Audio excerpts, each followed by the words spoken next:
For Jennifer Kashenka, I'm Gordon Deal. Thanks for listening to This Morning, America's First News.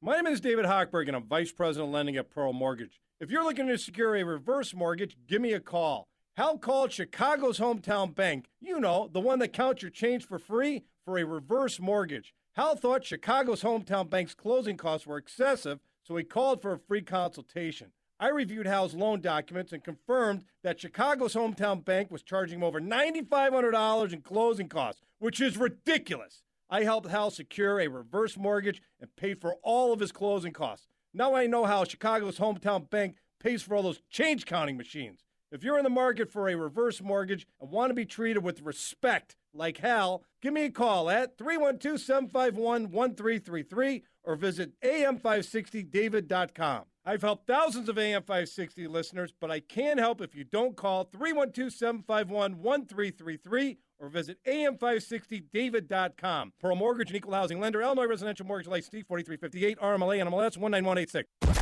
It's news, opinion, insight. It's AM 560, The Answer. WIND, Chicago. Fox News Radio. I'm Dave Anthony. Hillary Clinton's happy. Donald Trump's pleased, too. I felt really good. I liked it. I enjoyed it. After the two clashed in their first presidential debate. I think my strongest asset, maybe by far, is my temperament.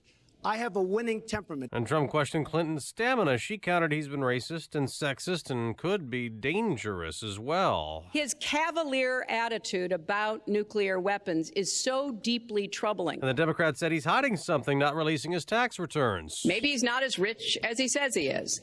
Second, maybe he's not as charitable as he claims to be. Trump said he'd release them if she released thousands of emails deleted in her Secretary of State scandal, and he blamed Clinton for helping create ISIS. Well, at least I have a plan to fight ISIS. No, you're telling the enemy everything you want to do. And the Republican also focused on trade. I will bring back jobs. I think my husband did a pretty good job in the 1990s. Your husband signed NAFTA, which was one of the worst things that ever happened to the manufacturing industry. Now, Trump also challenged her for being in support of a specific trade deal, TPP, before being against it. The audience of hundreds at Hofstra formed a few opinions over an hour and a half on who won. Hillary, 100%.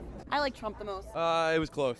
But did it solidify a choice among voters for the nation's 45th president? Some say yes. I think that Hillary has a lot planned. She actually has experience. I don't think it's ever a contest. It's just logic versus craziness. At the first presidential debate, Gernal Scott, Fox News. There'll be two more debates between Trump and Clinton and also a vice presidential debate before the election. Federal appeals court in Washington will hear arguments today in a legal fight over President Obama's plan to curtail greenhouse gas emissions. 24 states, mostly led by Republicans, sued over his clean power plan. Fox News Radio, fair and balanced. Skies are partly cloudy this morning. We have 57 degrees.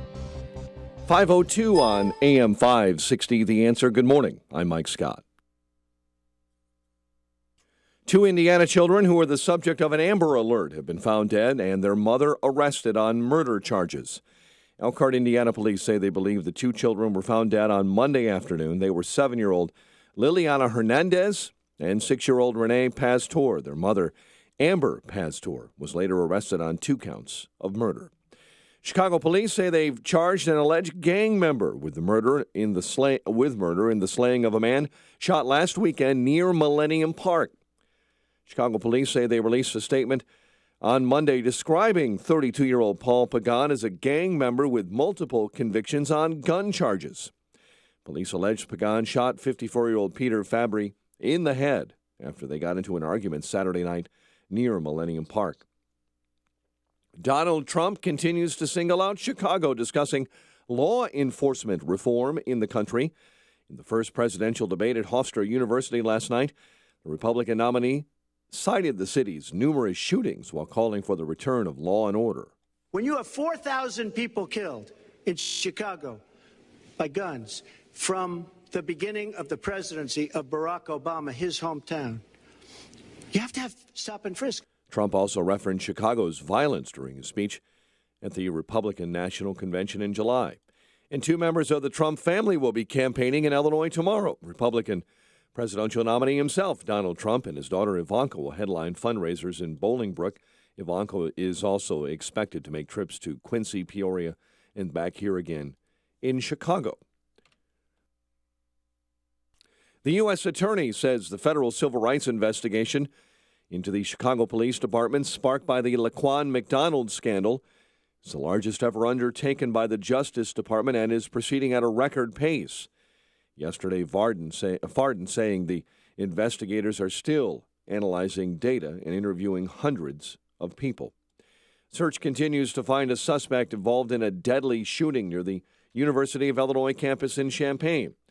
Police say local resident George Korchev and 3 others were found shot early Sunday in the 300 block of East Green Street after a fight broke out at a nearby apartment. Korchev later died in a nearby hospital.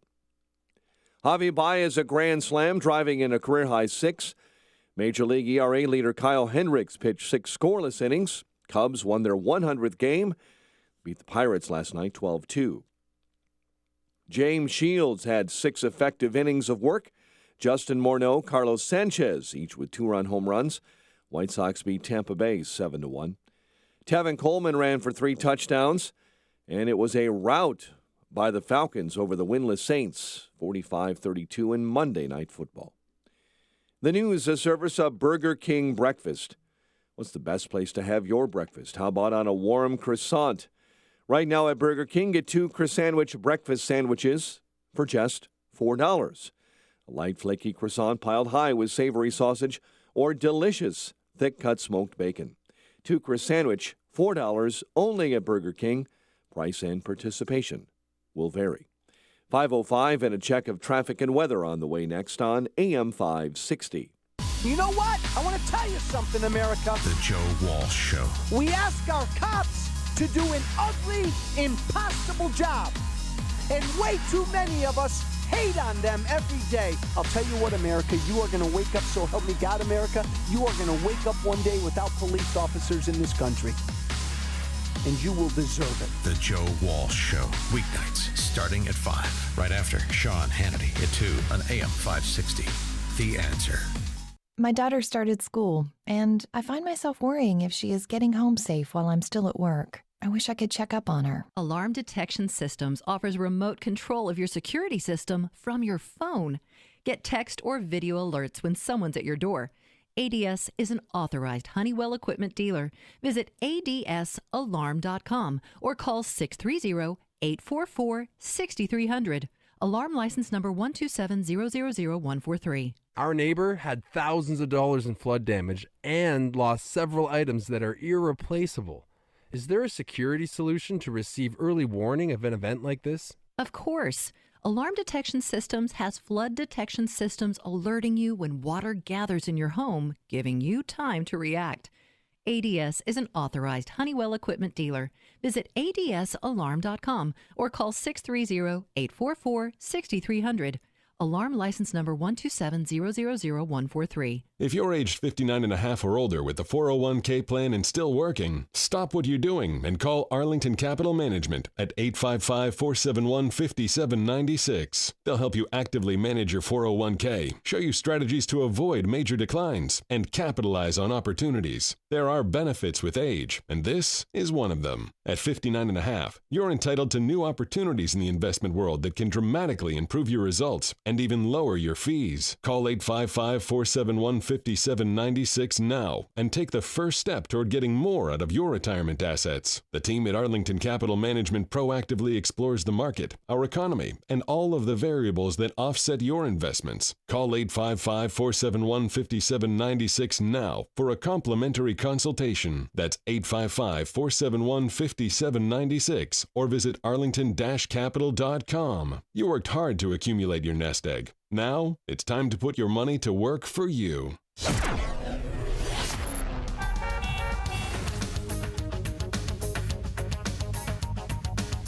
5:08 is our time. Let's get an update on the roads. AM 560 Traffic Center time. Here's Jim Talamonte. Good morning, Mike. Thanks. On the northbound tri-state, At Dundee Road, still got 3 right lanes closed due to an earlier truck fire. Traffic is stop and go now from past Willow to Dundee. Elsewhere, the expressways and tollways, most overnight roadwork is gone.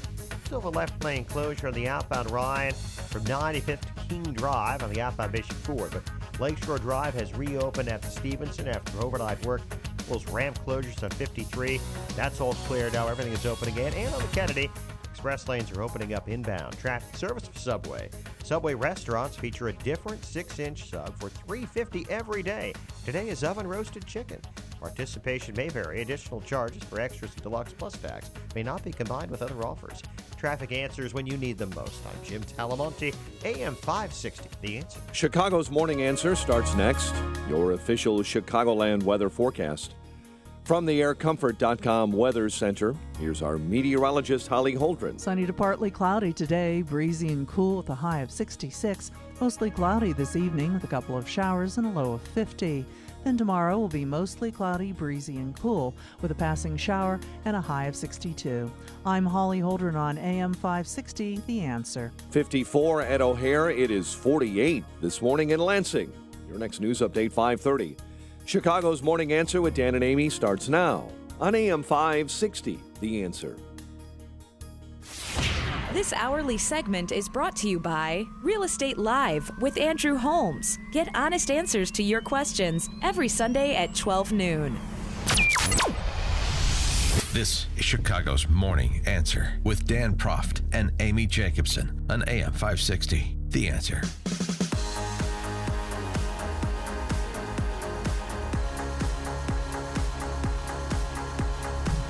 Good morning, Dan and Amy. So, do you want to forget last night's debate quicker than you forgot last year's Super Bowl winner?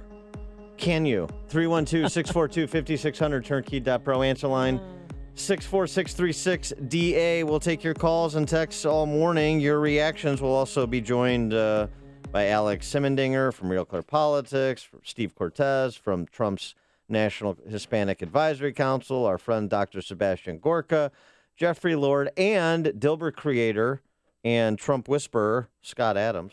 Oh, yeah. Full lineup. So, Amy, I know you don't do impressions. Your training is in the field of media, but your impression of last night's debate. Well, she won hands down. She proved that when you do study and you do mock debates and you do have a little bit of experience, then you can beat your opponent. Donald Trump, he had a few high moments. I mean, the first 30 minutes he was great, but I looked at my kids, I said, he is not going to last. He harps on her all the time about stamina and her lack of stamina, but he didn't have the stamina last night. He didn't bring it last night. It was a stamina issue for him?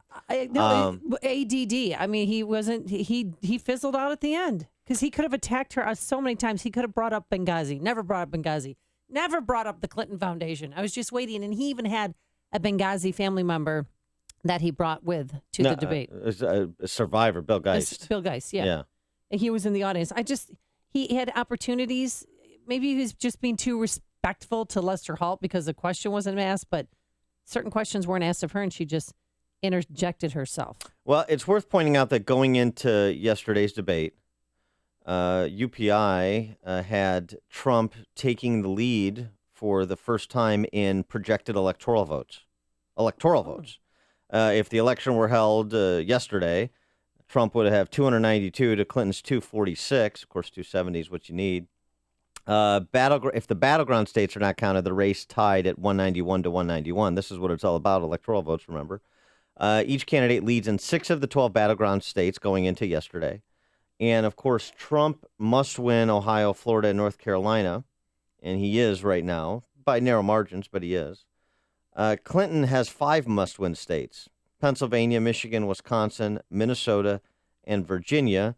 And right now, Trump is up a little bit in Pennsylvania, thus the advantage in the Electoral College if the election were held yesterday, according to one prognosticator based on their tracking of the data. So last night moved the needle. That's the thing. 312-642-5600. So that's the question. I mean, one of the things is you have to kind of measure going in and coming out, especially with a vice presidential debate next week. How quickly does this recede into people's memory? Frankly, of the 100 million people, let's just say that's how many actually tuned in. I don't know. That's what was projected. But of the 100 million people that tuned in, how many people lasted beyond the first 45 minutes and then turned to watch the Falcons and the New Orleans shootout? I mean, I don't know. I suspect. Did you see Gleason there, by the way? No, I didn't watch the game. I watched the debate. No, I watched the debate too, job. but the pregame. Oh, no, I didn't see Steve Gleason. Steve Gleason. Yeah. He said to say hi, by the way. Oh, no, I didn't. That was, you know what, that really came out wrong. Okay. Okay. Sorry. Okay. No, he was great. All right, anywho, let's go back to the debate. But I mean, so just in terms of how many people lasted the full 90 minutes, because in the last 35 minutes, before we get to Trump and Hillary, in the last 35 minutes, I thought I didn't think Trump afforded himself well, but I thought the kind of whole thing was a muddled mess. And it should have lasted 1 hour, not 90 minutes. Well, you know what's interesting? You mentioned what Trump didn't say. Yeah. There were issues that were not brought up. I thought Lester Holt did a fine job. I don't really have any issues with Lester Holt. He had one gotcha question at the end that was silly. Which one? That was beneath him. She doesn't have the look for president, the first woman.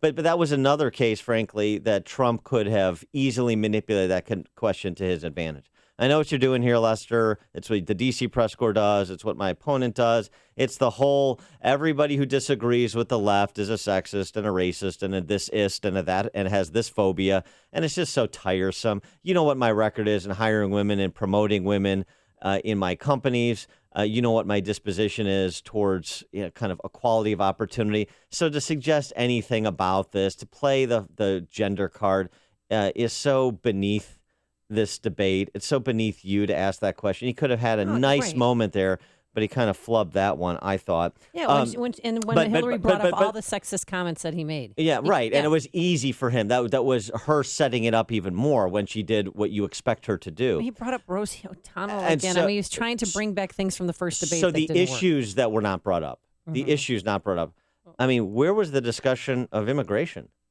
in the context of national security? It was stunning to me. Where's the discussion of rebuilding our military in the context of national security? So it seems to me 90 minutes, there were some big topic areas under the umbrella of, for example, national security, which we spent a good deal of time on in terms of talking about external threats like ISIS and Iran to some extent. But what about the internal threats we're creating for ourselves through our immigration policy and through the state of readiness of our military? I was rather stunned that those two topic areas got no time. He started out with teleprompter Trump, then morphed into campaign Trump, and then morphed into tweeter Trump. I mean, I think he unraveled as the night progressed, and he missed so many opportunities. And why is that? Because he didn't do a mock debate. And when you prepare for a debate, you have to do mock debates. Maybe next time he'll be more studied. Maybe he learned something from this. Did you know exactly what he did or did not do to prepare? They said that he wouldn't do mock debates, and Rudy Giuliani was rapid firing questions at him. That's what his campaign released. And I thought at the end, too, even in post game, he stepped in it, too, when he talked about regrets and what he could have done differently and how he should have attacked Bill Clinton and his infidelity. Anything that you wish you did differently? No, I'm very happy that I was able to hold back on the indiscretions with respect to Bill Clinton, because I have a lot of respect for Chelsea Clinton, and I just didn't want to say what I was going to say, and which is I'll tell you maybe at the next debate. We'll see. Yeah, well, it's so 2 decades ago. I mean, really, you're going to bring that up? Let's bring up the fact that you have fathered 5 children with 3 different women. I mean, that's not what we need to hear about. 5 children. He has 5 children with 3 different women. They were all his wives. Yeah. Okay. Whatever. Whatever? No, not whatever. They were his wives. You don't think he cheated on Marla Maples? He cheated on his first wife with Marla Maples and married his mistress. Well, I thought you were talking about 5 children with 3 different women. They were his 5 wives. with 3 different. And we're talking about cheating, and you want to talk about his cheating, but you don't want to talk about Bill Clinton's? No, I don't want to talk about Bill Clinton's cheating, and I don't want to talk about his cheating. Just get over it. That was 20 years ago. I don't want to hear about Bill Clinton's infidelity anymore. Okay. Oh, boy. It's going to be a long morning. Alex on the north side. Yeah, I thought she looked like she was constantly reading from her notes, and she didn't know what to say without those notes. Like word for word, she would be looking down. She looked unprofessional, like she wasn't qualified to do the job. Her smiling, constant smiling, fake smiling, whatever it was. Just, I didn't think she looked good at all. I think he could have probably talked about her scandals rather than his so-called bad business practices. That's actually that later, I guess. That's actually a really good point you bring up, Alex. Thanks for the call. I think, by the way, just a couple of points. One is her fake smiling. She went full Easter Island ahead for parts of the debate. It was weird. In addition to that pantsuit being sponsored by Radio Flyer, so there's 2 things. But what Alex was talking about, getting into the weeds on these particular business deals and some contractor that was fired or not fired. Here's the response. Here's the response to that. Oh, wait, Hillary Clinton is going to lecture me on developing property? Tell me a little bit more about real estate development and working with contractors, career politician. It would have flowed off very nicely from how he started the debate. You've had 3 decades. You've had 3 decades you're just thinking about these things now? You're just advancing so-called solutions now? 3 decades. What have you been doing for the last 30 years? That was a strong start. I don't know that the strength continued throughout the 90 minutes. Mike in Linwood. Hey, Mike. Amy's right, Dan. He could have attacked her on many points, and one of the points especially is when she talked about hacking security with computers. Yes. Trump could have said, well, I wouldn't have my server in a closet. I'm a big Trump supporter. I couldn't watch it. I was embarrassed for him. Oh, okay. Thanks for the call, Mike, as a Trump supporter. That was another cybersecurity. I know we need to make our private servers safe from Romanian hackers, right, Hillary? And he had a good moment when he talked about her subordinates and aides taking the fifth. Mm-hmm. That was a good moment. He should have built upon that. On that topic in particular, I can't believe he wasn't more prepared to be conversant in big moments over the last 16 months in that investigation and what we've learned after the Comey decision not to prosecute, in addition to invoking what Jim Comey said, even though he decided not to prosecute. There's so much there with Hillary. I know that's a target-rich environment, just the whole kind of illegal server and illegal email conduct. But the aides taking the fifth was a good start, but then it dropped off quickly. And then he went back to talking about his not releasing his tax returns. Well, that's where the whole thing. Well, that's where the debate changed. Actually, I thought where he was strong and he was ascendant in the first 35 minutes, and then the tax return question came, and then the birther question came, and then I think it kind of came off the rails for him. Holly and Hudson. Amy, you're right. Hillary did win that debate, but it was Trump's first mono debate. This is not what he's done for the last 30 years. I believe that he will improve, and I will say the several times that he tried to bring it back, especially the birther issue, Lester Holt kept hammering that home. I thought that was ridiculous. I felt like he really had her on the ropes with the black inner city because there was a real moment for Trump where he was saying these places are hellholes. And she comes back with, well, there's some vibrant churches in black areas. I thought that was a good moment for him, and he should have followed up on that. How much time do you spend in Detroit and Philadelphia down in the inner city? So he will get better, but it was Lisa Simpson versus Bart Simpson. Thanks, Holly. Kevin in Libertyville. Good morning, guys. Hey, I think I'm the only one that really is confident in what I saw last night. Okay. Amy, Hillary practicing was exactly her downfall. Every time she had her 2 minutes to uncontested speaking, my eyes would glaze over. You could hear the can opener as she opened up a rote, memorized retort. And Donald Trump was speaking not to you, not to the pundits out there. He was speaking to Joe Lunchbox out there. He showed passion on just about everything. And some of the biggest takeaways were he's a businessman who has done things that may not have always been popular, but they've been right, and they've worked for him. And he got the message out that that's what this country needs over and over.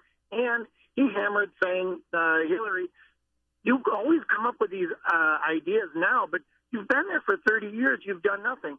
I got to tell you, I think Trump needed to do one thing last night, and that's pass the smell test. Yes, there are things that he left on the table that he didn't do. There's 2 more debates. I honestly believe, if anything, it was a draw, but I think Trump acquitted himself quite well and set himself up for the home stretch. All right, thanks, Kevin. Hear about the big stories of the day, then talk about them right here on Chicago's Morning Answer on AM 560. The Answer. Plenty of sunshine today, but still breezy wind gusts of up to 30 miles per hour, just like yesterday, and a high of 66 degrees. Tonight, a low of 50, and for Wednesday, it's going to be mostly cloudy, breezy, and cool with a passing shower or 2, a high of 62 degrees. Overnight road work picked up. Let's get the latest from Jim Telemonte. Good morning, Amy. Good morning, Dan. It's not picked up on the outbound line. It's scheduled till 6 in the left lane starting at 95th. Delays start past 87th, continue on to the Bishop Ford at King Drive. You've got a few minutes worth of delays. The northbound tri-state is a mess from past Willow to Dundee. 3 right lanes remain closed after an overnight truck fire. Jim Talamonte in the AM 560 Traffic Center. Signature Bank is Chicago's fastest growing, independently owned business bank. Signature Bank listens to your story, learns about your business, and sticks with their customers. I'm Dan Proft, and I know this because Signature Bank is my business bank. Hi, I'm Brian Duncan, co-founder of Signature Bank. Born and raised in Chicagoland, my partners and I knew this city needed a locally owned business bank. As fellow entrepreneurs, we know the challenges facing businesses, and we are invested in our customers' success. We are here to build mutually beneficial, long-term, lasting relationships with our customers. We look forward to helping our customers reach their goals every day, and we are here to see them succeed. At Signature Bank, you work directly with decision makers who understand your business and can deliver on their promises. Signature Bank is looking for their next success story. Learn more about turning your business vision into reality. Visit signature-bank.com. Signature Bank, helping local businesses succeed. Member FDIC, Equal Housing Lender. Your area rugs and carpets take a lot of abuse. Imagine if you were walked on every day. All the dirt from pets, kids, and spills pushed into your poor rug and carpet fibers. It's a tough job being a floor covering. It's even tougher to get them cleaned properly. Get the job done right the first time. Call Matthew Klugian & Sons, awarded the best carpet and rug cleaner in Chicago. Since 1938, Matthew Klugian & Sons nationally recognized state-of-the-art cleaning plant and service center have been cleaning, repairing, and restoring area rugs and carpets to the highest quality possible. Klugian & Sons will clean and sanitize your dirty rugs like no other. They clean museum-quality rugs and will treat your rugs and carpets with the same exceptional care. Visit Matthew Klugian & Sons showroom at 1421 West Devon Avenue when you're searching for new or antique area rugs or custom carpeting. Now save 50% on deodorizing with an area rug cleaning order. Klugian & Sons. Find them online at KLUJIANrugs.com or call 773-743-1300. Attention Second Amendment patriots. Just Target Guns of Libertyville in Lake County just returned from the largest gun show in America with new products. They're fully stocked for home defense and all shooting sports. Just Target Guns, located in Libertyville on Peterson Road, is the place to go for rifles, pistols, antique firearms, ammunition, and all levels of shotguns. Connie Shanahan and the knowledgeable staff at Just Target Guns will answer all your questions, no matter your level of experience, and help discover what you need for sports shooting, trap, skeet, target practice, or self-defense. Whether you're a novice shooter or a highly trained professional, Just Target Guns has got your brass covered. Get your FOID card, sign up for firearms training, and conceal and carry classes. Just Target Guns also has a skilled gunsmith on staff for repairs, and firearm appraisals are done in-house. Exercise your Second Amendment rights and set your sight on JustTargetGuns.com. That's JustTargetGuns.com. AM 560, The Answer.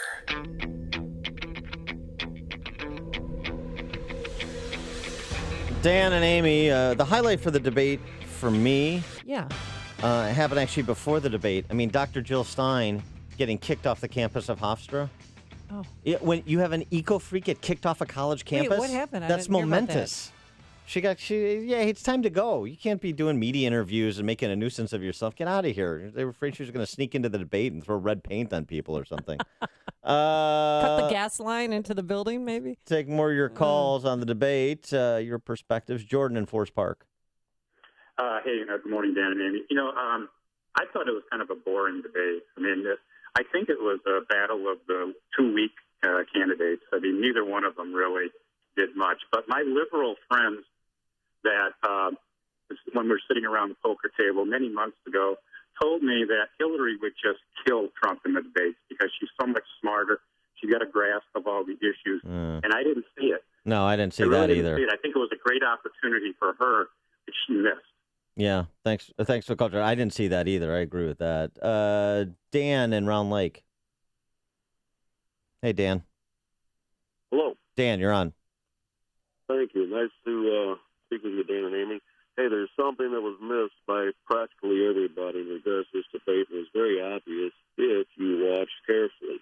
Donald Trump, from the very start, was sniffling strongly almost every time he took a breath.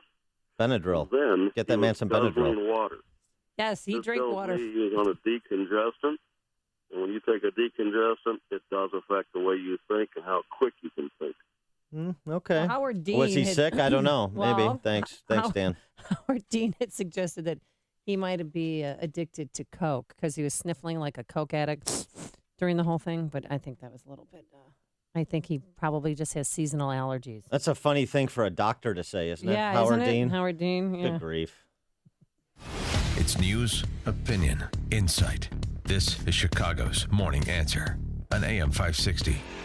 The Answer. Mike Rowe here. Today I'm with Frank, one of the heating and cooling pros at 1 Hour. Frank's got his head up a vent right now. How's it going up there? Frank knows what he's talking about. He's been with 1 Hour for how long, Frank? 14 years. That's a long time. Over that time, he's worked on tons of different equipment, taken countless hours of training, and that makes Frank the man. No, Mark Rowe's the I'm man. sorry, Frank. Say again? Mike Rowe's the man. I heard him the first time.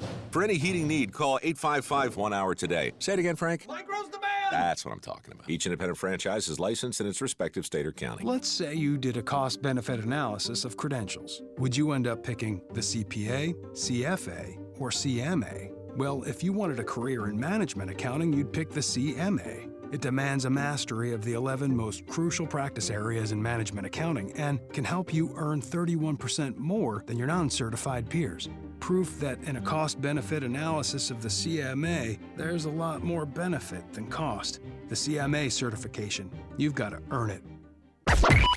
AM 560. The Answer. And coming up on Chicago's Morning Answer. Good luck trying to parody that debate, SNL.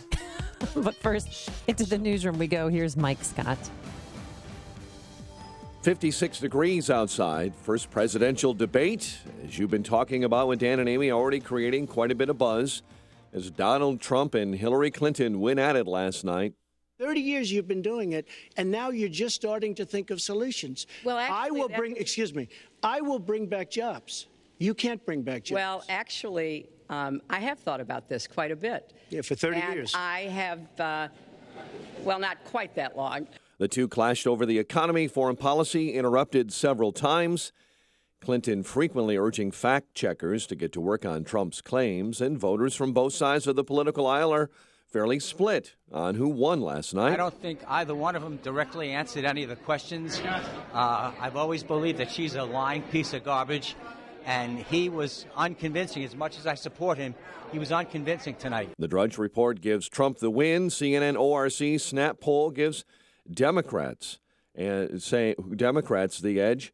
62% of respondents say Clinton won that debate, compared to 27% for Trump.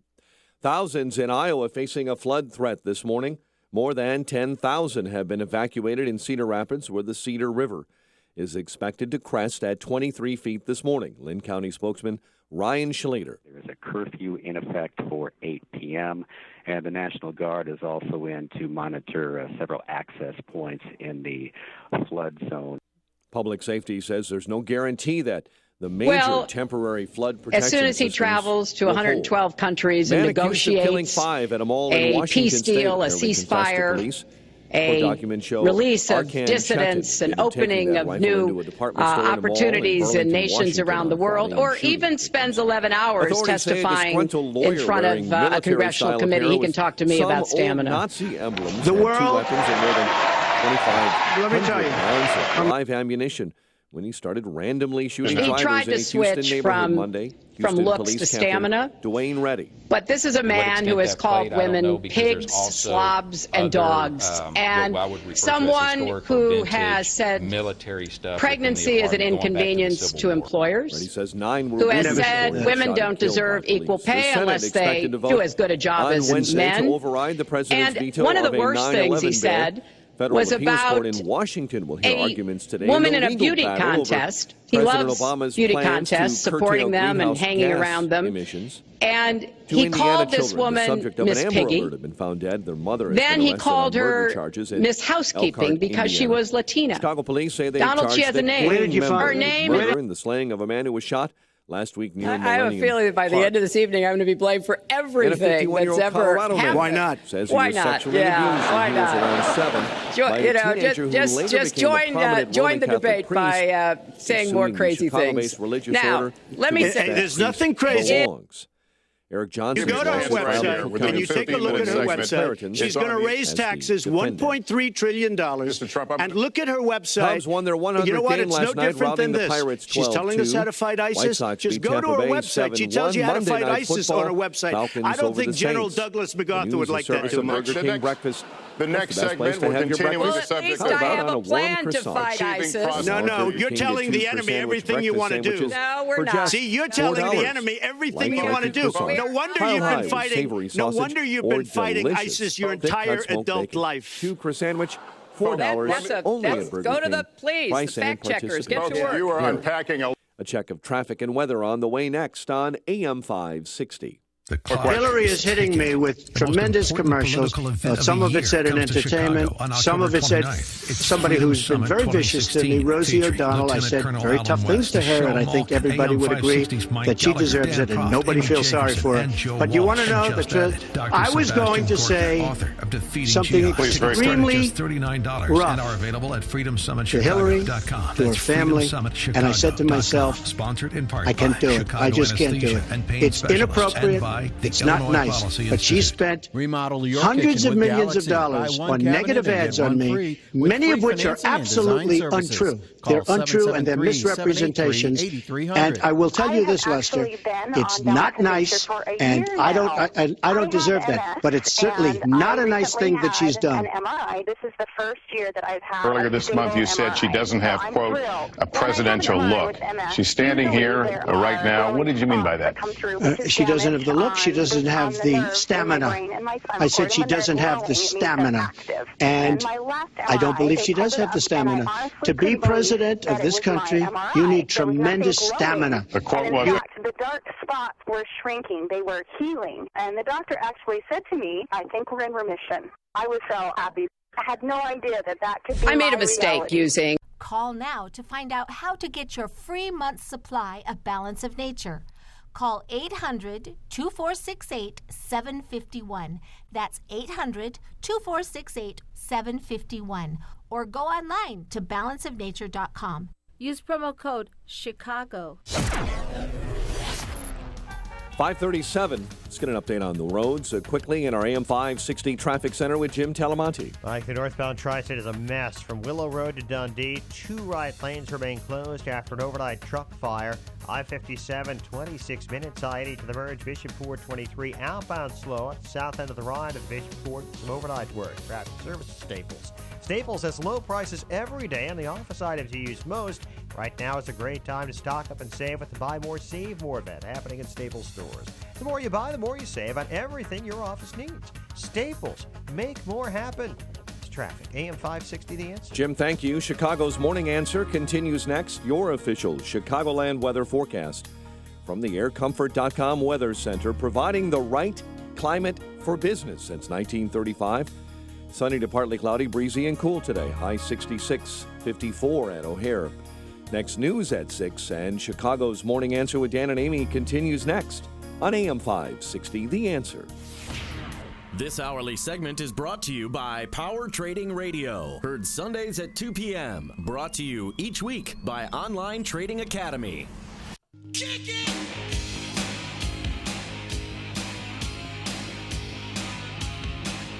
Good morning, Dan and Amy. Taking your calls and texts about the debate last night. 312-642-5600, turnkey.pro answer line. 646-3668, turnkey.pro text line. Give us your handicapping on who won, who didn't. Does it matter? Do you think it will impact the race in a material way, or will this quickly be forgotten as people turn to the VP debate, which is just a week away? Oh, I can't wait to see that. And then the next debate, which is just 6 days after that. So things start to pick up in pace here, and it's difficult to obsess about any one day in the campaign. But it is interesting in some of these online polls that are not scientific, but they are a reflection of enthusiasm, at least of base or base plus voters, right? And so Trump in the Time Magazine, Time Online, and Drudge, he's winning the debate in terms of people really? saying who won. He's winning by wide margins. No surprise on Drudge, really, but he's winning by wide margins online. The CNN debate watchers, Hillary won 62% to Donald Trump's 27%. Yeah, but that's just you're talking focus grouping, or they're focus grouping, and they did an online. So. Yeah. So I mean, again, it's just it's a reflection on the disposition of viewers. I don't know how much it tells you except base enthusiasm. But there's no mention of the economy. Remember, all I wanted to hear was some, but not. I mean, mostly trade agreements and NAFTA and TPP. Well, that was the first part about it, and that's when, even though they're kind of rushed to see who is more of a protectionist, is not the conversation I would like to see the two candidates have, particularly the Republican candidate. But when he pinned her on calling the TPP the gold standard, and she parses, I was hoping it would be the gold standard, and it turned out not to be, as I finally decided that I was going to oppose it after she was getting beat about the head and neck area on the topic by Donald Trump. Yeah, she was lying, and it was obvious she was lying. And, in terms of that issue and where the market position on that topic that Trump occupies, that was a good moment for him. That was all contained within that first 35 minutes. And there was this other thing, too, about Hillary starting out the debate, or in the very early stages, talking about her website and fact checkers. Fact checkers out there Go to my website. Well, I know, it was so strange. That was bizarre. Why do I have to go to your website to get your views on things? You're right here. Well, it was as if she didn't have time to explain herself, and so that's why she was directing people to her website. I don't think that's ever happened in a presidential debate where they said, go to my website and we'll fact check this. Well, right, go to my website in lieu of me answering the question or providing a detailed answer. That was a bit bizarre. I mean, Trump, that was another moment where if Trump was on the stick, he said, well, maybe in the second debate, I'll debate Hillary's website. Since the candidate doesn't want to answer any questions, she just keeps referring to her online presence that's concocted by her advisors. Oh, by the way, you have this too. Wait, which one? Her line that she was so proud of when she first delivered it. Oh, the trumped up, trickle down. Oh, yeah, this one. The kind of plan that Donald has put forth would be trickle down economics all over again. I call it trumped up, trickle down. Oh, booyah! And in the green room, Robbie Mook was giving himself a high five. I came up with that. Oh, genius. I mean, it's so lame. It was so lame, it actually made my kids laugh. My kids laughed at that line. Then they did the old, Pokemon, go to the polls. She's trying to be so hip. Oh, it's just painful. But she did spank him last night. I'm sorry. Randy and Sandwich. Guys, I think this debate was a draw. I don't think anything really happened with the bases where someone's going to literally uproot their opinion that they've had up until this point and go, I'm not voting for that candidate. I'm going to jump over here. But this is the one takeaway that I think that we all need to acknowledge. We just saw Hillary at her best. Okay, she came in guns a-blazing, but she's got no room to grow. And what we didn't see, or what I think we will see, is Donald Trump has room to grow. He has room to, get better at this. Where we saw her at her peak. That's all you're going to get from her. Randy, first impressions are everything. Randy, let me ask you a question, though. Well, no, first impressions aren't everything, because Mitt Romney dominated the first debate and lost the election. Randy, let me ask you a question, since you're a Trump supporter. When you say Trump has room to improve, what was it that he did last night that you thought was a mistake? Honestly, and it hurts me to even say this. Yes. What Amy said, he didn't prepare. He didn't seem like he had himself collectively going, and she made a comment there I think really showed what he was last night.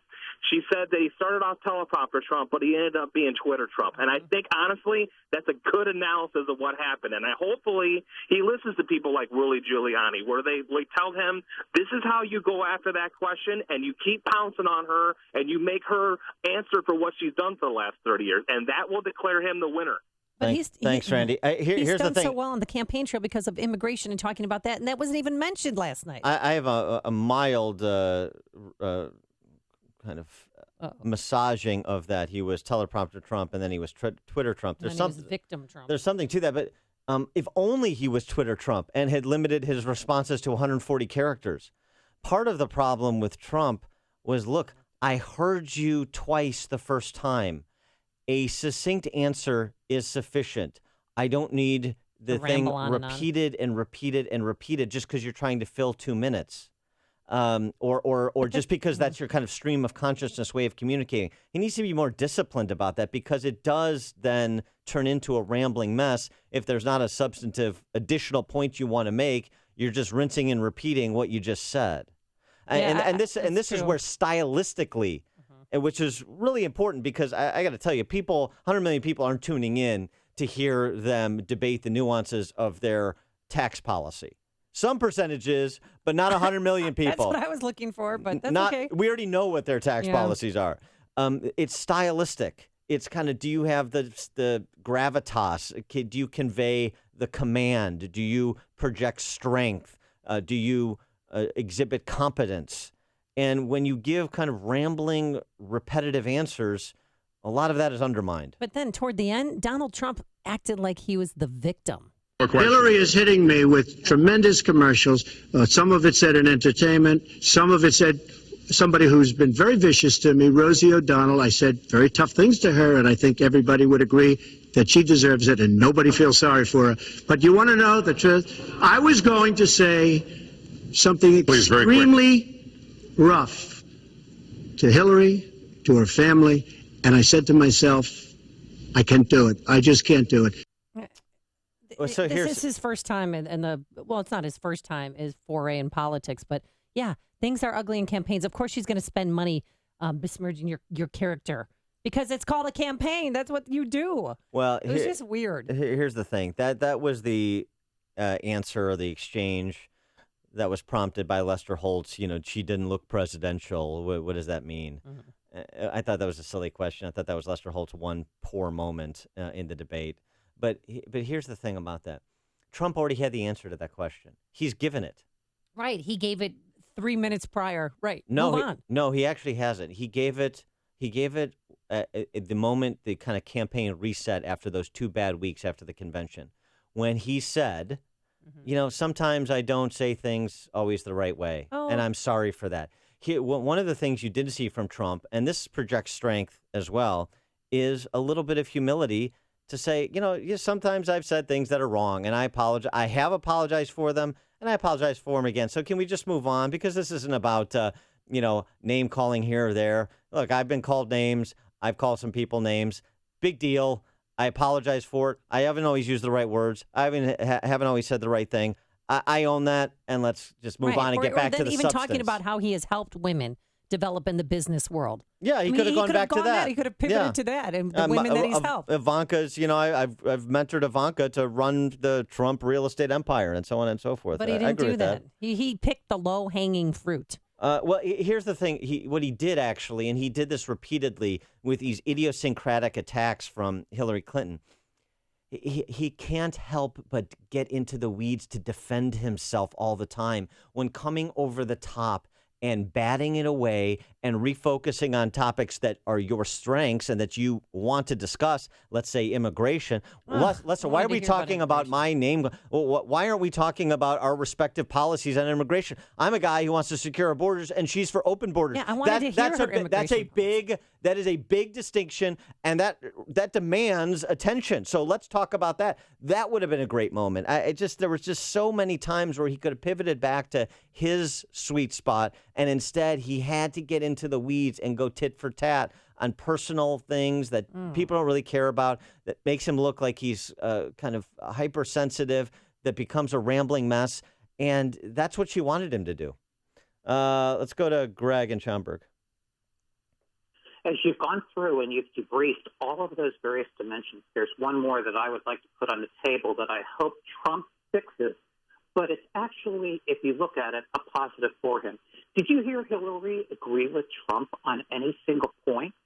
For a man who's supposed to be billed as headstrong and egocentric and only seeing things his way, his basic consensus ability to try to find a team and a workable solution in whatever is put on the table came out naturally as his first course of action.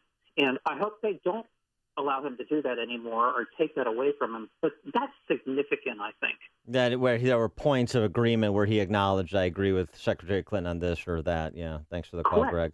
I mean, some of the things you agree with her on, I don't, but I take your point. Bob in Wheeling. Hey, Bob. Hi. I just wanted to say, you know what? If the polls are skewed, okay? Hillary, she's a career politician. This is her, area of expertise. But that's the only place that she looks good. When she's in office or whatever, she's terrible.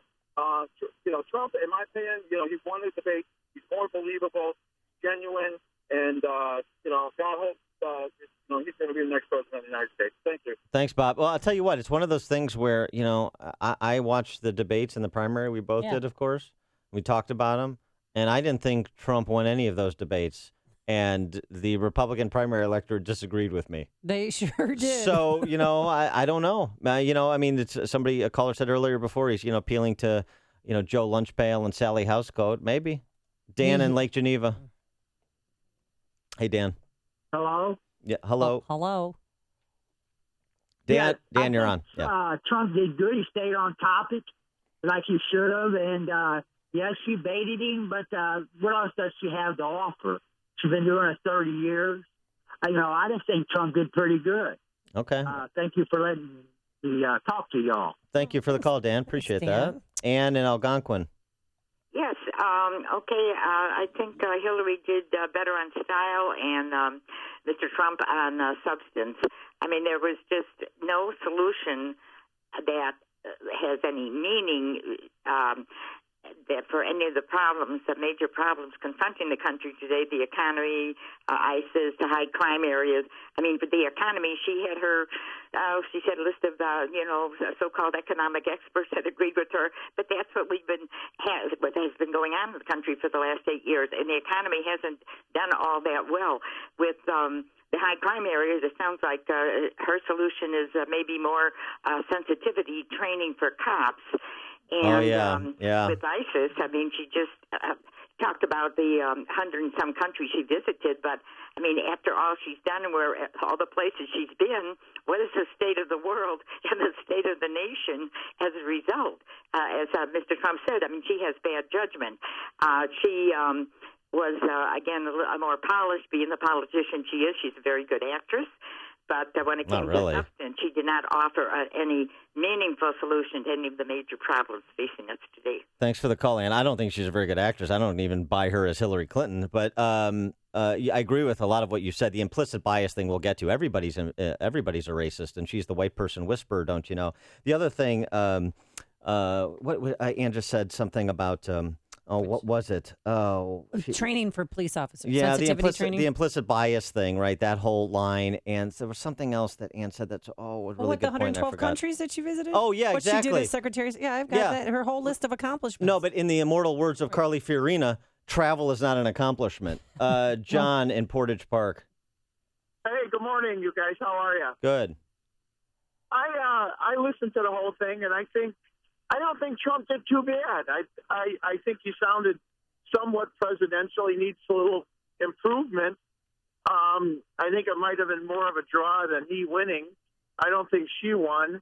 And I think he got her on a couple good policies, but I wish you would have attacked her on Benghazi and the emails. Yeah. On a whole, though, he didn't lose his cool. He didn't sound like a clown or whatever. I think he did pretty good. Okay. I think it just needs to improve a little bit, and he's just not used to. I don't think he's used to those kind of debates. No, he has nowhere to go but John. up. Nowhere to go but up. Bill in Tinley Park. Yeah, I thought it was Trump's to lose, and I thought he came to a draw because he failed to hit 2 softballs out of the park. First one was when he was asked about his taxes. For God's sake, just promise to email them to her. And second of all, when they started talking about supply-side economics, you can explain that with one question to the audience. Show of hands, does anyone here work for a poor person? Yeah. All right. Thanks for the call, Bill. Larry in Bartlett. Hey, Larry. Larry. Hello. Hey, Larry. Yeah, Dan, Amy. Hey. It was like a golf analogy. That's what I'd say. She kept teeing it up, and he just kept whiffing it. I mean, I don't know. I don't want a Hillary Clinton president, but, he's got to prepare more for the next one. He's got to do better. Thanks, Larry. Listen to podcasts of Dan and Amy from the AM 560 mobile app. Download it today at 560theanswer.com/mobile.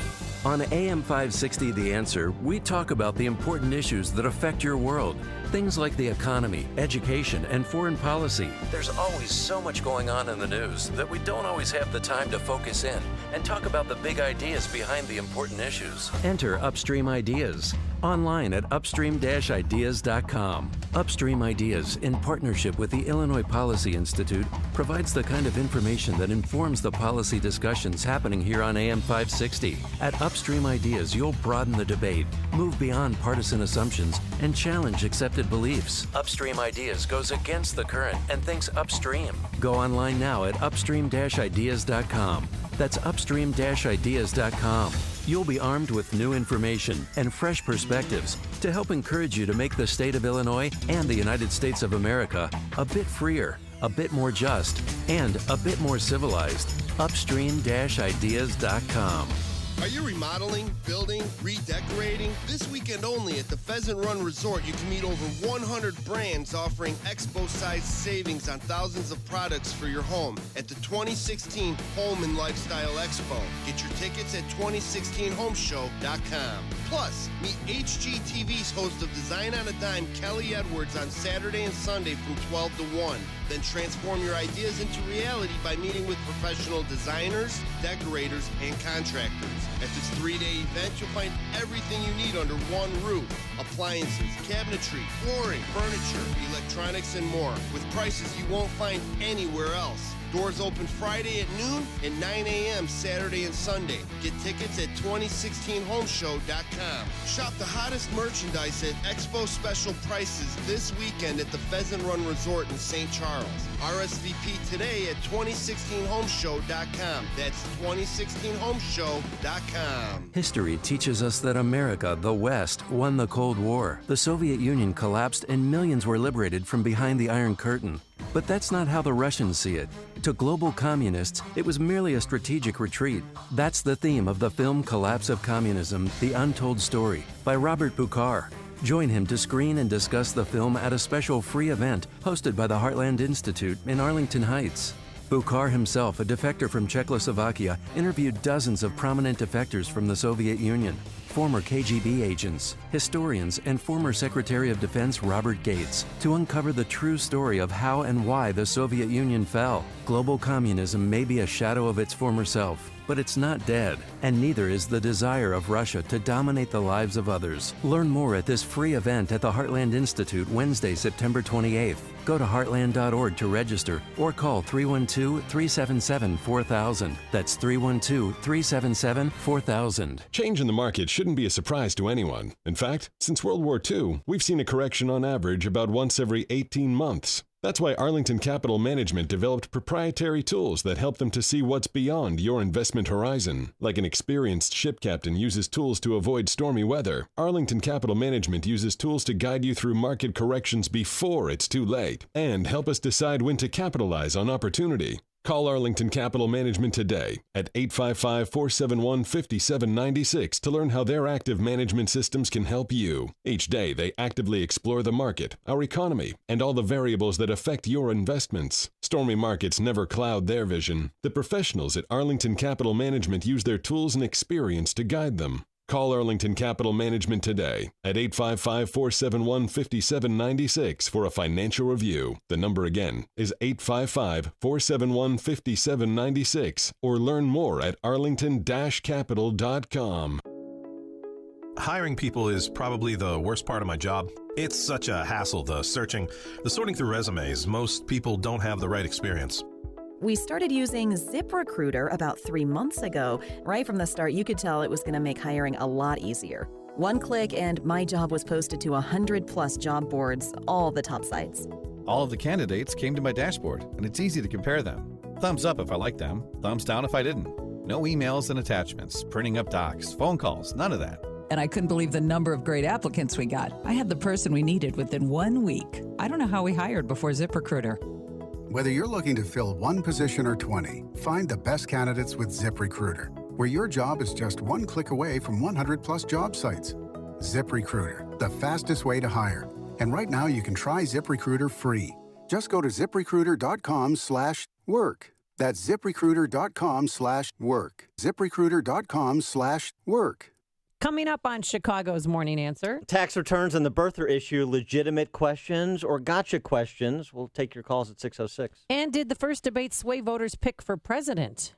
But first, into the newsroom we go. Here is Mike Scott. Amy and Dan, Donald Trump singles out Chicago's violence during the debate. A gang member charged in a deadly shooting near Millennium Park.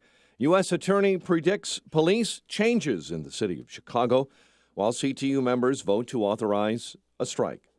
Police are still searching for a suspect in the shooting near the U of I campus in Champaign, and the Cubs record their 100th win. Sunny to partly cloudy. Forecast after Fox, WIND Chicago News Time, 6. Fox News Radio. I'm Dave Anthony. I have a feeling that by the end of this evening, I'm going to be blamed for everything that's ever happened. Why not? Why not? Yeah, why not? And back and forth it went for 90 minutes. Donald Trump versus Hillary Clinton for the first time. Fox's Tanya J. Powers was at the debate, now joins us live. Well, Dave, as expected, they traded jabs from Donald Trump's retort on when he'll release his tax returns. When she releases her 33,000 emails that have been deleted, as soon as she releases them, I will release my tax returns. And Clinton's comeback. Donald was one of the people who rooted for the housing crisis. Now, she played up her time in office, but he wasn't buying. I agree. I think Donald just criticized me for preparing for this debate. And yes, I did. Zinger from Clinton. And you know what else I prepared for? I prepared to be president. And I think that's a good thing. They'll meet on the debate stage again October 9th in St. Louis, Dave. Tanya, 2 more debates for Clinton and Trump. There's also a vice presidential debate scheduled before the election. I will release my tax returns against my lawyer's wishes. When she releases her 33,000 emails that have been deleted, I will. Simmers in Charlotte, North Carolina. You do not deserve to be the mayor of this fine city. Other protesters at last night's city council meeting also called on the police chief to resign a week after Keith Scott was killed by police in Charlotte. They say he was armed. A police source tells the AP the gun recovered had been stolen and sold to Scott. Scott's family has claimed he did not have a gun.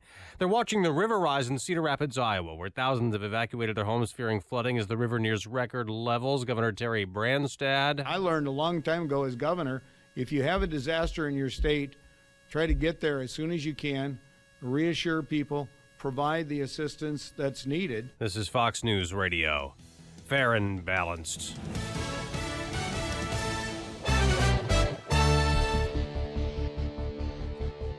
55 degrees this morning. We have clear skies, winds out of the west at 11. 6:02 on AM 560, The Answer. Autopsies are scheduled for later today as police look for answers about how 2 children died. Authorities reporting 7-year-old Liliana Hernandez and 6-year-old Renee Pastor missing yesterday. Police then issued a statewide Amber Earlier Alert this month, you said she doesn't have, quote, a presidential look. She's standing here right now. What did you mean by that? She doesn't have the look. She doesn't have the stamina.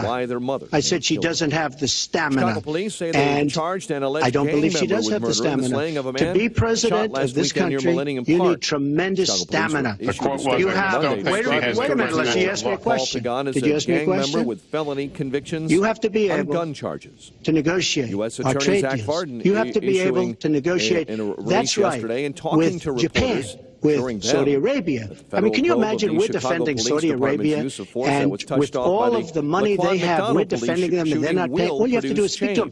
Wait, you have so many different things you have to be able to do, and I don't believe that Hillary has the stamina. He says federal agents are doing a deep dive. They have analyzed tons of data, interviewed hundreds of witnesses, held public forums, conducted ride-alongs, reviewed CPD policies and procedures, scrutinized CPD training, conferred with top experts. Varden told the City Club of Chicago the goal is to generate change in the department that can restore the public trust necessary for officers to do their jobs.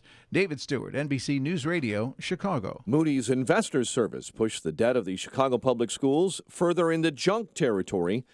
On the same day, the district's teachers threatened to strike. In downgrading debt Monday from B2 to B3, Moody's called CPS's financial condition precarious. The Chicago Teachers Union announced Monday its members voted 95% in favor to authorize a strike, if necessary, to obtain a new contract. Cubs won their 100th game of the season, routing the Pirates 12-2 last night. White Sox beat Tampa Bay 7-1. And the Falcons winners over the winless Saints in Monday Night Football. The news a service of Napa Auto Parts with quality parts and more than 90 years of experience. Napa Auto Parts can help you keep just about anything on the road, so stop by your local Napa store and keep it running longer, stronger with Napa know-how. 6:04 and a check of traffic and weather on the way next on AM 560. When I discovered that the problem with my money was the guy in my mirror, it changed my life. The Dave Ramsey Show. If I can control that guy, he can be skinny and rich, but he's got issues. He likes cookies, and I buy stuff on impulse. Do I want to be fat and broke? You can make different choices. You get to decide. So much of this is about behavior. You're not a victim. You get to decide how to win. Dave Ramsey, weeknights starting at 7. Presented by Wintrust Community Bank on AM 560. The Answer. Somewhere in America, at just this moment, as you said listening to this radio show, there is a young person waiting to discover Ayn Rand's novels, waiting to have his or her life changed by the beauty of Ayn Rand's art and the logic of her ideas. Over the past decade, through ARI's Free Books to Teachers program, they have delivered more than 3 million copies of Ayn Rand's books to schools in every state. Right now, they are placing more than 5,000 copies of Anthem, The Fountainhead, and Atlas Shrugged in schools right here in Chicago. Since 2003, they have placed more than 50,000 of Ayn Rand's novels in the Chicagoland area. You can help reach young minds today. You can help reach more students within this listening area. Make your tax-deductible contribution now at AynRand.org/support. That's AYNRAND.org/SUPPORT. America is taking the lead in energy. Leading the world in oil and natural gas production. I vote to keep it going. With the right policies, we can produce, refine, and supply more oil and natural gas. And more abundant energy means more affordable energy for American families. A more secure America. Jobs, opportunity, and economic growth for our children and grandchildren. That's why this election, I'm voting for American energy. Learn more at voteforenergy.org. Join us and become an energy voter. Brought to you by American Petroleum Institute. Focus. You need it to run a business, so don't let legal questions distract you. Use LegalZoom instead. Things like lease agreements and employment laws get complicated, but they're part of running a business. That's why LegalZoom built a network of independent attorneys in 48 states. You can rely on them for the legal details without paying by the hour, since LegalZoom isn't a law firm. So focus on growing your business and use LegalZoom for the legal stuff. LegalZoom. Legal help is here. 6:07. Let's get an update on the roads in our AM 560 traffic center. Here's Jim Talamonte. Thanks, Mike. The northbound tri-state is jammed just past Willow Road to Dundee, where 2 right lanes remain closed after an overnight truck fire. Eastbound Adams Tollway slow, Bussy to the Des Plaines Oasis, the tri-state to the River Road toll. Edens is fine. Kennedy inbound, a little heavy out of the River Road toll to Cumberland. Westbound 190 has stop-and-go traffic from the Kennedy to Manheim. About Eisenhower, 35 minutes, Thorndale to the post office. The Stevenson, 42 minutes, 355 to Lakeshore Drive. Farther south, there delays from Weber to Veterans Parkway. The Ryan, 18 minutes, 95th to downtown. I-57 is brutal early. 37 minutes, I-80 to the merge. Traffic services Staples. Staples has great deals on everything you need printed for your business. Now get 20% back in rewards on all color printing. Brochures, flyers, even signs. Printed same or next day. Ends 10/29. Exclusions apply. See store or staples.com for details. Staples, make more happen. Traffic answers when you need them most. I'm Jim Talamonte. AM 560, The Answer. Chicago's Morning Answer continues next. Your official Chicagoland weather forecast. From the aircomfort.com Weather Center, providing the right climate for business since 1935, here is our meteorologist, Holly Holdren. Today will be sunny to partly cloudy, breezy and cool with a high of 66. Then mostly cloudy this evening with a couple of showers and a low of 50. Tomorrow, mostly cloudy, breezy and cool with a passing shower or two and a high of 62. I'm Holly Holdren on AM 560, The Answer. Currently, we have 53 at O'Hare, 56 along Chicago's lakefront. Your next news update is at 6:30. Chicago's Morning Answer with Dan and Amy continues next on AM 560, The Answer. This hourly segment is brought to you by the Alpha Wealth Group, bringing the trilogy of estate, tax, and investment planning together. Visit alphawealthgroup.com for a free report. Good morning. Welcome to your Tuesday morning briefing. Here's what you need to know to start your day. I think Donald just criticized me for preparing for this debate. And you know what else I prepared for? I prepared to be president. And I think that's a good thing. Why are you just thinking about these solutions right now? For 30 years you've been doing it, and now you're just starting to think of solutions. I think we have to step back and realize that was a very surreal event that we witnessed. That was not a normal political debate. Well, I mean, it was not exactly the knockout fight that we thought. It was a spirited fight. I think in the end it was something like a draw, but I do believe that the draw goes to the challenger. This is Chicago's Morning Answer with Dan Proft and Amy Jacobson on AM 560, The Answer.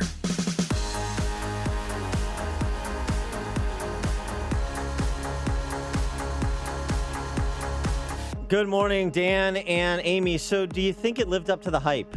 312-642-5600, turnkey.pro answer line, 64636DA, turnkey.pro text line. Did the first debate live up to the hype? Got a tweet from Crambone. Crambone. I'm going to ride at you. Football analogy. Trump overthrew the wide receiver at least 3 times, but they were incompletions, not interceptions. Oh. Let me tell you something, Crambone. I loathe sports analogies for politics, except when I use them.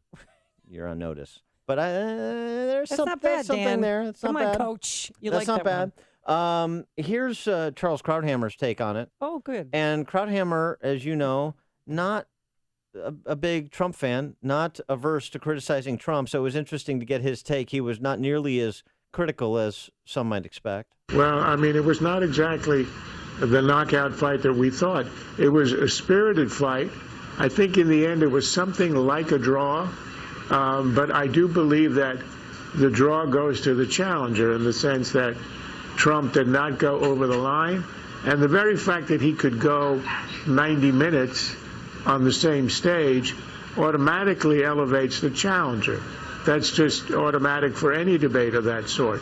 I think he did allow himself to get very defensive, and she exploited that. She kept coming back to things where he wasted a lot of time on taxes on some of the other issues that he felt personally about. And as a result, he missed a lot of opportunities. Yeah, I think that's a pretty fair assessment. And when Krauthammer's talking about taxes, he's talking about tax returns, not tax policy. But I also agree that this wasn't like a heavyweight, kind of thinking about really using another sports analogy, that this wasn't, haymakers back and forth. I thought there were pockets of that 90 minutes that were absolutely dreary and boring. Well, they got into the weeds. They're talking about a housing lawsuit because he didn't rent to African Americans. He said, I settled. That doesn't mean I apologize. No, just don't even talk about it. We all know I settled without admitting guilt is what he said, guilt, which is that's so in the weeds. But two things he said that offended me. When he bragged about the 2008 recession and how he capitalized on buying properties at that time. I lost my house in 2008, so I didn't like when he bragged about it and said he's not brag. I mean, he was smug. He said it's good. It's good business. I bought distressed properties, and he's hardly the only one at a time when the market was down, and that's good business. I don't think that's spiking the football with respect to anybody who lost their house. Like a little bit in my face, and then also about not paying federal taxes. Maybe he doesn't want the American people, all of you watching tonight, to know that he's paid nothing in federal taxes. That makes me smart. If he's paid zero, that means zero for troops, zero for vets, zero for schools or health. That's another moment where she capitalized on it and just pointed out to the American people how him not paying federal taxes affected certain entitlement programs. Yeah, well, first of all, that is all nonsense. Here's two things. One is we don't know that.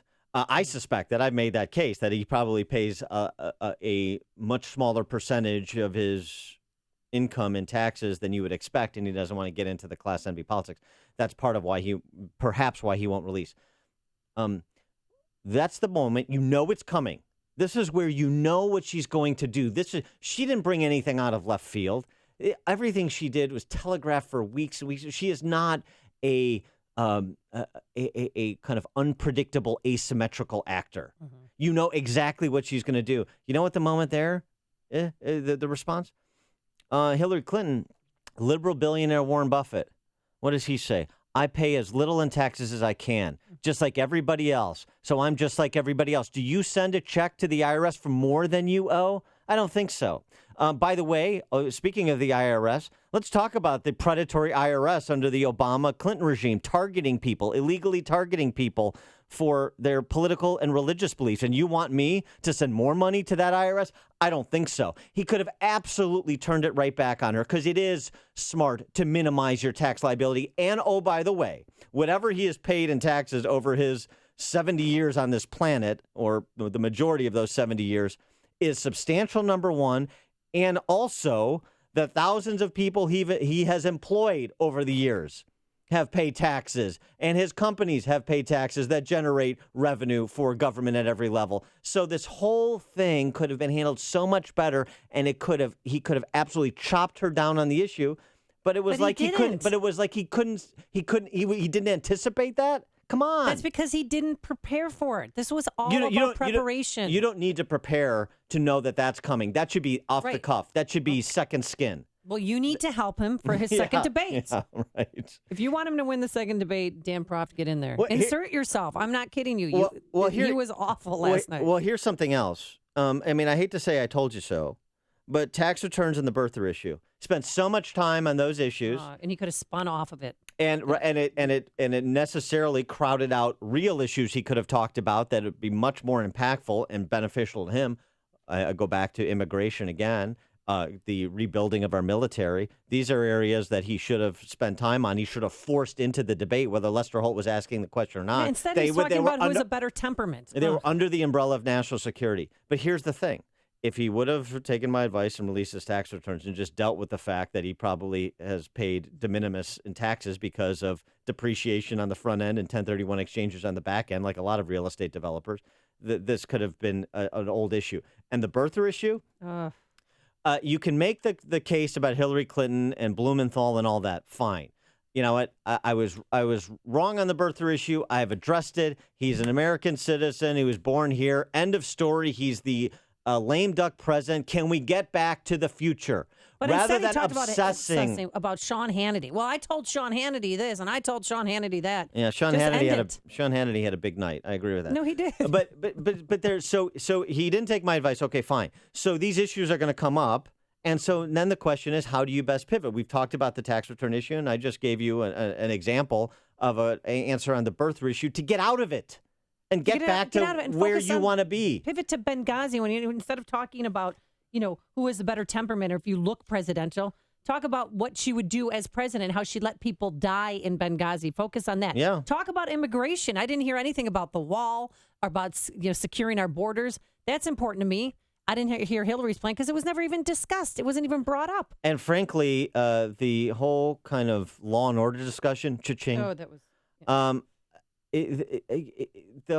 Part of it was how Lester Holt framed it as a racial discussion, which it's not. And then Trump, 2 words, law and order, cha-ching. But he missed the opportunity to really spike the contrast between Hillary Clinton and Donald Trump. Hillary Clinton in bed with Black Lives Matter. She is flacking for them. She is anti-police. He mentioned the police endorsements he's gotten. That's good. Yeah. But it just wasn't as crisp as it could have been, because that's an area of real contrast. I mean, good thing they didn't play the national anthem at the beginning. Hillary would have probably taken a knee. You could have. And he didn't bring up the Clinton Foundation either. Right. Well, that's in the whole kind of email State Department pay to play. Well, excuse me. And the Clinton Foundation and the emails and Hillary and Bill's, the Hillary and Bill Inc., that whole thing. Where was the kind of revisiting and reintroducing the topic to 100 million people of ruling class politicians in D.C., of which she is one? I'm the outsider running against the ruling class. She is an ambassador to the ruling class. That's a big distinction. Simple, crisp contrasts on these specific issues, as well as their market position and thus their mind's eye to the future. It would have done him so much better. He started out strong when he talked about 30 years to address any of these problems, and now you're just coming up with solutions and white papers and go look at my website. What is that? What kind of leadership is that? That was a strong start, but there was no backing that start. And then after the debate, his one regret was not bringing up Bill Clinton's transgressions because Chelsea was there. That was his one regret. Yeah. I would have said, not going after her more on certain topics and list all that you just said. Right. The fact that he dummies it down and talks about Bill Clinton. The fact that 20 years ago. The fact that we didn't get to an important issue like immigration. Right. That would be a regret. Mel in Mount Prospect on Chicago's Morning Answer. Oh yeah, you're right on. He fell apart at the end. I think he's the only person I ever heard that within 2 sentences somehow linked Rosie O'Donnell with nuclear war. I mean, I found that incredible. Anyways, I don't care for Hillary at all, but boy, I thought he had so many missed opportunities. He just wasn't prepared for the whole thing. Anyways, thank you. Thanks Bye. for the call, Mel. And, well, it is important to bring up Rosie O'Donnell in the context of nuclear holocaust, because she will be one of the things, along with cockroaches, that survives. And she'll survive on cockroaches. What are you talking? Bill in Paw Paw, Michigan. I don't know. I'm really frustrated when I hear anybody of a conservative bent hear some Democrats say, oh, we're going to tax the rich because they're not paying their fair share. Yeah. I looked up some numbers last night. People with over $1 million in income, which is a very tiny percentage of the population, pay 51% of all income taxes, and people with over $100,000 income pay 87% of the income taxes in this country. And I just thought the whole thing, both debaters were losers. Hillary maybe looked like she had a little more skill, but Trump, he had all kinds of opportunities to say how he was going to do this, how he was going to do that. And my wife and I just kept saying, why does he keep saying the same crap over and over instead of explaining how he's going to do? Yeah, Bill, yeah, that's a good point. I mean, those are both good points. Thanks for the call. And on the tax issue, she's wrong. She's wrong on the subsidies. There's another contrast. She's wrong, and Trump is not articulating the distinction effectively. So you're right. I mean, what Trump should have done on the tax issue and out of the other issues, and this is, goes to what Thomas Sowell has always said, forget what people say their position is. Look at the premise. Go after the premise. And the premise on the tax issue was the wealthy aren't paying their fair share. And Trump should have attacked the premise with the data that Bill from Paw Paw, Michigan just mentioned. And just with this idea of kind of Hillary's carve-outs. I'm going to reduce regulations on small businesses. Hey, but you medium-sized businesses, I'm going to hammer you because you deserve it. And also the big lie that the left tells, the big lie, we're only going to tax the rich. And, of course, that always extends down into middle-income families, and it suppresses the right to rise, to borrow a Jeb Bushism, for those middle and lower middle-income families who are working and saving and doing things right. And it was just and Trump knows that. These aren't complicated economic arguments; they're straightforward. He was so beset by these ancillary issues and the kind of protecting his personal history on all these really largely immaterial matters. She walked all over him. No, I honestly think she walked all over him last night. Tony on the South Side. Hey, how you guys doing? Hey, good. Listen, usually a debate you watch, you see who you're going to vote for. This one was to watch see who you're not going to vote for. Mm-hmm. With that said, I'm getting tired of these memes from these Democrats saying that our country is inherently systemic racism. Now, when she said that you're more likely to get shot if you're a black man by a cop than a white guy, what she didn't understand is more white people get killed by police officers than blacks. Also, my wife, who has been a Democrat from Chicago for years, is now an independent. Even she said, I can't believe she actually went there. Yeah. So that's all I have to say. Thanks for the call, Jay. Well, that's another opportunity. That was another opportunity for Trump to say, Hillary, you're wrong. You are wrong about that, and you're race baiting. That's kind of, Tony, thanks for the call, because that's kind of where I was going with this, the lack of sharpening the distinctions on these critical issues that are front and center in people's minds right now, like law and order on our streets against the backdrop of the riots in Charlotte. They were that came up an hour and 2 minutes into the debate. Well, it's just another example where it's not that Hillary was right or she was displaying such dizzying intellect. It was that Trump missed opportunities to take it apart and to make it such that everybody kind of understands the choices between the two on these ranges of issues. Before you see it on TV, share it on Facebook, or read about it in the paper. Hear it here first. This is Chicago's Morning Answer on AM 560. The Answer. Plenty of sunshine today, but it will be windy. Wind gusts of up to 30 miles per hour, a high of 66 degrees. Let's get those travel times. Here's Jim Telemonte. Thanks, Amy. Northbound Tri-State is really jammed from Lake Avenue to Dundee, where two right lanes are closed after an overnight truck fire. Elsewhere, the tollways have fairly mild delays. Eden's 21 minutes, Lake Cook to the junction, outbound 19. The Kennedy, 25 minutes, O'Hare to downtown, outbound 23. The Ike, 36 minutes, Thorndale to the post office, outbound 31. Stevenson, 54 minutes, 355 to Lakeshore Drive. The Ryan is 19 minutes, 95th to downtown, I-57. 38 minutes, I-80 to the merge, Bishop 426. And the westbound Indiana Toll Road has delays with Portage exit to Ripley, thanks to construction. That's traffic. AM 560, The Answer. On AM 560, The Answer, we talk about the important issues that affect your world. Things like the economy, education, and foreign policy. There's always so much going on in the news that we don't always have the time to focus in and talk about the big ideas behind the important issues. Enter Upstream Ideas online at upstream-ideas.com. Upstream Ideas, in partnership with the Illinois Policy Institute, provides the kind of information that informs the policy discussions happening here on AM 560. At Upstream Ideas, you'll broaden the debate, move beyond partisan assumptions, and challenge accepted beliefs. Upstream Ideas goes against the current and thinks upstream. Go online now at upstream-ideas.com. That's upstream-ideas.com. You'll be armed with new information and fresh perspectives to help encourage you to make the state of Illinois and the United States of America a bit freer, a bit more just, and a bit more civilized. Upstream-ideas.com.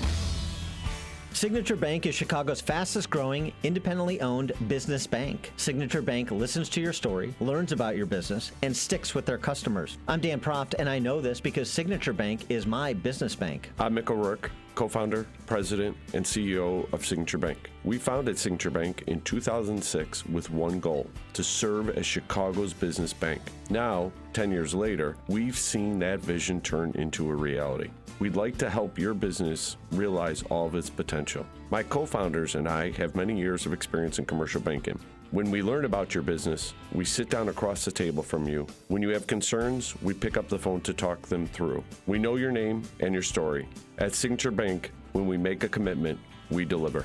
Signature Bank is looking for their next success story. Learn more about turning your business vision into reality. Visit signature-bank.com. Signature Bank, helping local businesses succeed. Member FDIC, Equal Housing Lender.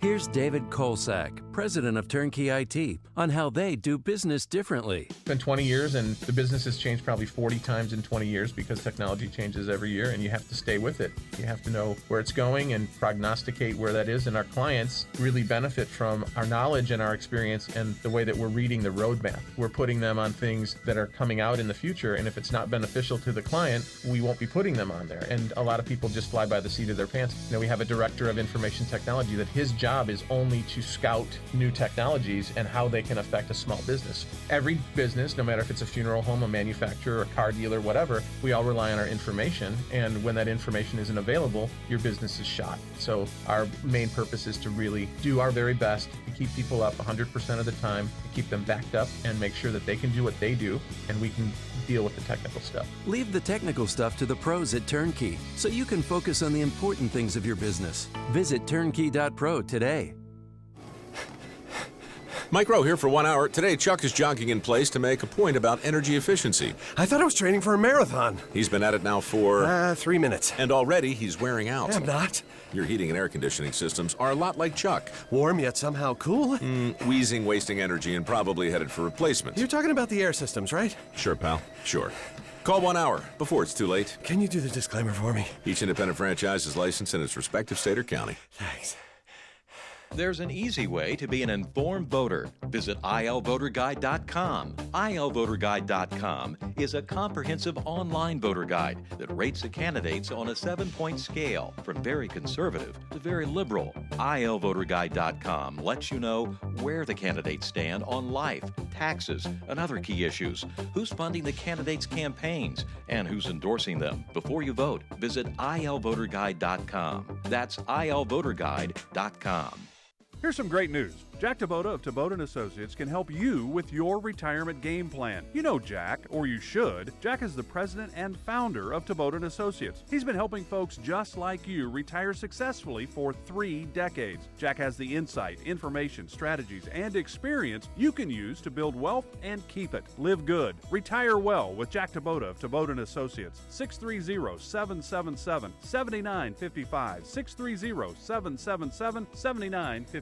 The following is a paid political announcement. I want you to know that Steve Reich will be the best representative for McHenry County. Steve knows you have to walk on both sides of the road, and he sees rising property taxes driving out homeowners who thought they'd get help. Well, Steve Reich will fight for tax relief that will also grow the local economy. And I know Steve Reich will have a strong voice for the farmers. Steve will work for you and everybody in McHenry County. Elect Steve Reich for state representative in the 63rd District. Paid for by citizens to elect Stephen Reich.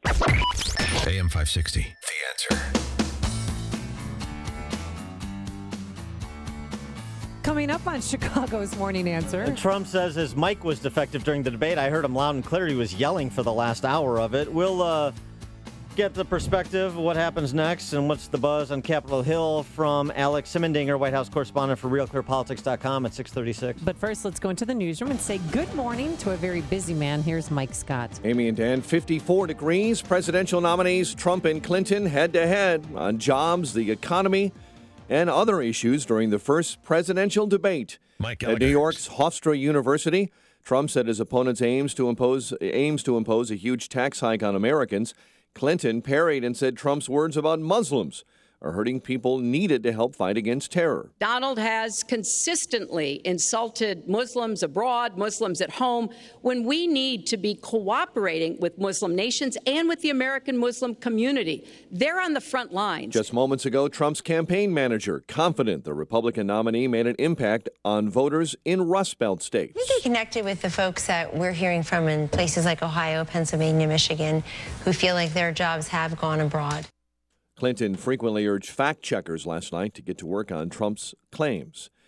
Democratic nominee Clinton will speak at a rally in Raleigh, North Carolina today before holding a fundraiser in Chapel Hill. Donald Trump spends the day in the swing state of Florida. Iowa getting ready for flooding that could impact thousands. More than 10,000 have been evacuated in Cedar Rapids, where the Cedar River is expected to crest at 23 feet this morning and stay at that level for at least 6 hours. Autopsies are scheduled for later today as police look for answers on how 2 children died. Authorities report 7-year-old Liliana Hernandez and 6-year-old Renee Pastor missing yesterday. Police issued an Amber Alert in Indiana. Officers found them in Elkhart a few hours later, dead in the back seat of their mother's car. DuPage County authorities say a 15-year-old died last week after choking on food at Willowbrook High School. The teen was rushed to the hospital, pronounced dead later that day. The coroner's office said yesterday Abdul Jalal had Down syndrome, but that disorder didn't appear to be a factor in his death. And data from industry experts released yesterday shows the state has generated about $785 million in state and local tax revenue since video gambling machines were legalized 4 years ago. Cubs won their 100th game, routing the Pirates 12-2. Sox beat Tampa Bay 7-1. Monday Night Football, Falcons over the Saints 45-32. The news, a service of Accountemps. The 2017 salary guide is here. Check it out for instant access to the up-to-date salary forecast for more than 400 accounting and finance jobs where you live. Visit them at accountemps.com. Accountemps, a Robert Half company. 6:33 and a check of traffic and weather on the way next on AM 560. Mike Gallagher sees a spiral in the Clinton campaign. Let me allow you to fully embrace how bad things are right now for the Clinton campaign with tightening polls, how good things are going for Donald Trump. It has turned in a major way. Donald Trump, once again, all of us who've raised concerns about Hillary Clinton's health are being vindicated. The Mike Gallagher Show, weekdays at 9, right before Dennis Prager at 11 on AM 560. The Answer. Plus up your day with Centrum Silver multivitamins, upgraded with more vitamin D3. It's a healthy addition you can feel good about. Attention men and women over the age of 50. If you have more than $200,000 saved for your retirement and are considering buying an annuity, I have some breaking news for you. Don't buy an annuity until you find out how to unlock a $1 million annuity protection at absolutely no cost to you. A free book to help you maximize your retirement income and minimize the risks associated with annuities from top annuity insiders has just been made public. This book exposes little-known secrets on how you can automatically trigger an exclusive, patent-pending $1 million annuity protection while growing your money potentially double digits. Listen carefully right now because we're about to offer you this free book that reveals little-known truths about how to get the highest guaranteed annuity rates with up to $1 million additional protection at no cost to you. Call 1-800-885-9922 to get your copy rushed to you today. Want the highest guaranteed income for your retirement? Want an additional $1 million annuity protection at no cost to you? Call 1-800-885-9922. That's 1-800-885-9922. Our annuity professionals have the appropriate licenses for the products they offer. Hiring people is probably the worst part of my job. It's such a hassle, the searching, the sorting through resumes. Most people don't have the right experience. We started using ZipRecruiter about 3 months ago. Right from the start, you could tell it was going to make hiring a lot easier. One click and my job was posted to 100+ job boards, all the top sites. All of the candidates came to my dashboard, and it's easy to compare them. Thumbs up if I liked them, thumbs down if I didn't. No emails and attachments, printing up docs, phone calls, none of that. And I couldn't believe the number of great applicants we got. I had the person we needed within 1 week. I don't know how we hired before ZipRecruiter. Whether you're looking to fill one position or 20, find the best candidates with ZipRecruiter, where your job is just one click away from 100+ job sites. ZipRecruiter, the fastest way to hire. And right now you can try ZipRecruiter free. Just go to ZipRecruiter.com/work. That's ZipRecruiter.com/work. ZipRecruiter.com/work. 6:36. Let's get an update on the roads. AM 560 traffic center time. Here's Jim. Thanks, Mike. Traffic on the northbound tri-state is at a standstill from Central Road to Dundee, where 2 right lanes are blocked after an overnight truck fire.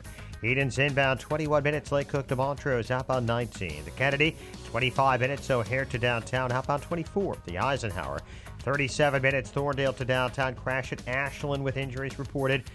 Stevenson, 54 minutes, 355 to Lakeshore Drive. The Ryan, 19 minutes, 95th to downtown. I-57, 38 minutes, I-80 to the Verge. Bishop Ford, 35. There's a crash at Sibley. 2 left lanes are blocked. Injuries are reported. Traffic service of Colorado State University Global Campus. Earn your bachelor's or master's degree without putting your life on hold. Colorado State University Global Campus is 100% online, designed for working adults. Learn more and apply online at csuglobal.edu.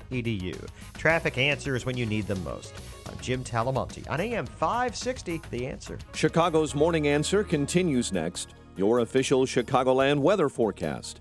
From the aircomfort.com Weather Center, sunny to partly cloudy today. Breezy and cool, high 66. Cloudy, couple of showers, 50 overnight. 53 at O'Hare. Next news at 7. Chicago's Morning Answer with Dan and Amy continues next on AM 560, The Answer. This hourly segment is brought to you by In the Know with Wealth Management Group, hosted by Craig Bolanos. Heard Sunday mornings at 10.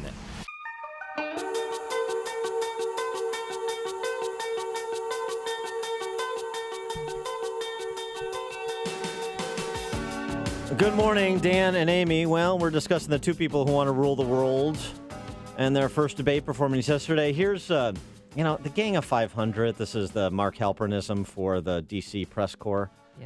Yeah, I've watched some of them before and some of them after on different cable news channels.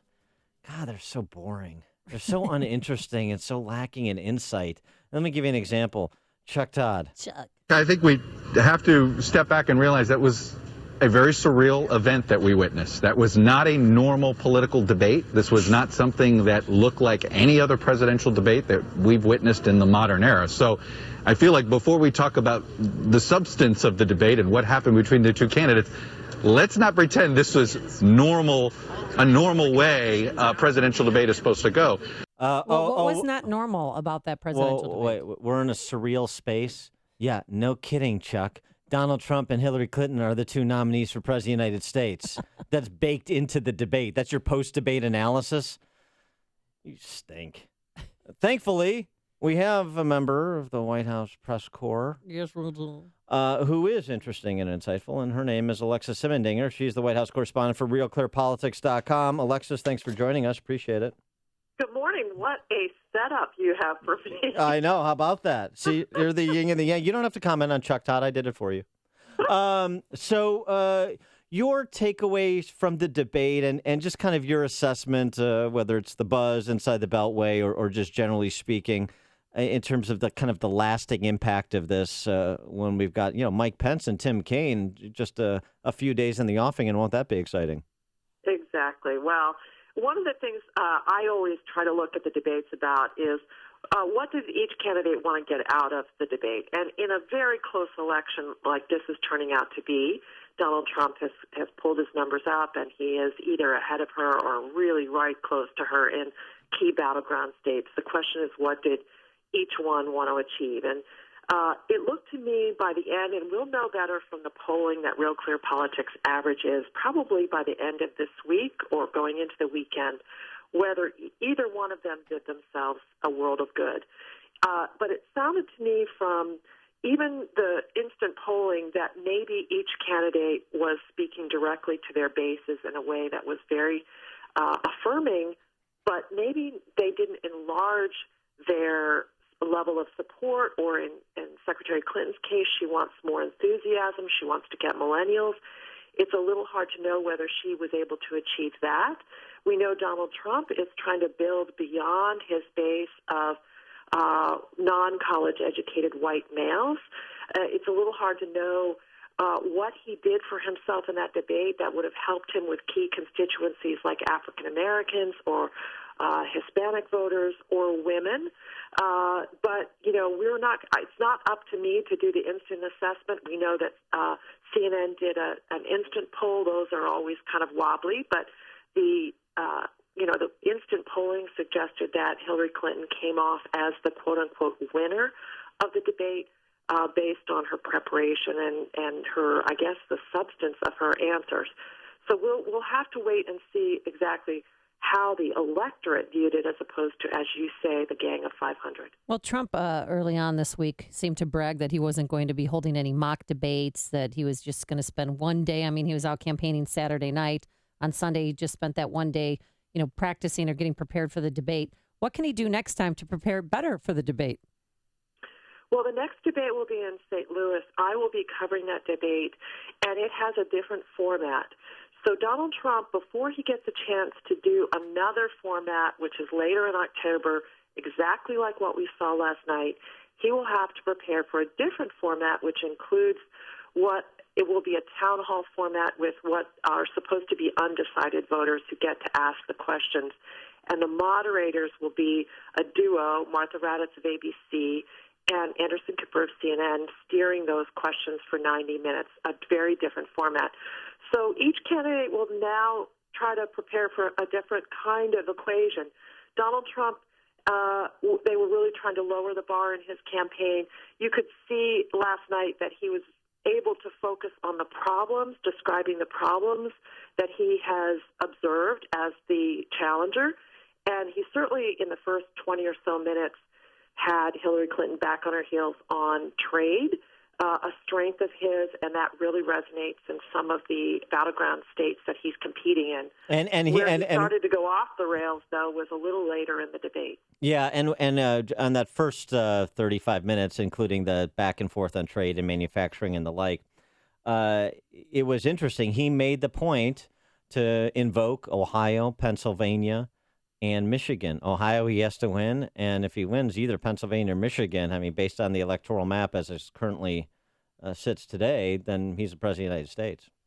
Exactly. He knew to whom he was speaking, and in that first, I would say that first 17, 19, 20 minutes, he really hit those issues because that was the economic conversation part of the debate. He really hit that strongly and was able to be a little bit more articulate about his complaints about NAFTA, for instance, or about his concerns about trade. And I think we also know that an advantage for him is that in a 90-minute debate like last night, the viewership is higher in the beginning than it tends to be at the end. So do you think Hillary Clinton did anything to damage her political base last night? I mean, she smiled through his insults. He did interrupt her 26 times. Do you think she held her own? Oh, I think she held her own. She did what she naturally is disposed to do, what her style is. She came prepared. She made a strong, I thought it was an interesting case that she added to her complaint that Donald Trump won't release his tax returns, not just by suggesting that he has something to hide and not just by suggesting that he didn't pay taxes, but arguing to the electorate that she's trying to speak to why that matters. And she made a passing reference to her concept that Donald Trump's avoidance of taxes, which you notice he affirmed, he called it smart, right? She was arguing that that means that there was less resources in the government for programs that the American people care about. And she mentioned defense and she talked about education. That helps her with a larger group of the electorate, even beyond her base, and it might resonate with younger people when she talks about education. It was just a quick reference. But then she also, I thought she was able to point out from time to time that Trump has a loose relationship with the facts, even the facts about his own life. And, that doesn't hurt him with his base, but that might hurt him with undecideds or women. Although, I mean, part of this, and I wonder what you were getting in terms of feedback from surrogates in both camps. I mean, part of this is Trump's missed opportunities. I mean, on the tax return issue, okay, if you're not going to release them, which I disagree with, but okay, if you're not going to release them, there's easy responses to that, to what she offered up. starting with Warren Buffett, who infamously said that I pay as little in taxes as I can, like everybody else. And so that really doesn't distinguish Trump. And, oh, by the way, in terms of the economic activity he's generated over his business career, I think he could put that up against the economic activity that Clinton Inc. has generated, most of which has happened in the last 10 years by giving speeches. I mean, there's opportunities to push back. And it seemed like on some of these issues he knew was going to come up. He knew were going to come up. The birther issue, the tax return issue. He obsessed about them rather than getting out and getting back to issues that weren't even covered, like, for example, immigration policy. Right. Immigration wasn't brought up, but there were other missed opportunities, too. And we know that there are folks who had hoped to hear Trump bring up, for instance, the Clinton Foundation pay to play, which is his accusation on the campaign trail. He was, though, persistent in trying to describe Hillary Clinton as old politics and her role for 30 years and where are her achievements. And he came back to that idea. You could tell he had prepared for that. He was trying to find opportunities to put that in. But you're correct that if he wants to talk about business, he has a case to make that isn't just based on his own business experience. It could potentially be based on what he knows about the business community at large. And as you say, there were opportunities in which he could have made it less personal or seemed like he took less umbrage at the way the discussion was going and focused it more on what the electorate is thinking about. I know we're just recovering from last night, but we've got a vice presidential debate next week.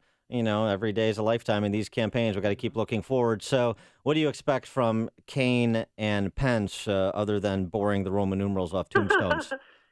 Well, one thing we know from Governor Pence is that he has said he is really, really preparing and that he started early to prepare, and he is making no excuses for it. So that clearly will make him more comfortable. It's also a much more civil kind of discussion because it's usually at a round table, and it sounds much more like a conversation. Usually the two vice presidential candidates are sitting very close to one another, and it has a much more moderate kind of tone to it, which, as you say, after the last night's debate, depending on your taste, could be really sleepy. And Tim Kaine from Virginia, very estimable past governor or senator. He knows his brief. And probably each of them is very adroit at pushing or supporting the top of the ticket. So we may hear just, ad nauseum again about what standout nominees these two nominees are. And then the vice presidential candidates, we've seen in the past, sometimes they're so good in the past, we've wondered whether the ticket should be reversed. Right. I'm not sure if we'll feel that way after the VP debate, but usually they're very interesting to hear. All right. She is Alexis Simendinger, White House correspondent for RealClearPolitics.com. Alexis, thanks for joining us. Appreciate it. Have a great week. Thank you. Thank you. And she joined us on our turnkey.pro answer line. You're listening to Chicago's Morning Answer with Dan Proft and Amy Jacobson on AM 560. The Answer. Hey, Dan, do you know who Pence is using in his mock debates? Your good friend, Governor Scott Walker. Got a little side gig there, huh? Boy, that's going to be just nonstop excitement between those two. Two white dudes Boy, sitting they around sell a table. tickets to those. That's a couple of firebrands.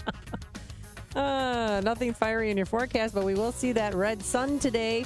A few high clouds, breezy. Wind gusts of up to 30 miles per hour and a high of 66 degrees tonight. A couple of showers and a low of 50. Anything exciting on the roadways? Here's Jim Telemonte. Well, Amy, commuters are still paying for a fiery overnight crash in the northbound tri-state. It was a truck fire on the northbound side of 294 at Dundee Road. Still have two right lanes blocked there. This happened around 2 o'clock this morning. It is jammed Gulf Road up to Dundee. Farther south, the delays are growing, but they're still fairly routine. On the inbound Edens, it's now 34 minutes Lake Cook to the junction. It got heavy quickly. Outbound 24. Kennedy, now 40 minutes O'Hare to downtown, outbound 24. The Eisenhower, 54 minutes Thorndale to the post office. Crash at Ashland with two right lanes, injuries involved. Outbound, it's 40 minutes to Thorndale. Stevenson, 55 minutes, 355 to Lakeshore Drive. Ryan, 19 minutes, 95th to downtown. I-57's brutal today. 42 minutes, I-80 to the merge. Bishop Ford, 35. There's a crash at Sibley that's now cleared. I'm Jim Talamonte in the AM 560 Traffic Center. I'm Rich Thomason in for Lou Dobbs. Waiting for the debate fallout on Wall Street. Reports the African American community has been on the economy. Secretary, last week you said next. Bill Bennett here to tell you about Augusta Precious Metals. The stock market crash of 2008 wiped out as much as 50% of IRA or 401k accounts. Can you afford to lose again if the next crash comes? What if you could store your IRA or 401k where you can see, touch, and hold it in your hands? Well, with the Augusta Gold and Silver IRA, you can transfer retirement savings into physical coins and store them where you can actually hold them in your hands, where you can get your gold fast in a disaster. Call Augusta Precious Metals today at 855-222-6993 and receive a free gold and silver IRA guide. There is no obligation. It's rated A+ with the Better Business Bureau. Augusta Precious Metals enjoys a 98% 5-star customer satisfaction rating with TrustLink.org. Trust Augusta. Call Augusta Precious Metals today at 855-222-6993. That's 855-222-6993. 855-222-6993. Last night's Trump-Clinton debate is now in the history books, but the spin is just beginning, both on the campaign trail and among investors. Analysts say the outcome of November's election may have an impact on the market, especially if newcomer Donald Trump wins the presidency. Economic reports due today include an update on chain store sales and the regular survey of consumer attitudes about the economy from the Conference Board. New home sales declined in August, only a month after they surged to the highest level in almost 9 years. Despite some political turmoil, business confidence in Germany has increased within Europe's largest economy. Please join us for Lou Dobbs tonight at 7 and 11 Eastern on the Fox Business Network. This is the Lou Dobbs Financial Report. For over 4 years, foreclosure defense attorney Lou Bridges has shared the truth about foreclosures. For as little as $80, you can advertise your business in Lou's show on AM 560 The Answer. It's easy. Your advertisements will be professionally written and produced. You'll get credible exposure for your business on a radio station that touches listeners in 4 states. All sponsorships in the show are category exclusive. All sponsors must pass a rigorous vetting process prior to Lou endorsing and recommending your company to his listeners. Lou is looking for sponsors in the following categories: credit repair, HVAC, moving, siding, roofing, banking, IRS tax resolution, car dealers, painting, remodeling, and lawyers. Don't delay. Find out today how you can reach potential customers for only $80 a week with the Lou Bridges Show. To become a sponsor on AM 560 The Answer, call Larry Chappell now at 847-312-8197. That's 847-312-8197. This is Dan Proft with 60 Seconds of Sanity. Some of the lowest information voters are those with the highest levels of education. It turns out that you can earn a BA from Tufts and an MBA from Harvard and still not know what the hell you're talking about. As Charles Murray described in his book, Coming Apart, these sophisticated barbarians don't believe in theory, what they do in practice. In practice, they're capitalists who get married, raise a family, educate their children, and abide their personal and professional responsibilities. Many regularly attend church. In theory, they're adherents to the philosophy of central planners who aim to supplant mom and dad, if not redefine them out of existence altogether, while programming children in godless totalitarian re-education centers to believe they're responsible for nothing and entitled to everything. The inability of these sophisticated barbarians to connect the dots between what they ostensibly believe and what they actually practice makes them the wheelmen for the Hobbesian thugs robbing Americans of their freedoms. Make no mistake about it. What these anti-free thought intellectuals, anti-free market entrepreneurs, and anti-values traditional families have wrought is on the ballot this November. AM 560, The Answer. Dan and Amy, a little local story here to just break up the debate chatter. It's a pretty big one, too, Dan. CTU, Chicago Teachers Union. Here's a real stunner. The CTU. Yeah, what have they decided to do, and how's it going to affect us? By a 95% vote, Chicago Teachers Union again, and their kind of plebiscite, have okay to strike. There's no date set, so this is just the process of moving towards a potential strike. Well, chatter on the playground is it could be mid-October. Well, yeah, October 11th would be as the worst-case scenario, so that's as soon as they could walk.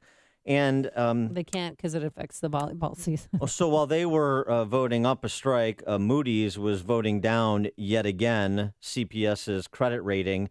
I mean, it's already in junk land. It just is getting worse. Downgraded its debt from B2 to B3. So that just means higher interest costs and so on and so forth. But here's the thing I often say about the Chicago Teachers Union. Everybody focuses on Karen Lewis. You should not be afraid of Karen Lewis. What you should be afraid of is 95% of Chicago public school teachers who say, yep, that's my gal, that's my leader, that socialist policy agenda is what I'm supporting. That's what you should be afraid of, and that goes for you at Blaine as well. This is the morning show more Chicago radio listeners are choosing. This is Chicago's Morning Answer on AM 560. The Answer. This is Bob. Hi, I'm Bob. His company put their trust in Air Comfort to keep their business running cool all summer. Bob knows the value of proper chiller maintenance that includes end-of-season service, so he'll be ready for next summer. I'm ready. Dave, on the other hand, thought he could put off servicing his chiller at the end of last season and had 3 complete shutdowns this summer. Needless to say, his staff and customers were not happy. Moral of the story? Preventative maintenance will save you time, money, and trouble. As the hot weather ends, you need maintenance on your chiller before the start of next season. Air Comfort has one of the largest commercial and industrial service groups in the Chicago area, with a dedicated factory-trained chiller department that takes a scientific approach to analyzing your system and determining any needed maintenance. They know how to work on large equipment, perform an analysis of your chiller, and get you ready for next season. Call 708-345-1900 or visit aircomfort.com. Air Comfort, providing the right climate for business since 1935. Balance of Nature's fruits and veggies. About 6 years ago, I was diagnosed with congestive heart failure. I went from being able to work 14, 16 hours a day with no problem to where I could barely walk a block to the store without having to stop and rest. I went on to the phytonutrients about 6 months ago, and within a couple of months, my medical doctor had cut my prescriptions down in a little bit smaller dosage. The next time I went back a month later, I walked into the doctor's office and he says, "My gosh, what's happened to you? You don't even look like the same person." He looked at my legs and the swelling had gone down, my blood pressure was down. The venous stasis ulcers that I had had on my legs for the last 4 or 5 years because of the poor circulation were all healed, and I'm feeling far better. Call now to find out how to get your free month's supply of Balance of Nature. Call 800-2468-751 or go online to balanceofnature.com. Use promo code CHICAGO. Investments in securities involves the risk of loss. The following is a far too common tale of investing in annuities. A successful couple invested a large portion of their savings in annuities, thinking they were a safe way to guarantee a dependable income stream no matter what the market did. But it didn't take long for them to regret their decision. They were locked into low returns, faced potential tax consequences, and that they couldn't get out of their annuities without paying huge penalties. They were stuck, and so was their money. Suddenly, their retirement hopes and dreams were in danger. But it didn't have to happen to them, and it doesn't have to happen to you. You can avoid the annuity trap. Here's one way. Get the free report, Annuity Insights, your guide to better understanding annuities, by calling 1-800-467-5558. Written by Forbes columnist and money manager Ken Fisher's firm. This powerful report could help save you from major financial heartache, and it's offered today for free. If you have an annuity or are considering one, claim your free annuities guide today. Hurry, free copies are limited. Call now. 1-800-467-5558. 1-800-467-5558. Sunrise here in Chicago. We're watching these stories. Donald Trump singles out Chicago during last night's debate. A U.S. attorney is predicting police change. WIND Chicago News Time, 7 o'clock. Fox News Radio, I'm Dave Anthony. They were face-to-face and went toe-to-toe. She doesn't have the look. She doesn't have the stamina. And Donald Trump dismissed Hillary Clinton as a typical politician. She said he was unfit to be president, sexist, and... When you try to act holier than thou, it really doesn't work. It really doesn't. That was his response to her bringing up the President Obama citizenship question that Trump long put forward. He countered he thought it was her people that brought the issue up in the 2008 campaign. They also sparred over jobs and trade deals and fighting ISIS at their first presidential debate. And Trump not releasing his tax returns. Because there's something he's hiding. And he said he'll release them when she releases thousands of deleted emails. Afterward, Clinton told supporters she thought it was a great debate. You can't take anybody anywhere for granted. And they have 2 more debates to go, and Trump says, Well, I may hit her harder in certain ways. I really eased up because I didn't want to hurt anybody's feelings. Some online polls show Trump won. Others say Clinton was the winner last night. Of course, Americans were instantly reacting throughout the debate online. Fox's Carly Shimkus follows all that closely and joins us live. Dave, Donald Trump dominated the conversation on social media. The GOP nominee was the subject of 79% of the conversation on Facebook and 62% on Twitter. The top tweeted moment of the night? I think my strongest asset, maybe by far, is my temperament. I have a winning temperament. I know how to win. Well, that moment caused voters to reach for their computers and cell phones to respond. Not entirely positive for Trump, as many people disagreed. Clinton's health has been a big topic of conversation lately, but last night, a lot of folks at home were distracted by Trump. Yes, I'm calling Trump's sniffle the new Clinton cough. Dave? Carly, bombings in Baghdad today. At least 17 people were killed. And Homeland Security Johnson will go to Congress today to say homegrown attacks inspired by extremists are as much of a threat as those directed by terrorists. Fox News Radio, fair and balanced. Sunrise in Chicago, 54 degrees at 7:02 on AM 560. The Answer. Good morning, I'm Mike Scott. Autopsies are scheduled for later today as police continue to look for answers this morning about how 2 children died.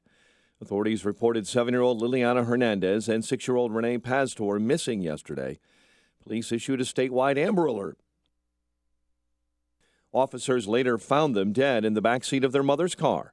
Investigators are not saying right now how they died or why their mother may have killed them. Donald Trump continues to single out Chicago when discussing law enforcement reform in the country. In the first presidential debate last night, the Republican nominee cited the city's numerous shootings. 1,000 people killed in Chicago by guns from the beginning of the presidency of Barack Obama, his hometown. You have to have stop and frisk. Trump also referenced Chicago violence during a speech at the Republican National Convention.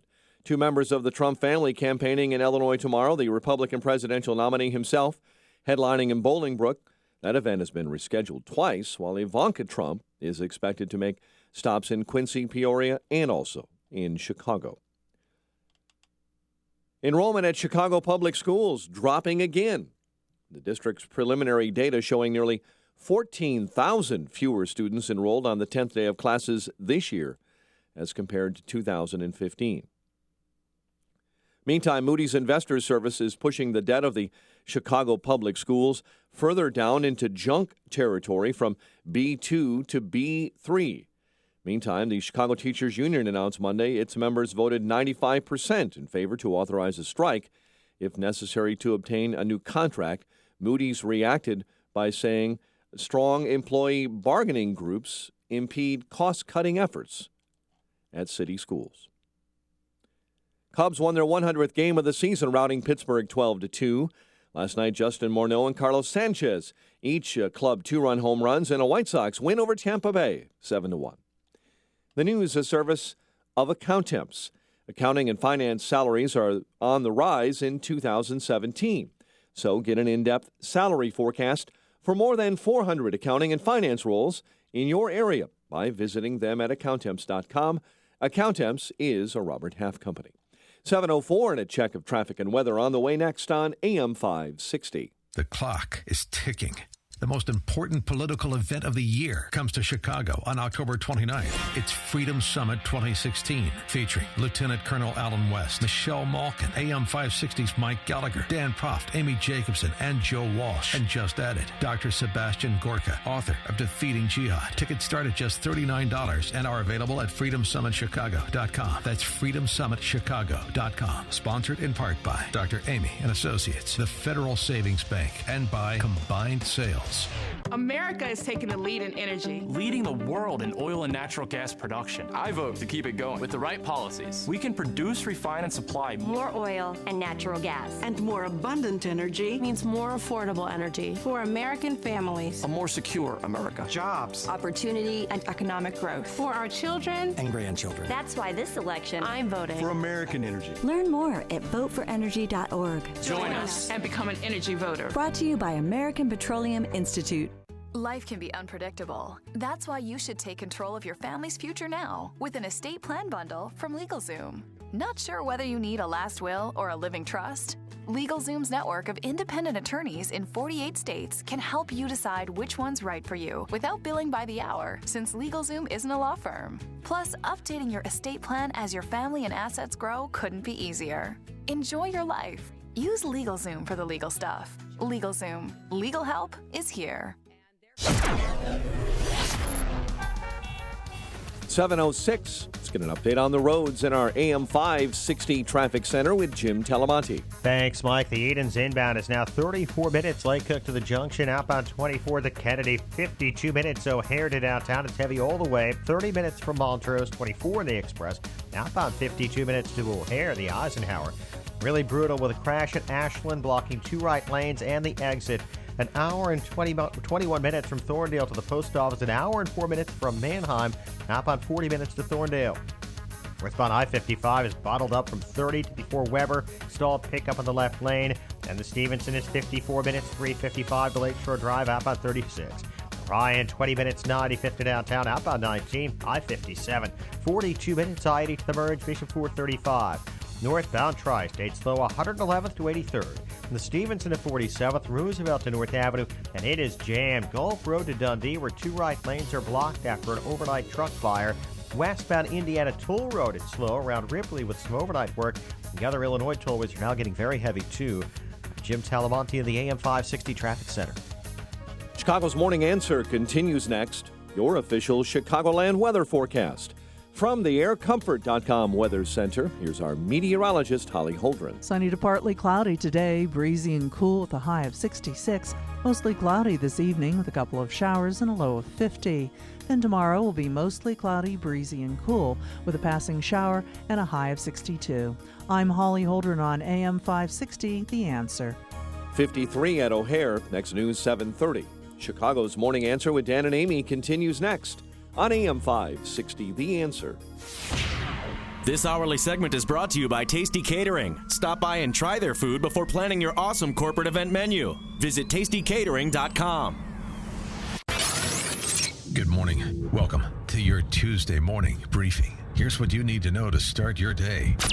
I think Donald just criticized me for preparing for this debate. And you know what else I prepared for? I prepared to be president. And I think that's a good thing. Why are you just thinking about these solutions right now? For 30 years you've been doing it, and now you're just starting to think of solutions. I think we have to step back and realize that was a very surreal event that we witnessed. That was not a normal political debate. Well, I mean, it was not exactly the knockout fight that we thought. It was a spirited fight. I think in the end it was something like a draw, but I do believe that the draw goes to the challenger. This is Chicago's Morning Answer with Dan Proft and Amy Jacobson on AM 560. The Answer.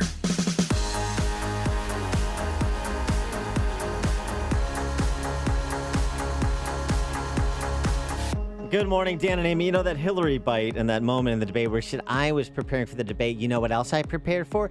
The presidency of the United States, because it's all I've ever wanted. I mean, she sounded like Reese Witherspoon in Election.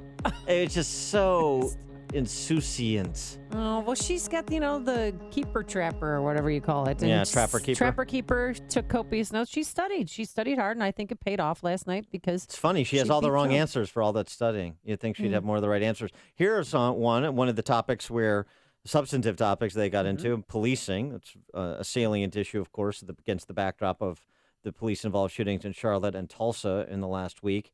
And the question of implicit bias. In other words, it's a fancy way of saying, are the police systemically racist? That's the question that Lester Holt posed to Hillary Clinton. Here's her response. Secretary Clinton, last week you said we've got to do everything possible to improve policing, to go right at implicit bias. Do you believe that police are implicitly biased against black people?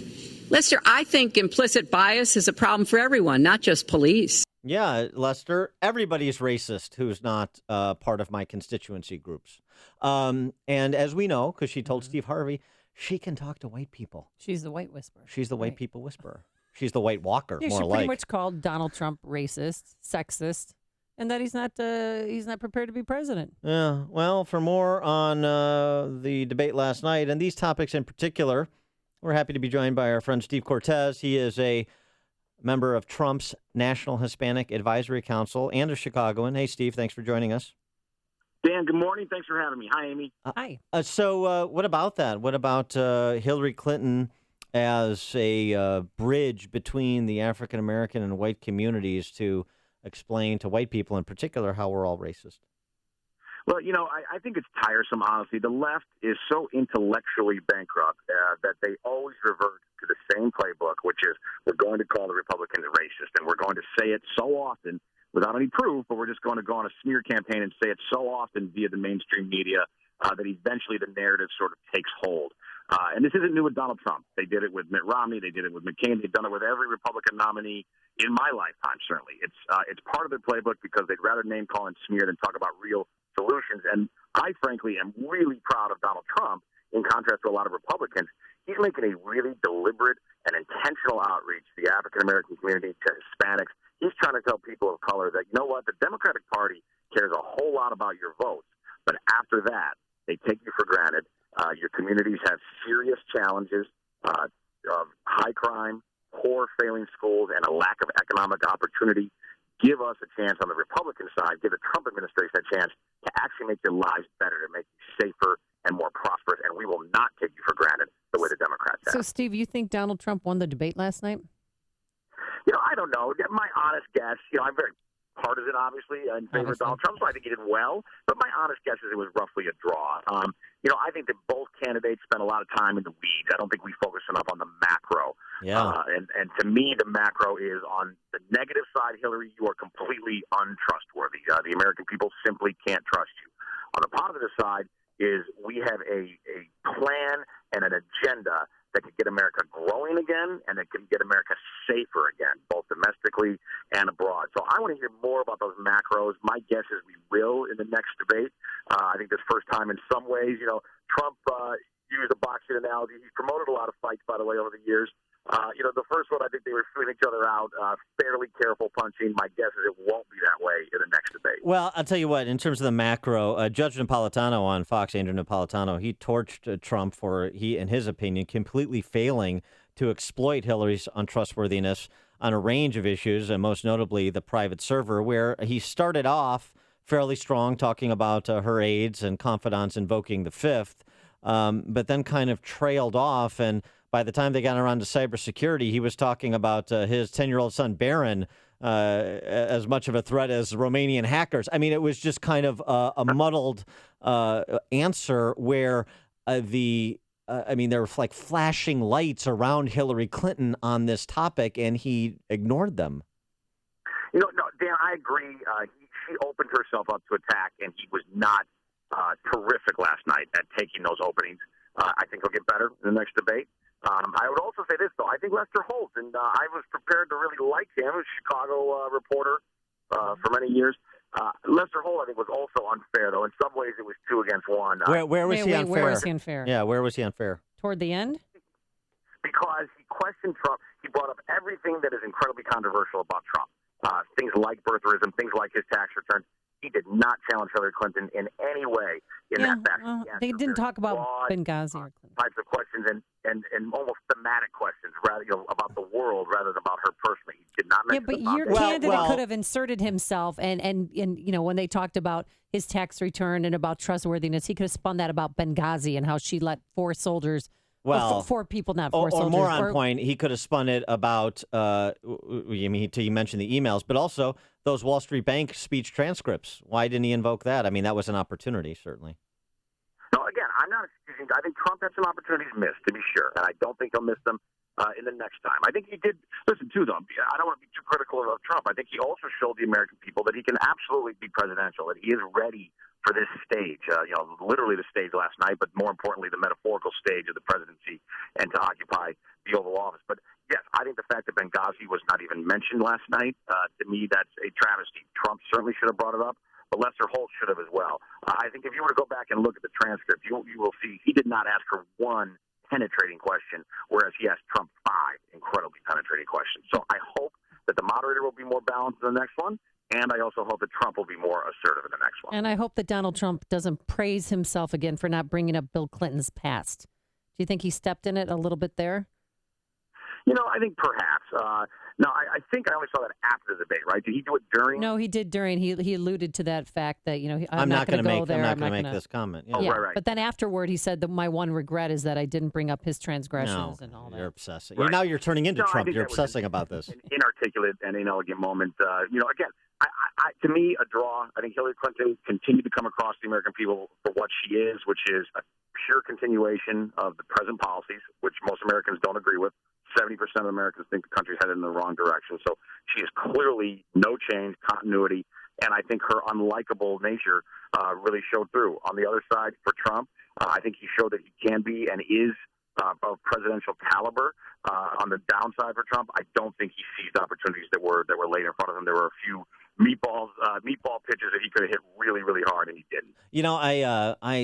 The debate started off well, although I was a little disoriented because when Hillary Clinton came out on stage in that red pantsuit, it burned my retinas. So I was struggling to kind of recover and focus on the debate, and I was having some difficulty. But Trump started off very strong in the signature line about the career politician, right? You've had 30 years. That's a pretty hefty probationary period, 30 years, and now you're coming up with solutions and you're telling us to go to your website and read your book.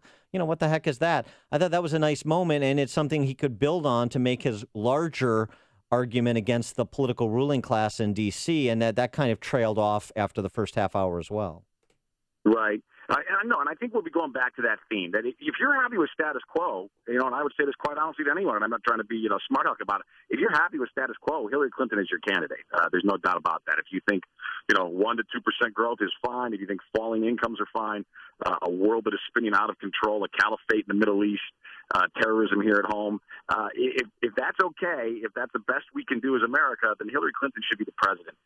If you think that there's enormous problems with both our economy and security, if you think that security and prosperity will be better handled and better managed by Donald Trump, then we need to change things and change them dramatically. And then I'm certainly in that latter camp. Donald Trump has done so well on the campaign trail, talking about immigration and securing our border and keeping Americans safe. Why was that lost in last night's debate? Yeah, there wasn't enough talk about that. There's certainly a lot of talk about trade in regards to our border and in regards to Mexico and NAFTA, but not a lot about the border.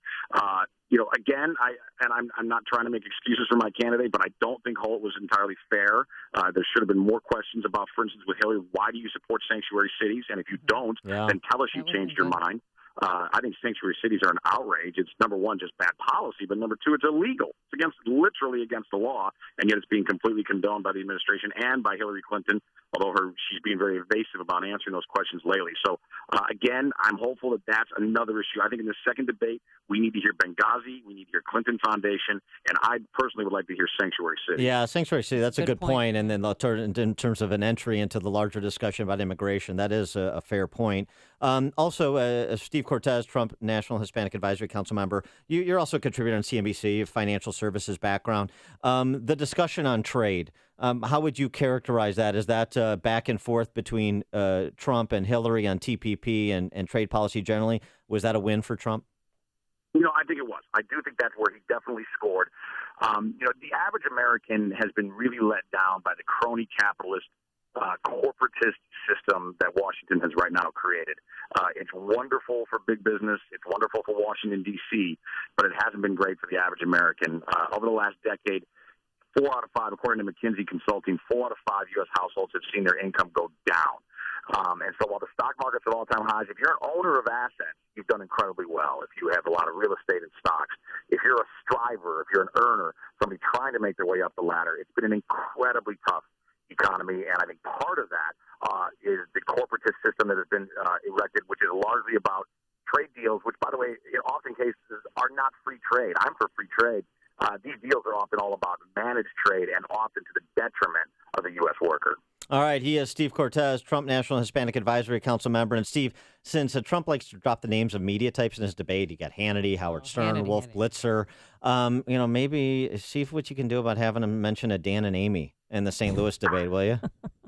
Will do. Let's see if we can get that in there. All right. Thanks for joining us, Steve. Appreciate it. Thanks for having me. Bye-bye. And he joined us on our turnkey.pro answer line. Listen to Dan and Amy on your smartphone. Download the AM 560 mobile app today at 560theanswer.com/mobile. So did the first debate sway voters' pick for president? Your phone calls coming up next. 312-642-5600, our turnkey.pro answer line. But first, here's your forecast. Plenty of sunshine, but it will be windy. Gusts of up to 30 miles per hour on and off throughout the day. And a high of 66 degrees tonight. A couple of showers and a low of 50. And for Wednesday, mostly cloudy, breezy, a passing shower or two. A high in the low 60s. Let's get those travel times. Here's a very busy man, Jim Talamonte. Thank you, Amy. The northbound tri-state still jammed. Gulf Road to Dundee. Now it's down to one lane blocked on the right side. There was an overnight truck fire there. Farther to south, the delays from Harlem to 47th and Roosevelt to the Grand Avenue curve. Eastbound Adams tollway slow. Randall to 31, 59 to Barrington. Explains Oasis to the Kennedy. Westbound slow from the Kennedy to Lee. Veterans Memorial heavy this morning. I-55 most of the way to Roosevelt. North Avenue to 290. Eden's 34 minutes. Lake Cook to the Junction. Outbound 26. Kennedy 52 minutes either way between O'Hare and downtown. The Ike after a crash at Ashland. An hour and 24 minutes. Thorndale to downtown. Outbound 47 minutes. Stevenson 54 minutes. 355 to Lakeshore Drive. Outbound 44. Ryan about 19 minutes either way between 95th and downtown. Jim Talamonte in the AM 560 Traffic Center. Hey, have you waited to buy a MyPillow? Well, guess what? You're in luck. For September only, when you buy one premium MyPillow, you still get the second for free, but you'll also receive 2 additional Go Anywhere MyPillows. So you're actually getting 2 premium and 2 Go Anywhere MyPillows for the price of 1. It is the best offer ever. Nearly every AM 560 host endorses MyPillow because it is the best. The National Sleep Foundation agrees because they made it their official pillow. What I love about it is that it's washable. Removes all the ickies that cause allergies, acne, and asthma, so it's a great health investment. And you'll sleep better, too. I know I do every night. So visit MyPillow.com, click the radio listener special tab, and use the promo code Amy. 2 premium MyPillows, 2 Go Anywhere pillows for the price of just 1. Or call 800-489-0201. That's 800-489-0201, promo code Amy. Your area rugs and carpets take a lot of abuse. Imagine if you were walked on every day. All the dirt from pets, kids, and spills pushed into your poor rug and carpet fibers. It's a tough job being a floor covering. It's even tougher to get them cleaned properly. Get the job done right the first time. Call Matthew Klugian & Sons, awarded the best carpet and rug cleaner in Chicago. Since 1938, Matthew Klugian & Sons' nationally recognized state-of-the-art cleaning plant and service center have been cleaning, repairing, and restoring area rugs and carpets to the highest quality possible. Klugian & Sons will clean and sanitize your dirty rugs like no other. They clean museum-quality rugs and will treat your rugs and carpets with the same exceptional care. Visit Matthew Klugian & Sons showroom at 1421 West Devon Avenue when you're searching for new or antique area rugs or custom carpeting. Now, save 50% on deodorizing with an area rug cleaning order. Klugian & Sons. Find them online at KLUJIANrugs.com or call 773-743-1300. Here's microbiologist Dr. Kim O'Neill talking about balance of nature. Scientific research has shown that many cancers and lifestyle diseases can be prevented with a diet. And it's just a fact that if you're a young African American man and you do the same thing as a young white man, you are more likely to be arrested, charged, convicted, and incarcerated. So we've got to address the systemic racism in our criminal justice system. And I know that it works. I've seen the immune response increase. I've seen your DNA repair capacity increase, and I've seen DNA protection. And that, to me, as a scientist, rings so true, and it's only natural. Call now to find out how to get your free month's supply of Balance of Nature.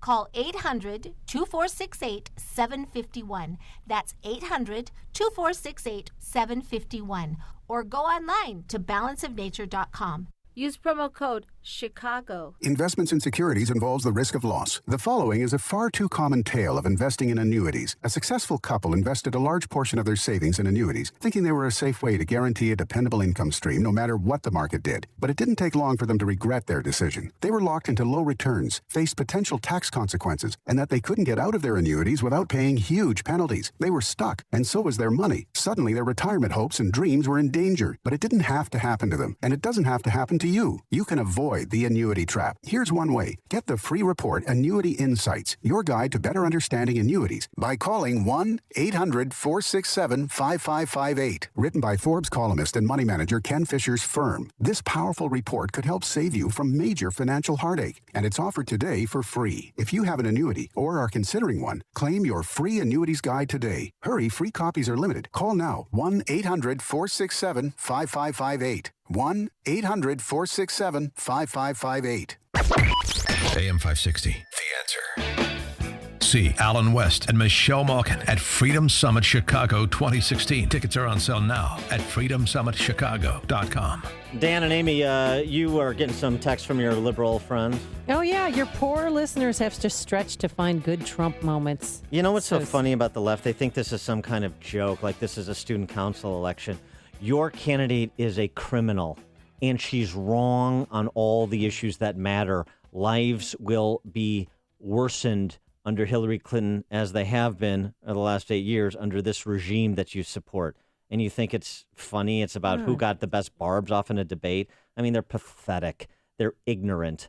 But you also mentioned you saw something about the interchange between Bill and Hillary after the debate. Yeah, after the debate, Bill and Hillary took to the stage and were shaking people's hands, but they looked so old and feeble. I mean, they're very rigid. They're old, and so is Donald Trump. Everyone's old. Those are grandparents up there. Those are people who should be enjoying the years of their retirement with their family. But you know what I saw when Bill Clinton gave Hillary a firm handshake to congratulate her on her performance? I saw those same two crazy kids that are in love, just like that day they met in that Yale Law Library back in the spring of '71. I'll tell you what, it's infectious. And then they like a virus carted them off to the home for their Jell-O. Ken and Wheeling, you're on Chicago's Morning Answer. Hey, Ken. Hey, Ken. Ken, you're on. Hey, how you doing, Dan, Amy? Good. What I was hoping you could play, I gotta get. I don't have so much time. I gotta get. I can't go to work. Yeah, but me neither. Could you play back the very first thing that Lester Holt said right before he asked the first question? He ran off a bunch of statistics on how the economy is so much better now under Obama. And I was wondering if someone could fact-check some of those statistics that he gave, because it didn't sound right to me. All right. Okay. Thanks, Ken. Well, there's a lot I want to fact-check, especially about the African-Americans. Yeah, Hillary. How dangerous it is for them. Hillary's Black Lives Matter talking points. Arlene on the Northwest Side. Hi, good morning. You two are so funny. I'm still laughing over that last comment. However, I would say that most people really don't think too much of these debates. I myself only tuned in the first half hour, and most people, their opinions, and they already know who they're going to vote for. In fact, we do have early voting. Yeah. And just one thing about Donald Trump, he knows how to make money, millions. Okay, our country is in dire need of that money, $20 trillion and counting. However, Hillary, on the other hand, knows how to spend money, other people's money. We as taxpayers, didn't we finance her to pay the bill for all those trips she made, the 100 trips to other countries? Right. Oh, thanks for the call, Arlene. One point of order, just in terms of people making up their mind. After the first debate between Barack Obama and Mitt Romney in 2012, Mitt Romney picked up 6 points. So, yeah, a lot of people made up their minds, and there's a significant minority who have not. Jim in Rockford.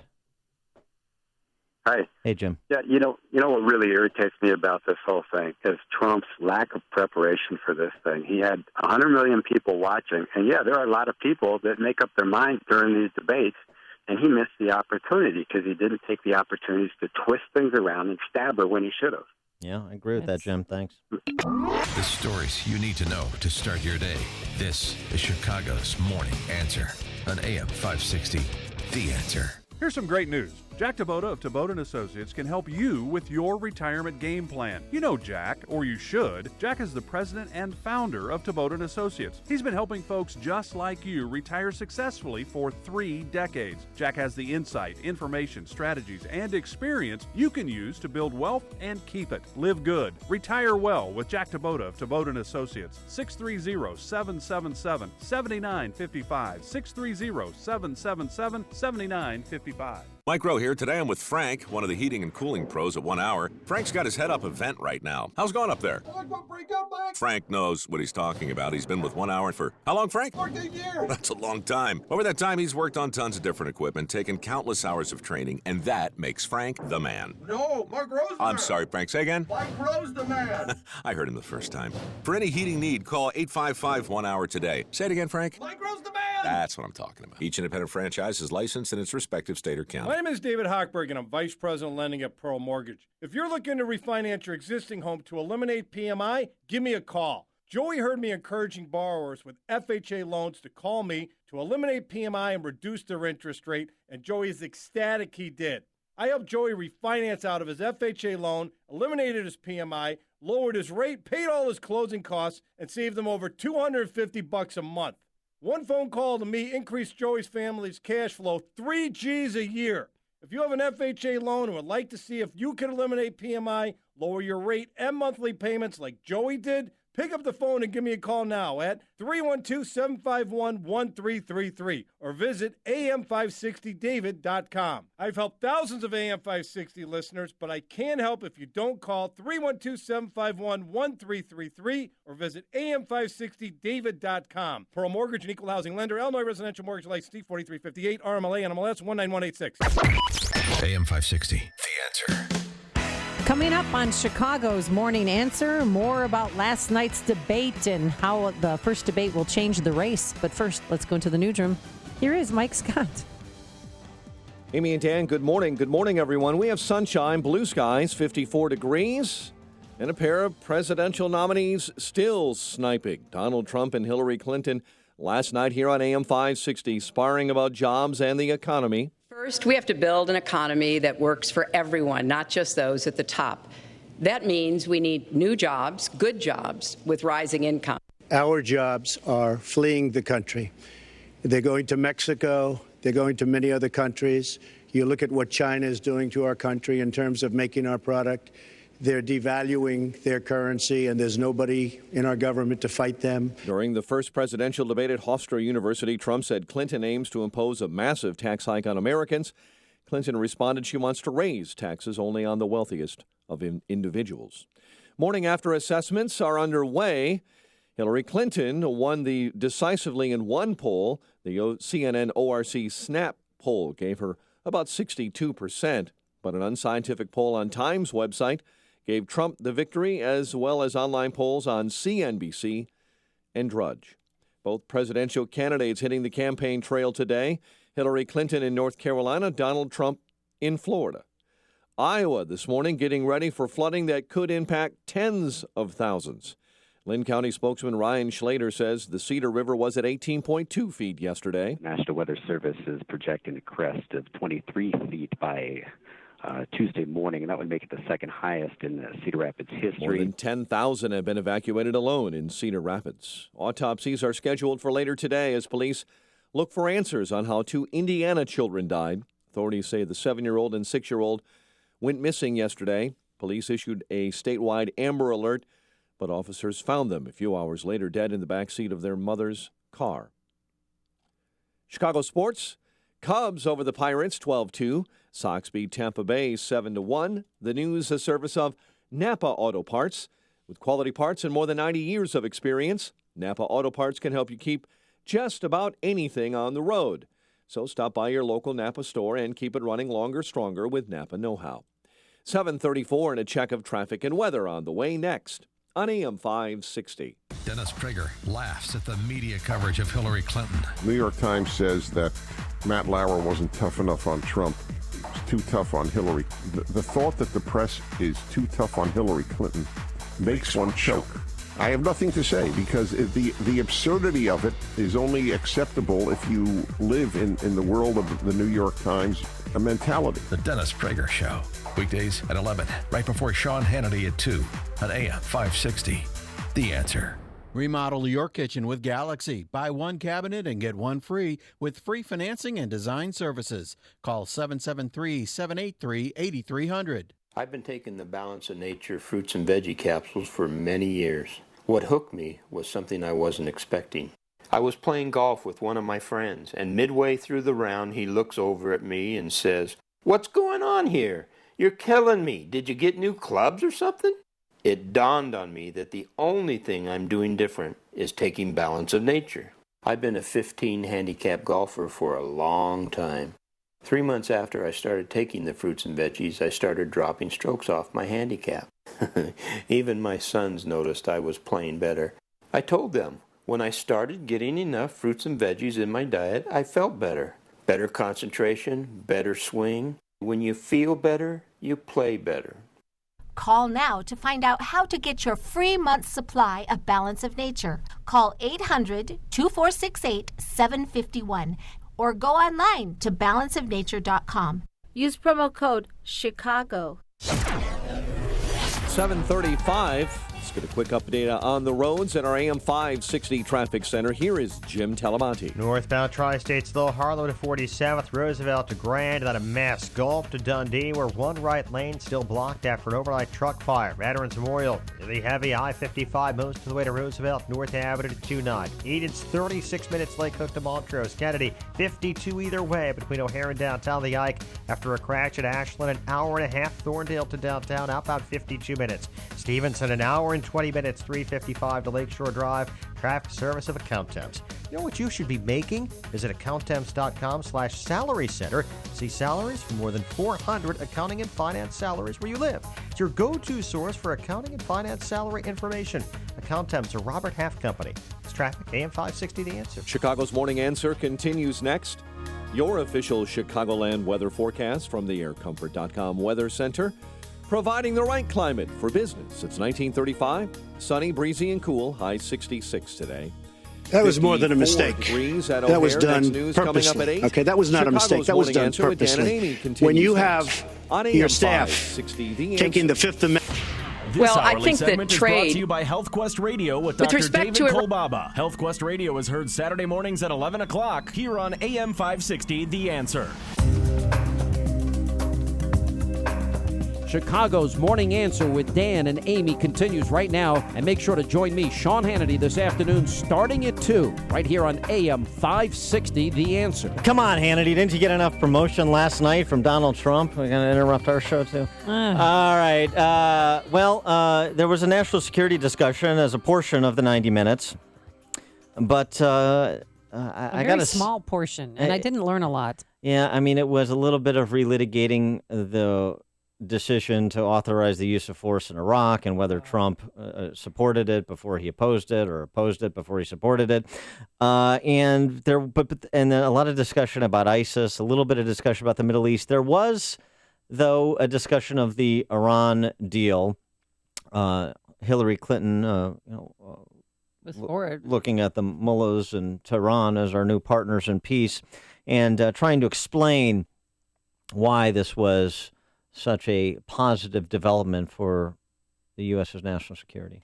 With respect to Iran, when I became Secretary of State, Iran was weeks away from having enough nuclear material to form a bomb. They had mastered the nuclear fuel cycle under the Bush administration. They had built covert facilities. They had stocked them with centrifuges that were whirling away. And we had sanctioned them. I voted for every sanction against Iran when I was in the Senate, but it wasn't enough. So I spent a year and a half putting together a coalition that included Russia and China to impose the toughest sanctions on Iran. And we did drive them to the negotiating table. And my successor, John Kerry, and President Obama got a deal that put a lid on Iran's nuclear program. Oh, that's what's happening. I'll tell you what, here's a question. Here would have been perhaps a nice rejoinder for Trump. You know what, if Russia's signing on to the deal that you've forged, do you think maybe it's in Iran's best interest and not ours? Yeah. Right? This is the same Russia that you understand to be an enemy of the United States, right? The autocratic Vlad Putin. But he's an ally there to stop Iran, the same Iran that Russia is helping to finance a nuclear reactor in. Boy, there was real opportunity there, and I'm not sure that Trump scored as many points as he could.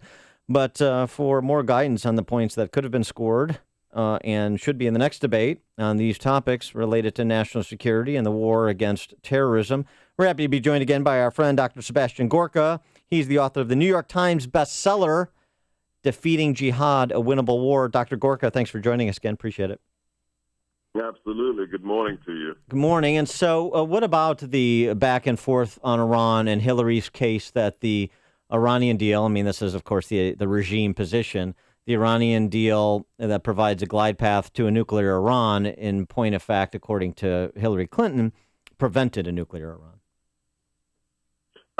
It's utterly fallacious. It's bogus. And I don't know why Mr. Trump didn't hit back.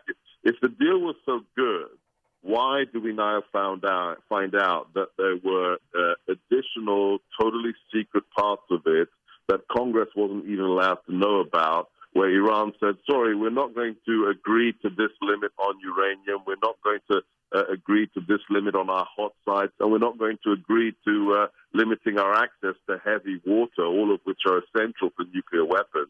If the deal was so good, why did it have to be bust secretly in 3 different places?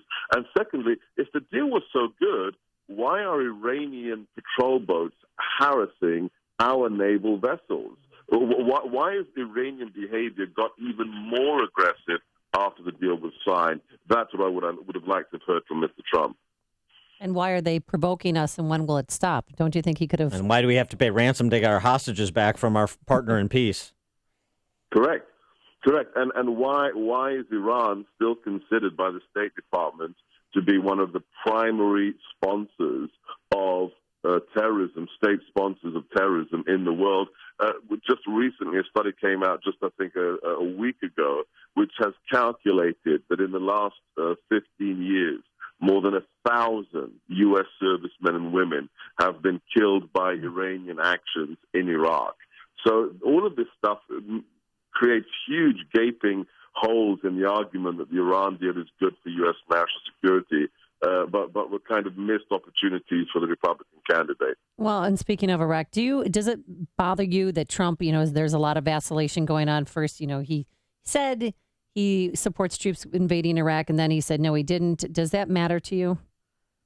Again, that was a gotcha thing. I mean, really, we're going to be debating in front of 100 million people what Donald Trump said 13 years ago on the Howard Stern show when he wasn't a politician running for public office, when the other candidate is a person who actually voted for the Iraq war and then was part of the U.S. administration that decided we win by withdrawing our troops in 2011. So it was a performance on both sides, and it was lots of gotcha questions. Well, and Hillary's less than genuine, at least relative to the truth, answers on these matters. Oh, the withdrawal of troops, that was something George W. Bush negotiated. That's not their fault. It's Bush's fault. She not true. Fell back on that. And then, of course, Dr. Gorka, Hillary Clinton has traveled to, I don't know, 112 countries. I think Diane Sawyer. I think that means that an airline stewardess is probably more qualified than Hillary. Exactly. It's all about travel. Yeah. Or 1,000 countries. I think Diane Sawyer thinks there's 1,000 countries in the world. So let's say 1,000 just for hyperbolic effect. And she's negotiated ceasefires, and the world's a safer place because of all the great work that she's done building coalitions. And the response to her contention that those foreign policy chops have made the world a safer place.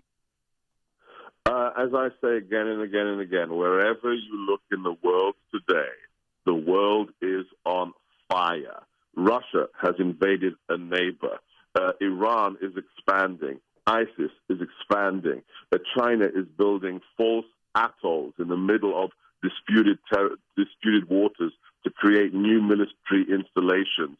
In Africa, you have Boko Haram. You have in Latin America the drug cartels out of control. This is after 7.5 years of President Obama and Hillary Clinton's foreign policy. So it's the difference between Hollywood like narrative spin and the reality on the ground, which is the world is more. Look, let's just quote President Obama's chief intelligence officer, D.N.I. Clapper, the director of national intelligence, who recently stated in Congress, "The world is more unstable than I have ever seen in my 30-plus year in intelligence." That's the administration's most senior intelligence officer. Well, speaking of ISIS, Hillary Clinton referred people to go to her website and her plans to defeat ISIS. What is in her plan to defeat ISIS, and break it down for us? I can't, because it's all pablum. It's all, she keeps using these phrases like intelligence surge.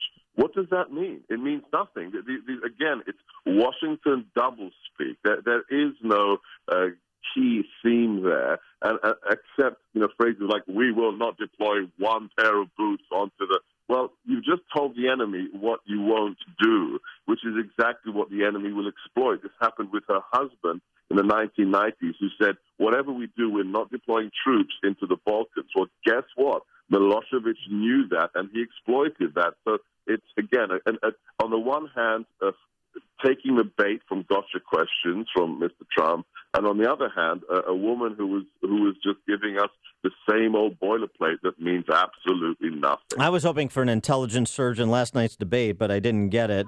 One of the questions that I would have liked explored in this context of national security, there was some talk about external threats, not so much internal threats, the things we're doing to ourselves, immigration policy, and also, especially since Trump gave a detailed speech on the topic, rebuilding our military readiness, and that was not discussed at all.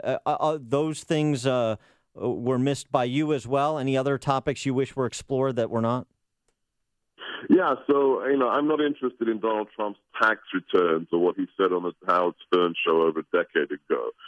This candidate came from nowhere. Why? Because of his message on the wall. The idea that the moderator didn't talk about immigration, didn't talk about the wall, that's unconscionable. This is why Donald Trump is the Republican candidate. So, yes, I would have liked to have heard of that. And also, you're absolutely right. The speech he gave before the Commander-in-Chief event that was held 2 weeks ago or 3 weeks ago, the day before or the day of, he gave a very impressive national security speech in Philadelphia. If your listeners want to know what Donald has actually proposed in terms of national security, check out that speech from Philadelphia. All right. He is Dr. Sebastian Gorka. He is the author of the best-selling book, New York Times bestseller, no less, Defeating Jihad, A Winnable War. And Dr. Gorka is going to be in Chicago in the not-too-distant future. Yes, our keynote breakfast speaker at Freedom Summit 2016, Freedom Summit Chicago. Go to freedomsummitchicago.com to get your tickets and join us on October 29th. Dr. Gorka, thanks so much for joining us again. Appreciate it. My pleasure, and please do check out my website, thegorkabriefing.com. GorkaBriefing.com. We got it. Thanks, Dr. Gorka. Appreciate it. Thank you. And he joined us on our turnkey.pro answer line. You've made the switch, and it feels so good. You've switched to Chicago's Morning Answer on AM 560. The Answer. I love his deep voice. I'm going to do the weather in my Dr. Gorka voice. He's like a Henry Kissinger impersonator. Oh, my God. Today, sunshine and some few high clouds later this afternoon. Breezy, though. Cool. A high of 66 degrees. Tonight, a couple of showers lingering around this bad boy. A low of 50. And tomorrow, mostly cloudy, breezy, cool with a passing shower. Highs in the low 60s. Let's go to the bad boy on the roadways, Jim Telemonte, huh? Good morning. Things are pretty heavy. Wherever you look, nothing's too good. The northbound tri-state is the worst right now in an unusual place. From Gulf Road to Dundee, still jammed. The good news is that all lanes have reopened. There was an overnight truck fire. The right shoulder is still blocked, but it's a mess from Gulf to Dundee. Farther south, the usual delays, and southbound at the north end, it's heavy, 120 to 176. Northbound Veterans Memorial, it's really knotted up from I-55 most of the way to Roosevelt and North Avenue to 290. I-80 has delays, eastbound Larkin to Briggs and westbound Harlem to LaGrange Road with a crash. Eden's 36 minutes, Lake Cook to the junction, outbound 26. Kennedy, an hour and 6 minutes. O'Hare to downtown, outbound 48 minutes. The Ike, an hour and a half after a crash at Ashland, outbound it's 52 minutes. Stevenson, an hour and 20 minutes, 355 to Lakeshore Drive, outbound 44 minutes. The Rhine, about 20 either way between 95th and downtown. Jim Talamonte in the AM 560 Traffic Center. Here's David Kolsak, president of Turnkey IT, on how they do business differently. It's been 20 years, and the business has changed probably 40 times in 20 years because technology changes every year, and you have to stay with it. You have to know where it's going and prognosticate where that is, and our clients really benefit from our knowledge and our experience and the way that we're reading the roadmap. We're putting them on things that are coming out in the future, and if it's not beneficial to the client, we won't be putting them on there. And a lot of people just fly by the seat of their pants. We have a director of information technology that his job is only to scout new technologies and how they can affect a small business. Every business, no matter if it's a funeral home, a manufacturer, a car dealer, whatever, we all rely on our information. And when that information isn't available, your business is shot. So our main purpose is to really do our very best to keep people up 100% of the time, to keep them backed up and make sure that they can do what they do and we can deal with the technical stuff. Leave the technical stuff to the pros at Turnkey so you can focus on the important things of your business. Visit turnkey.pro today. Want to know the secret that all those flipping houses gurus won't tell you? That flipping multi-unit properties is easier and more profitable than flipping single-family homes. With over 17 years of experience, we here at RE Mentor will show you the art of buying and selling multi-unit properties. Come spend the afternoon or evening with our team of experts, and we will show you how to put $10,000 to $30,000 in your pocket over the next 90 days. This 2-hour class will teach you the art of the multi-unit flip and long-term hold. You'll learn how to buy, hold, and sell multi-unit properties with no money down, no credit, and no risk. You risk nothing but have everything to gain. This intensive 2-hour real estate class is coming to the Chicago area soon. Call 1-800-380-5764 to secure your seat now. This seminar is free for the first 30 people that call. Change your life now and learn the art of the multi-unit flip or long-term hold. Call 1-800-380-5764. 1-800-380-5764. Call now. I just love CertaPro painters. You know, they've been to our home twice now, painted our chipped front porch and my son's bedrooms. Sharp lines, vibrant colors. And you know, fall is right around the corner, the season of colors, so now is the perfect time to update your home. Whether it's a bold new warm color for the dining room or a fresh take on your home's exterior, call CertaPro painters to transform and protect your home before cold weather arrives. Plus, the holidays will be here before you know it. So now is the perfect time to give your home that updated look you've been wanting. Call now to schedule your fall painting project. 1-800-GO-CERTA. I trust CertaPro painters in my home. They were nice guys. They cleaned up after themselves. There wasn't a single drop of paint anywhere except on my beautiful walls. Each CertaPro painter's business is independently owned and operated, so you'll feel confident knowing that these are local business owners who are part of your community. Call now for your free fall painting estimate at 1-800-GO-CERTA. That's 1-800-GOCERTA. Or visit CertaPro.com. That's Certa with a C. AM 560, The Answer. Dan and Amy, all right, we were just talking to Dr. Sebastian Gorga about some of the national security issues that were batted around between the two presidential candidates yesterday. And take your calls on topic. Chuck on the Northwest Side, you're on Chicago's Morning Answer. Hey, Dan. Hey, Amy. Hey. You know, I think Donald Trump missed a tremendous opportunity last night when he questioned Hillary's stamina. And part of her answer was, well, I testified in front of Congress for 11 hours. Yeah. He should have came back with, oh, let me refresh my memory. Was that your email scandal about passing classified the emails? Or was that your total inaction in Benghazi when you allowed 4 Americans to die? Yeah, he was so nice. Really. Or he could have said, Hillary, in your immortal words, your testimony before Congress for 11 hours, at this point, what difference does it make? Oh. Zing. Bing. Thanks for the mic, call, Chuck. walk off stage. Good. It's a good point. I mean, we go through this, and it's easy to do the Monday morning quarterbacking, and here's what I would have said, and here's what I would have done, and the tack I would have taken. Well, you've had wonderful ideas all morning. Well, thank you very much. Well, thank you. Thanks for coming to work today. Yes. Well, and it's different in the moment. I understand that. And no matter how good you are, you're going to come off a debate stage, just like we come off ratios. Oh, I wish I would have said that, or I forgot to do that. But there were so many, and they were so obvious, particularly with respect to Clinton's untrustworthiness vis-a-vis the private server, the Clinton Foundation, right? Yep. The kind of the whole melding of the State Department with the Clinton Foundation. There just wasn't, there were moments, there were flashes, like when he referenced her aides taking the 5th, and that's a disgrace. That was a good start, but nothing got completed. Nothing was really like, oh boy, that was a kill shot or a virtual kill shot. She walked all over him. Steve in Wayne, Illinois. Yeah, I thought Lester Holt did a poor job, mainly because of the questions. We have so many very, very important issues facing our country, and he's asking about Trump's tax returns and asking, will you accept the outcome of the election? No questions on entitlements, which are about two-thirds of our budget and are really the main problem with our debt. So I thought he really missed the boat and did a very poor job. I think the low point for me was when he brought up, you said that she doesn't look presidential. Who cares? That was such a stupid question. I mean, that was just dumb. I thought that was beneath him. I didn't think he did a terrible. I love Lester. I didn't think he did a terrible job. I think there were missed opportunities.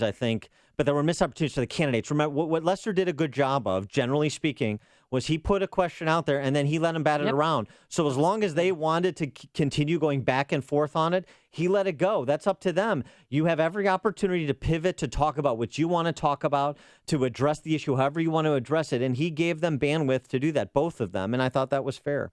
Mark and Joliet. Hey, good morning, Amy. And wasn't it the SALT Treaty, Obama and Clinton agreed that we will disarm, get rid of a lot of nukes that Russia doesn't have to do. And as part of that deal, we gave Russia control over 20% going forward of all uranium mined in these United States of America that they don't need, but their death to America, death to Israel ally Iran does need. And now Iran has the billions paid by us in ransom to buy that uranium. Well, and it would have been a nice time per that to bring up Uranium One in the Clinton Foundation. Thanks, Mark. And now, a moment of objectivism with Yaron Brook and the Ayn Rand Institute. Do you want your kids to be forced to learn about creationism in school or environmentalism? That the Founding Fathers were really villains? Whole language instead of phonics? The new fuzzy math? No. So why on earth are we giving the government a monopoly on what we teach our kids? We get wary when we see the government taking control of our healthcare choices. But what about the government controlling our values and ideals in public schools? Individuals should be free to choose a school that best represents their convictions, ideas, and values. For more on the crucial need for freedom in education, visit ARIradio.com. From the Ayn Rand Institute, I'm Yaron Brook. This has been a moment of objectivism from the Ayn Rand Institute. To learn more, listen to the Yaron Brook Show, Saturdays at 4 on AM 560, and visit ARIradio.com. Why are Ayn Rand's ideas so compelling? Her worldview, her philosophy, expressed dramatically in her novels Atlas Shrugged and The Fountainhead, embodies the ideals stated by the Founding Fathers in the Declaration of Independence and sets forth the requirements necessary to achieve a flourishing life. She called her philosophy objectivism and said it was a philosophy for living on Earth. Today, decades after her death, objectivism continues to stir debate and inspire passion for the spirit of individualism and the enduring American dream. Daily stress is a big deal. Fact is, the terrible impact of stress is very deadly and shortens our lives. Stressed individuals attract diseases, just like blood in the water attracts sharks. Hi, this is Dr. David Kolbaba. I'm the show host of Health Quest Radio, the longest-running health news and science show in Chicago. And for over 33 years, we share practical concepts from a natural healthcare perspective to minimize the need for all those dangerous drugs and risky surgeries. Today, it's our dirt-cheap adrenal stress index test. No blood, just spit. You know, most people flunk on their first go-around signaling adrenal gland distress. And then following our stress-busting strategies, most individuals pass their second test with flying colors. So if you can spare a little spit, call and purchase your first dirt-cheap adrenal stress index test, and we'll hold that same special low price for your follow-up test. Call 800-794-1855. You can't get any cheaper than dirt cheap. 800-794-1855. And be sure to tune in to Health Quest Radio this Saturday morning at 11. This is Bob. Hi, I'm Bob. His company put their trust in Air Comfort to keep their business running cool all summer. Bob knows the value of proper chiller maintenance that includes end-of-season service, so he'll be ready for next summer. I'm ready. Dave, on the other hand, thought he could put off servicing his chiller at the end of last season and had 3 complete shutdowns this summer. Needless to say, his staff and customers were not happy. Moral of the story? Preventative maintenance will save you time, money, and trouble. As the hot weather ends, you need maintenance on your chiller before the start of next season. Air Comfort has one of the largest commercial and industrial service groups in the Chicago area, with a dedicated factory-trained chiller department that takes a scientific approach to analyzing your system and determining any needed maintenance. They know how to work on large equipment, perform an analysis of your chiller, and get you ready for next season. Call 708-345-1900 or visit aircomfort.com. Air Comfort, providing the right climate for business since 1935.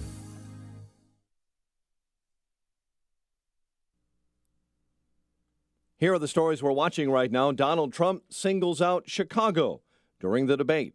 WIND Chicago News Time, 8 o'clock. Fox News Radio, I'm Dave Anthony. Donald is unfit to be the commander-in-chief. She says he's been racist and sexist. Trump called Hillary Clinton a typical politician. All talk, no action. Saying she lacks the stamina to be president. Back and forth, they win at their first debate. You are going to approve one of the biggest tax increases in history. You are going to drive business out. He really believes that the more you help wealthy people, the better off we'll be. They sparred over trade deals and fighting ISIS. Clinton said Trump's hiding something, not releasing tax returns. The Republican counted he will if she makes public thousands of emails deleted in her private server controversy. Millions of Americans were tweeting and posting throughout the debate, supporting or trashing or mocking the candidates. Fox's Tanya J. Powers was at the debate, now has some morning after reaction live. Well, Dave, both candidates are claiming victory in their first showdown. John Podesta, Hillary Clinton's campaign chair, says she deflected Trump's attacks. I think they saw someone who was strong, who could take on the job of commander-in-chief, and I think inexplicably, I think Donald Trump tried to bully his way through, but he couldn't do it. As for the next debate on October 9th, Donald Trump says he will be tougher on Clinton. Well, I may hit her harder in certain ways. I really eased up because I didn't want to hurt anybody's feelings. But so I may hit her harder in certain ways. That debate will be a town meeting style, and the final matchup set for October 19th in Las Vegas, Dave. And Tanya, another emotional night in Charlotte. We are black people, and we shouldn't have to feel like this. We shouldn't have to protest because y'all are treating us wrong. That was at a city council meeting where protesters demanded the mayor and police chief resign over last week's shooting death of Keith Scott. Police say he had a gun he wouldn't drop. A source tells AP it was a stolen gun sold to Scott. Scott's family has claimed he did not have a gun. A California man convicted of trying to go to Syria to join ISIS terrorists, sentenced to 30 years in prison. Fox News Radio, fair and balanced. Sunshine, 56 degrees. Our time is 8:02 on AM 560, The Answer. Good morning. I'm Mike Scott. Police say a mother has been arrested on 2 counts of murder after her son and daughter were found dead in a vehicle in northern Indiana. Elkhart police say they believe the kids found Monday 7-year-old Liliana Hernandez, 6-year-old Renee Pastor. Police released no other details on how the children died. Autopsies are planned for today. The mother did not have custody of those children. Donald Trump singling out Chicago, discussing law enforcement last night during the presidential debate at Hofstra University. When you have 4,000 people killed in Chicago by guns from the beginning of the presidency of Barack Obama, his hometown, you have to have stop and frisk. Trump also referenced Chicago's violence during his speech at the Republican National Convention in July. U.S. Attorney in Chicago says the federal civil rights investigation of the Chicago Police Department, sparked by the Laquan McDonald scandal, is the largest ever undertaken by the Justice Department, and Zach Farden believes it's proceeding at record pace. A Chicago man whose conviction for a 1995 double murder was thrown out on appeal in July has walked out of prison. However, Charles Johnson, who was freed on $50,000 bail, is not a free man. Cook County prosecutors say they will retry Johnson and his alleged accomplice, Lorad Stiles. Johnson and Stiles sentenced to life in prison for murders during a robbery at the victim's car dealership. Chicago sports. Cubs won their 100th game, routing the Pirates 12-2 last night. James Shields, 6 effective. Justin Morneau, a home run, and the White Sox win over Tampa Bay, 7-1. The news, a service of Burger King's breakfast. What's the best place to have your breakfast? How about on a warm croissant? Right now at Burger King, get the 2 croissant breakfast sandwiches for just $4. A light, flaky croissant piled high with savory sausage or delicious thick-cut smoked bacon. 2 croissant sandwich, $4 only at Burger King. Price and participation vary. 8:04, time for the AM 560 Business Beat. From the Fox Business Network, here's Ginny Casola.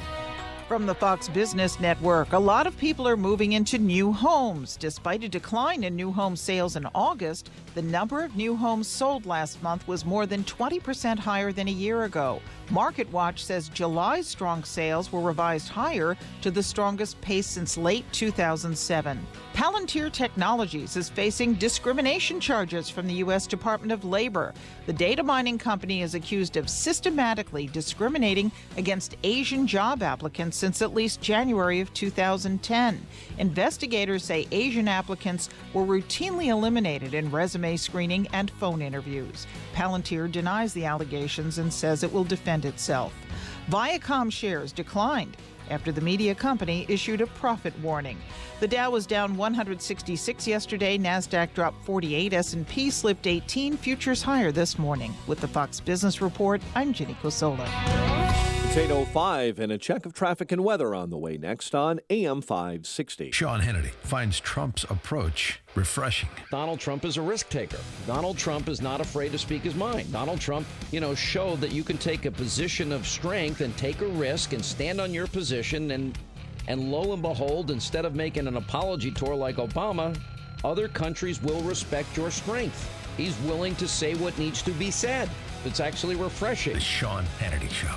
Afternoons at 2, right before Joe Walsh at 5 on AM 560.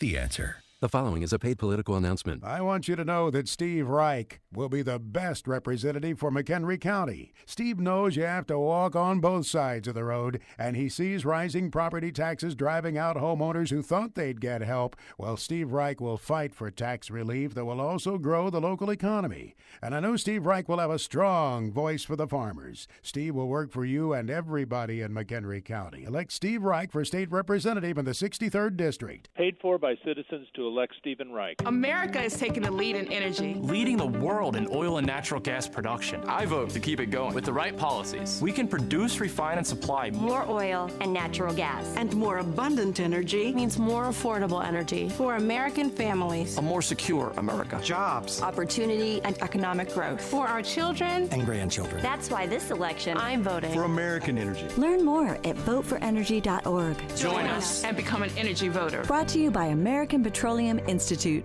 Focus. You need it to run a business, so don't let legal questions distract you. Use LegalZoom instead. Things like lease agreements and employment laws get complicated, but they're part of running a business. That's why LegalZoom built a network of independent attorneys in 48 states. You can rely on them for the legal details without paying by the hour, since LegalZoom isn't a law firm. So focus on growing your business and use LegalZoom for the legal stuff.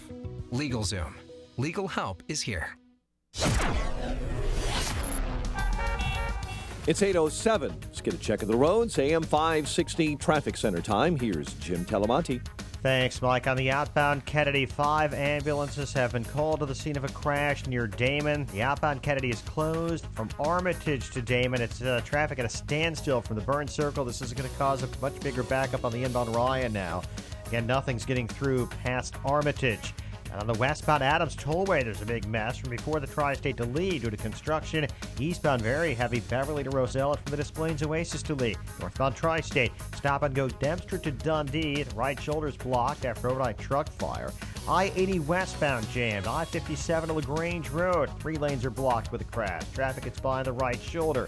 Inbound Eisenhower after crash at Ashland, an hour and a half Thorndale to downtown. And Stevenson, an hour and 20 minutes, 3:55 to Lakeshore Drive. Traffic answers when you need them most. I'm Jim Talamonte. AM 560, The Answer. Chicago's Morning Answer continues next. Your official Chicagoland weather forecast. From the AirComfort.com Weather Center, providing the right climate for business since 1935. Here's meteorologist Holly Holdren. Today will be sunny to partly cloudy, breezy and cool with a high of we 66. Have to do a much better job at keeping our jobs. And we have to do a much better job at giving companies incentives to build new companies to expand because they're not doing it. And all you have to do is look at Michigan, Currently and look at 53 Ohio, O'Hare, and look at News all of 8:30 these and places Chicago's Morning where Answer so with Dan many and of their continues next. jobs On AM and their 560, companies The are Answer. just leaving. They're gone. This hourly And Hillary, segment I is just brought ask to you you this: by Secure you've Retirement been Radio with doing. Raj Shah. Sunday mornings at 7, right here on AM 560, The Answer. Good morning. Welcome to your Tuesday morning briefing. Here's what you need to know to start your day. I think Donald just criticized me for preparing for this debate. And you know what else I prepared for? I prepared to be president. And I think that's a good thing. Why are you just thinking about these solutions right now? For 30 years you've been doing it, and now you're just starting to think of solutions. I think we have to step back and realize that was a very surreal event that we witnessed. That was not a normal political debate. Well, I mean, it was not exactly the knockout fight that we thought. It was a spirited fight. I think in the end it was something like a draw, but I do believe that the draw goes to the challenger. This is Chicago's Morning Answer with Dan Proft and Amy Jacobson on AM 560. The Answer.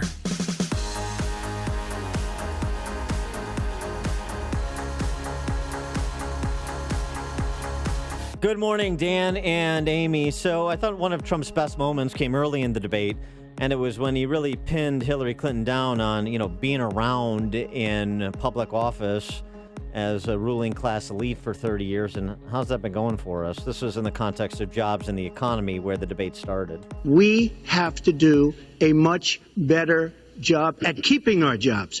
And we have to do a much better job at giving companies incentive to build new companies or to expand, because they're not doing it. And all you have to do is look at Michigan and look at Ohio and look at all of these places where so many of their jobs and their companies are just leaving. They're gone.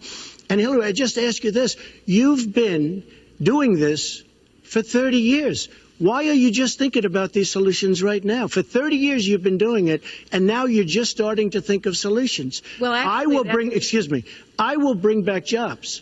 You can't bring back jobs. Well, actually. Yeah, and then she said, go to my website, and then Trump should have said, well, I guess I'll debate your website in the second debate in St. Louis, since you don't want to answer questions. But it was instructive that he mentioned Michigan and Ohio specifically and glossed over, like, for example, Illinois, which is the worst example of what he's discussing. But for more on the debate, we're happy to be joined by a former Reagan aide, a former Jack Kemp aide, and a contributing editor at the American Spectator. He's our friend Jeffrey Lord. Jeffrey, thanks for joining us. Appreciate it. Good morning, guys. How are we today? Good. Is anybody awake out there? Yeah, we're awake. We got to pour over all of what transpired last night. And so what's your kind of drill down on Trump's performance and the impact of last night's debate? Yeah, I thought he did very, very well. I mean, boy, particularly in that first half hour, he had her really pinned. But one of the things I want to caution here, and I mentioned this last night on CNN, when you go back and look at the media response to the Jimmy Carter-Ronald Reagan debate in 1980, which happened to be in Cleveland, Ohio, and I was reading the front page headlines from the Cleveland Plain Dealer the next day, and it basically said it was a draw, nothing, nobody really won. And about a week later, the polls came out and showed that the American people thought overwhelmingly that Ronald Reagan won the debate. My point is that we're going to talk about this, but so is everybody else in America here this morning. And about a week from now, or maybe a little less, we're going to start to see polls that reflect what happened in the debate. You know what's you've got to be very careful here drawing assumptions. I think Donald Trump won this. I thought he did extremely well. You know, it's interesting, just as a quick aside, the Carter and Reagan in 80, Carter skipped two of the debates. He only agreed to one debate. Isn't that right? Am I remembering that correctly? Yeah, it was just one debate. That's exactly right. Huh. And then the debate between Ronald Reagan and Walter Mondale, that was actually a little comical, wasn't it? Because Ronald Reagan showed that he had a humorous side to him as well. I'm not going to hold your age against you. Your youthful, right. Your inexperience, yeah. Reagan had not done well in that first debate with Mondale, and it was very interesting. They brought in Roger Ailes. I was in the Reagan campaign. They brought in Roger Ailes and said, "Mr. President, they've stuffed your head full of all kinds of facts and figures, and that's not your thing are all these details. Your thing is themes. Stick with your themes and bring every question around to your themes. Well, that's what he did in the second debate, and Reagan himself came up with a line about Mondale's youth and inexperience, and with that, the debates were done. Well, so on that point with respect to Trump, and Trump's real strength is being directionally correct and sharpening the contrast between himself and his opponents in the primary and an opponent in the general. And did you sense that there were some missed opportunities to sharpen those contrasts with respect to Hillary's trustworthiness when the discussion turned to her email server, and he kind of more or less let her get away with saying it was a mistake, and some other opportunities? I wish there had been more of that.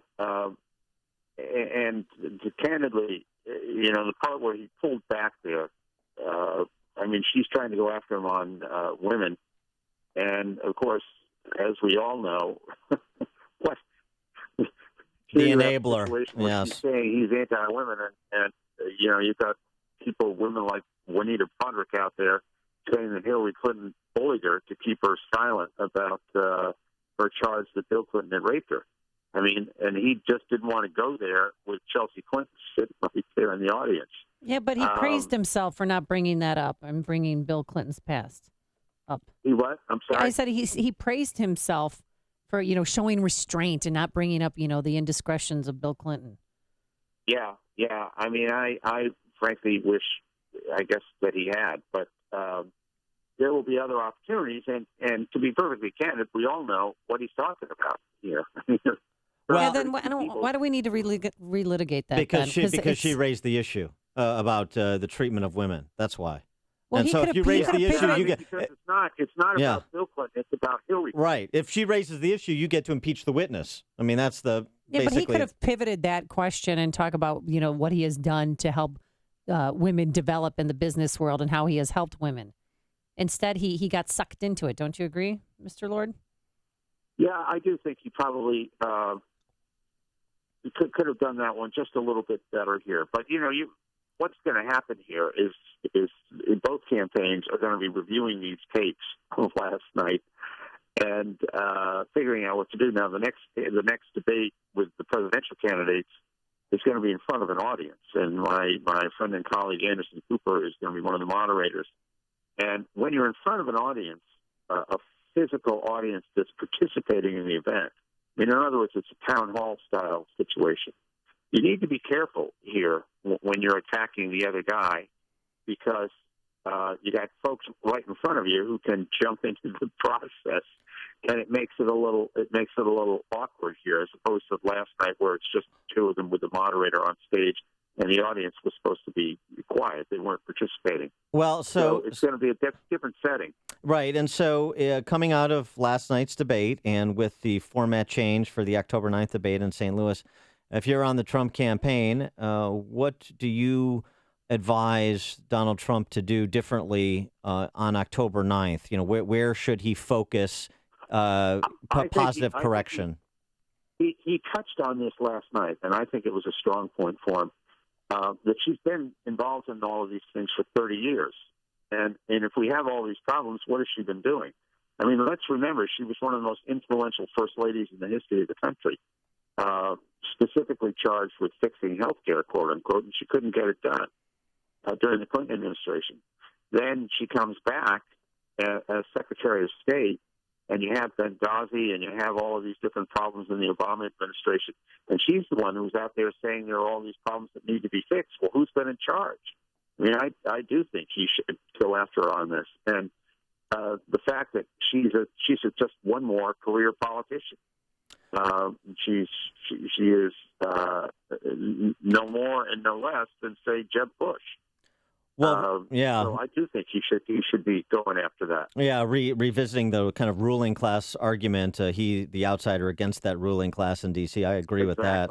All right, he is Jeffrey Lord. He's contributing editor at the American Spectator. The book, What America Needs, The Case for Trump. Jeffrey Lord, thanks for joining us. Appreciate it.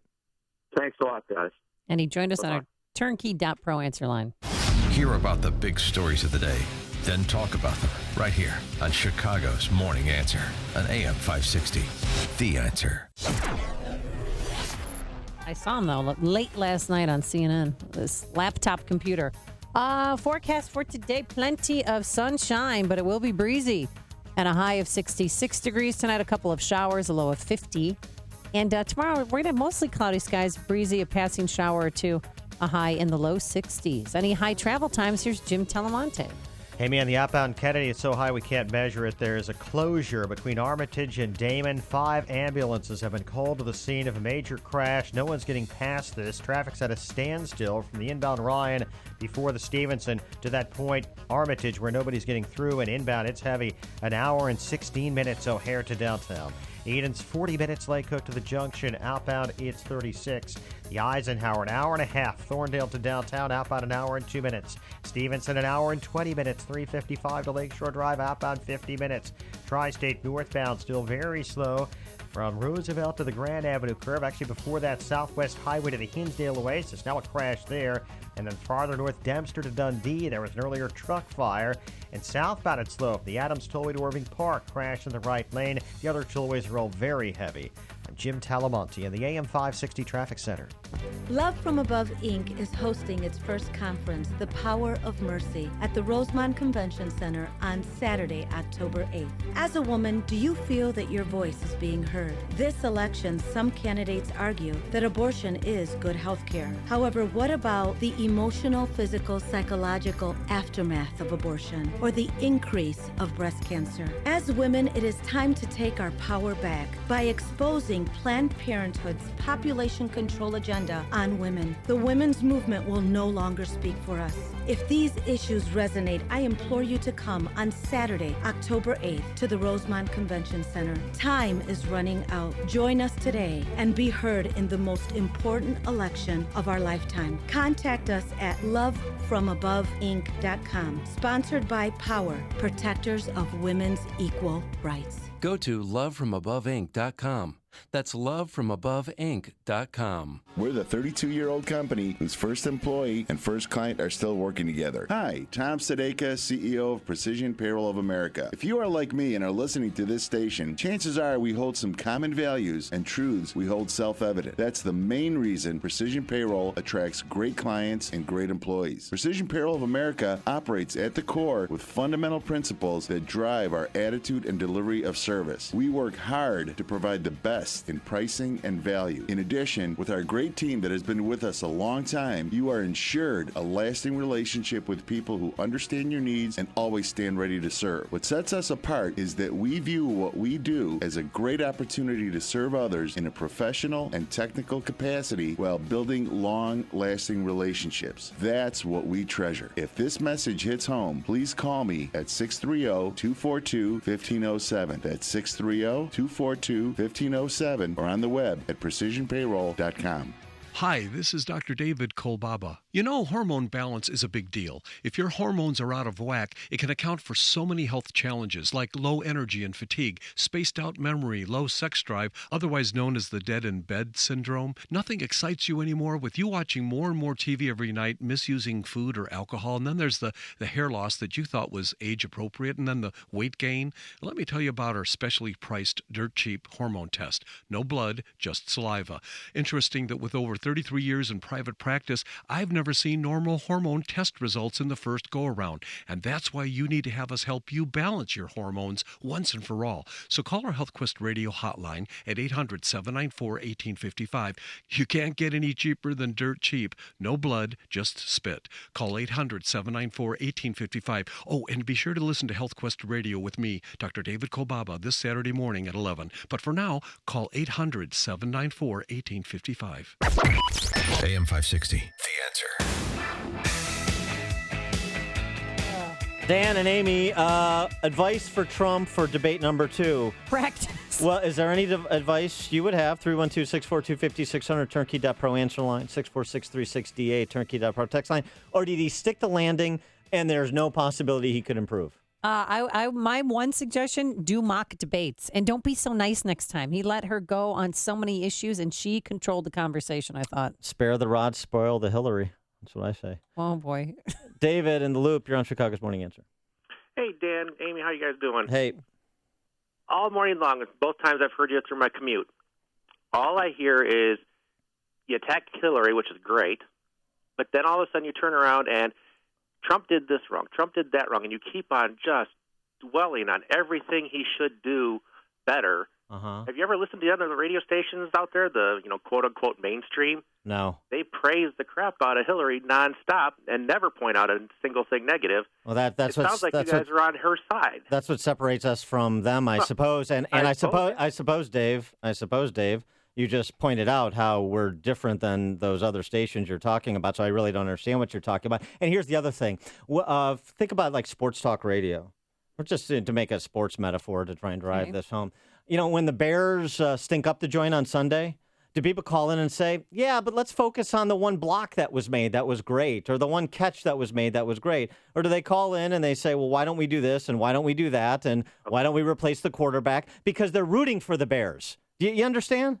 Well, actually, this is a little more important than a sports analogy. It's a metaphor. It's not right now, Trump a comparison. is your quarterback because he is the one that we've put in there.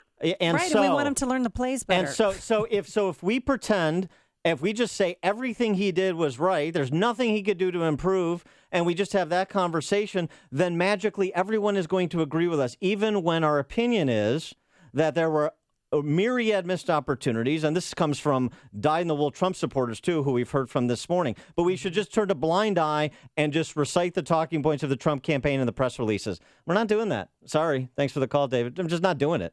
Not going to do it. Well, it's not deserving of it. I mean, he needs to grow as a candidate, and last night was a graphic example of how he needs to study more. Maybe do what Hillary Clinton did in practice and take time to become better at debating. Fran in Mount Greenwood. Hey, Fran. Hi. I just disagreed when Donald kept saying, I agree with Hillary, and then went on with his point. Disagreement between the two. Yes, Donald, I agree with that, and yeah, I don't think that was even there. And even if he agreed with some of her points, he shouldn't have ever, put those terms out there. Okay, thanks, Fran. Not to mention some of the things he agreed with are also a little bit troubling. Charles in Aurora. Hello, yeah, this is Charles. Yes, I'm a Vietnam veteran. I saw enough death in Vietnam.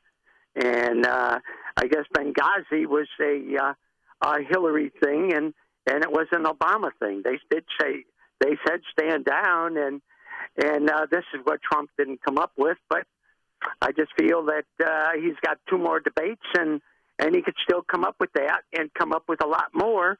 And let's not put him out to pasture. Oh, nobody's putting him out to pasture. Nobody's putting him out to pasture. This thing is going to the wire, Charles. I mean, nobody's putting him out to pasture. But the debates are important, particularly the first one. 100 million people watching, if that's what the number turns out to be. And so I appreciate it. But the second one, what? Appreciate your service, Charles. Thanks for the call. 50 million. You think will watch the second one? Oh, who knows? I don't know.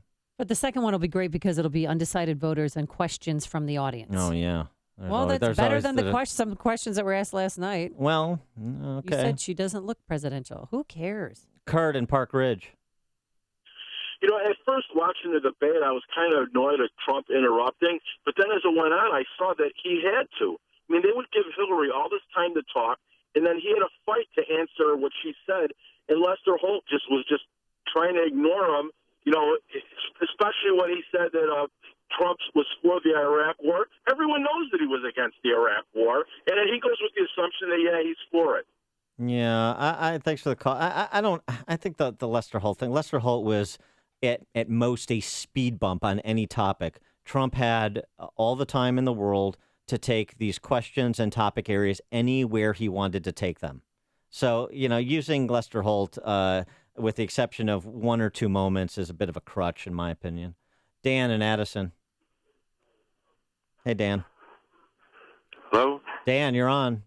Oh, okay. I'm sorry. One image that comes to mind last night in the debate is Hillary Clinton standing there with this big plastic grin on her face. Yeah, she looked like an Easter Island head. Yeah. And I'm just calling her the plastic pretender. And in fact, I'm going to make a meme of this and get it out on the internet because I make these memes and try to get them out. All right. Good luck with your meme. Thanks for the call, Dan. Lou in Chicago Heights. the thing with Trump is since he is a beginner and a neophyte at this, is that he had to do what everybody said he needed to do, and that was be nice and don't be on the attack, and which really takes him off his game, obviously, as you've been speaking. But my understanding with this debate process, the third debate is the most important debate because it's the one right before the election, and it's the one most people are going to remember unless there's a tremendous faux pas or victory in the second debate. Yeah. So he's going to have to be able to grow with this to be able to win the debate. But I think their point is the first 25 minutes of that debate obviously talk to his base and what he's going after in Ohio, Pennsylvania, and Michigan. And I heard yesterday that there's a poll coming out in Minnesota where they're virtually tied in Minnesota. And if Hillary Clinton's tied in Minnesota, they're in a lot of trouble. Yeah. All right. Thanks for the call, Lou. # all debates matter. It's news, opinion, insight. This is Chicago's Morning Answer on AM 560. The Answer. Hi, I'm Lex, CEO of Balance of Nature. At Balance of Nature, we believe in real communication. Whether you call into the office or hear a success story on the radio, you can be sure it's real, unsolicited, and unscripted conversation. I'm always telling people to buy your product. They're wonderful, absolutely wonderful. I love the product. Thank God for Balance of Nature. You know what, I just feel as if out of everything out there, it just makes the most sense. I really enjoy the product. I find them just wonderful. I love it. It's definitely a good product, no question about it. I love the Balance of Nature. It's really good. I really like it. Your product is phenomenal. Good health is only a phone call away. What are you waiting for? Don't miss your opportunity to get a free month supply of Balance of Nature. Call 1-800-2468-751. That's 1-800-2468-751. Or go online to balanceofnature.com. Use promo code Chicago. AM 560. The Answer. And coming up on Chicago's Morning Answer, Hillary's pantsuit almost put me in a hypnotic trance, but did master communicator Donald Trump entrance the electorate? We'll talk to the Trump whisperer. He is Dilbert cartoon creator Scott Adams at 8:38. but first, let's go into the newsroom and say good morning to Mike Scott. Amy and Dan, we have 56 degrees, and they clashed throughout their first presidential debate. Trump and Clinton, Donald Trump calling Hillary Clinton a typical politician. Clinton suggesting Trump doesn't want to make his federal tax returns public because of something he's hiding. Meantime, the two vice presidential candidates unsurprisingly saw their running mates as debate winners. Democrat Tim Kaine said Trump looked like he was running out of gas. In terms of policy, he didn't offer specifics with the exception of his big tax plan, which is huge cuts for folks at the top. So he didn't show a command of specifics. And Republican Mike Pence accusing Hillary Clinton of launching an avalanche of insults. The whole evening was an avalanche of insults by Hillary Clinton. I mean, it was remarkable. I was seated on the front row, but from very early in the debate, there was one line after another leveling personal attacks at Donald Trump. The two vice presidential candidates debate October 4th at Longwood University in Virginia. Man accused of killing 5 at a mall in Washington state has apparently confessed to police. Court documents are showing Arkan Chetan admitted taking a rifle into a department store at a mall in Burlington, Washington Friday and then shooting the victims. Protesters in Charlotte want the city's mayor and police chief to resign. Protesters showed up last night at the city council meeting demanding those resignations. Iowa getting ready for flooding that could impact tens of thousands. 10,000 alone have been evacuated in Cedar Rapids, where the Cedar River is expected to crest at 23 feet this morning. Police say a mother has been arrested on 2 counts of murder after her son and daughter were found dead inside a vehicle in Elkhart, Indiana. And enrollment at Chicago Public Schools appears to be dropping. The district says preliminary data shows nearly 14,000 fewer students were enrolled on the 10th day of classes this year as compared to 2015. And this morning, it comes from Michigan State University, so take it with a grain of salt. Yes, I'm a Michigan fan. There may be an exciting new way to treat kidney stones. No lie. Researchers at Michigan State conducted a study that shows riding roller coasters and other thrill rides help knock kidney stones out. Bungee jumping has a similar effect. Chicago sports. Cubs won their 100th game of the season, routing the Pirates. White Sox beat Tampa Bay 7-1. The news service of Cook County Clerk's Office recruiting election judges and equipment managers to serve during the general election. Support the democratic process while being paid $190 or $340, depending on the position, at cookcountyclerk.com/judges. 8:34 and a check of traffic and weather on the way next on AM 560. Mike Gallagher sees a spiral in the Clinton campaign. Let me allow you to fully embrace how bad things are right now for the Clinton campaign with tightening polls, how good things are going for Donald Trump. It has turned in a major way. Donald Trump, once again, all of us who raised concerns about Hillary Clinton's health are being vindicated. The Mike Gallagher Show, weekdays at 9, right before Dennis Prager at 11 on AM 560. The Answer. This hourly segment is brought to you by Papa Nicholas Coffee. Papa Nicholas, great coffee, period.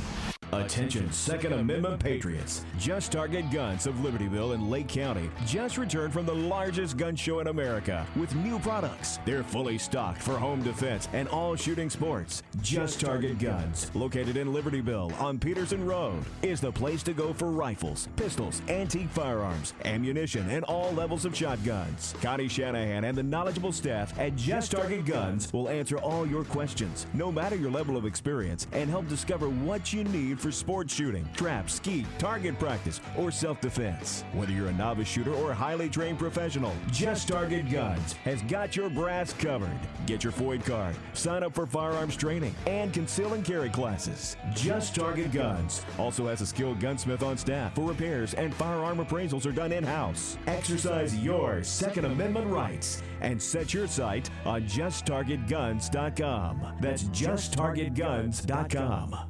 Hey there, this is Eric Metaxas. Lately, I've been telling you about Liberty University's online degree programs. Liberty University is the world's largest Christian university with over 95,000 students studying around the world through Liberty's online programs. While there are a lot of universities who've jumped into online education, few can deliver on the promise of a quality education with such flexibility, and even fewer can actually point to a graduate of their online program like my friend Morgan from Nashville. I did it. I actually got my degree from Liberty University. 2 degrees, actually. Not only has this process taught me self-discipline, I've also learned that it is never too late to fulfill your dreams. And I did it all online. I did it, and you can too. Call Liberty University now at 800-424-9595. That's 800-424-9595, 800-424-9595, or visit liberty.edu/online. Flexible, affordable, possible. Liberty University Online. 8:37, check of the roads, AM 560 traffic center time. Here is Jim Talamonte. Thanks, Mike. The outbound Kennedy has reopened between Armitage and Damon. There was an earlier crash which had everything shut down and has caused much heavier delays on the inbound ride. It's about 35 minutes, 95th to downtown. The outbound Kennedy is an hour downtown to O'Hare. Inbound an hour and 16 minutes. Express lanes will save about 15. Eden's 31 minutes. Lake Cook to the junction, outbound 40 for the Ike. Looking at an hour and a half. Thorndale to downtown, an hour 13 from Manheim. Outbound an hour and 2 minutes to Thorndale. Stevenson, an hour and 20 minutes. 355 to Lakeshore Drive, outbound 50 minutes. I-57 outbound closed now, 103rd to 111th. The road's blocked there with a rollover. Big delays on the northbound tri-state still. Southwest Highway to the Hinsdale Oasis, Roosevelt to Grand, and Dempster to Dundee. There was an overnight truck fire. Westbound Adams tollway a mess from the tri-state to Lee due to road construction. I-80 has heavy delays westbound Cicero to LaGrange Road. A crash leaves only the right shoulder open. Traffic answers when you need them most. I'm Jim Talamonte, AM 560, The Answer. Chicago's Morning Answer continues next. Your official Chicagoland weather forecast. From the aircomfort.com Weather Center. Sunny to partly cloudy, breezy and cool, high 66. Currently 56. Next news at 9.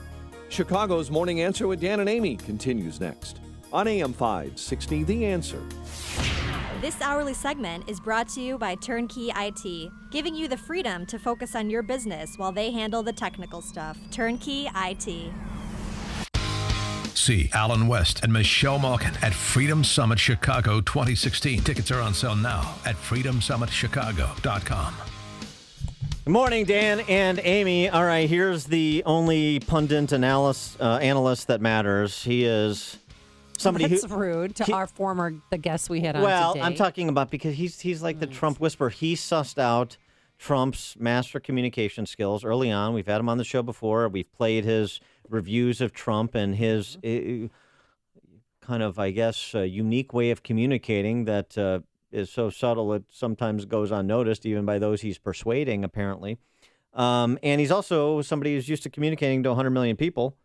He is Scott Adams, the creator of the Dilbert cartoon series. Scott, thanks for joining us again. Appreciate it. All right, thanks for having me.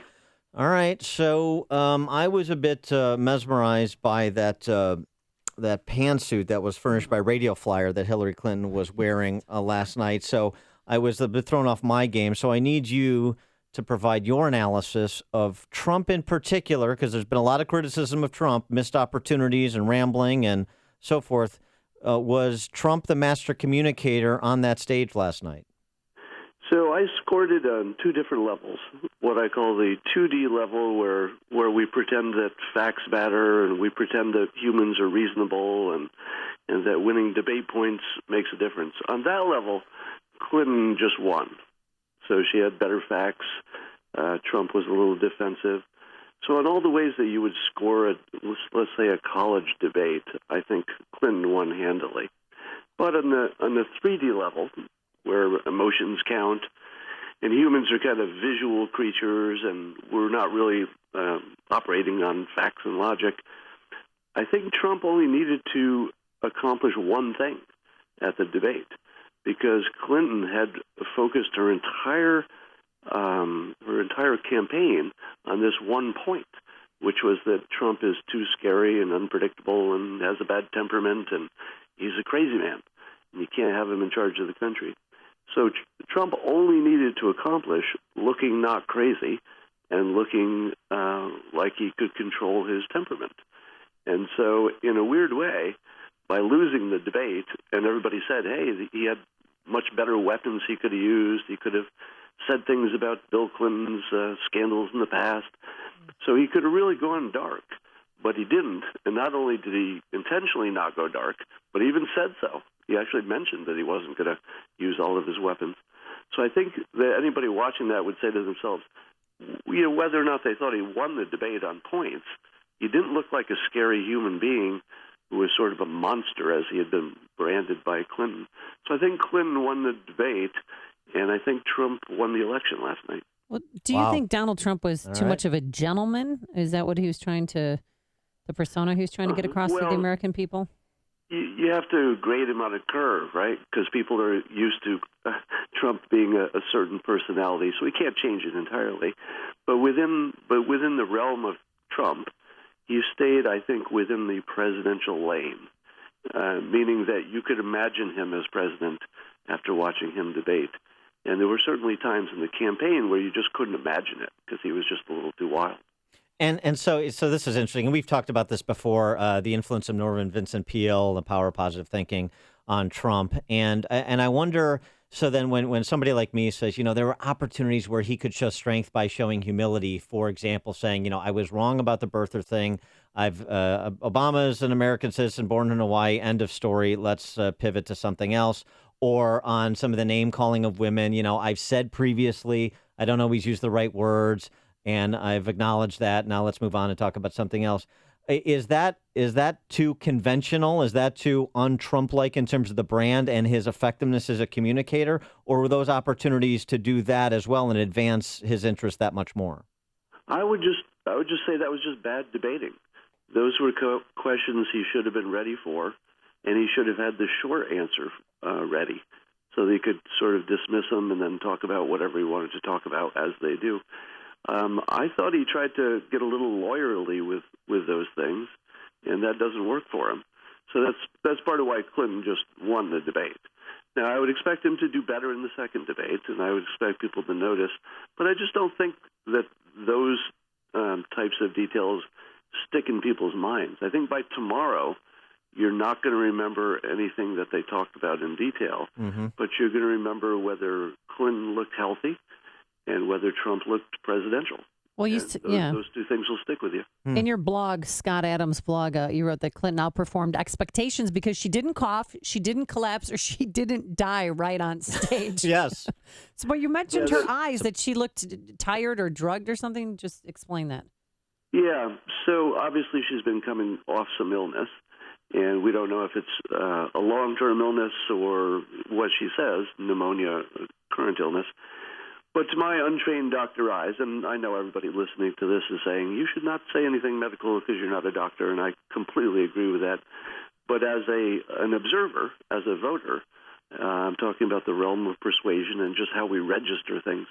And the way I registered her appearance was either sleepy or maybe on some pharmaceutical meds for whatever condition she's got. And her smile seemed a little unnatural, which my neighbor Christina mentioned might be a Botox phenomenon, because science knows that if your eyes don't match your smile, in other words, if you're smiling with your mouth but your eyes don't look happy, you look disingenuous. But Botox can do that too. If you get rid of your crow's feet, your eyes won't move with your mouth. So there was something unnatural about her smile that I was registering. Again, not as a doctor, but just as a voter who was observing this. Yeah, there's a little bit of that. People feel the same. Yeah, there's a little bit of that like Nancy Pelosi look where she looks like a raccoon on a porch when you just flip on the light, right? Oh, you got me.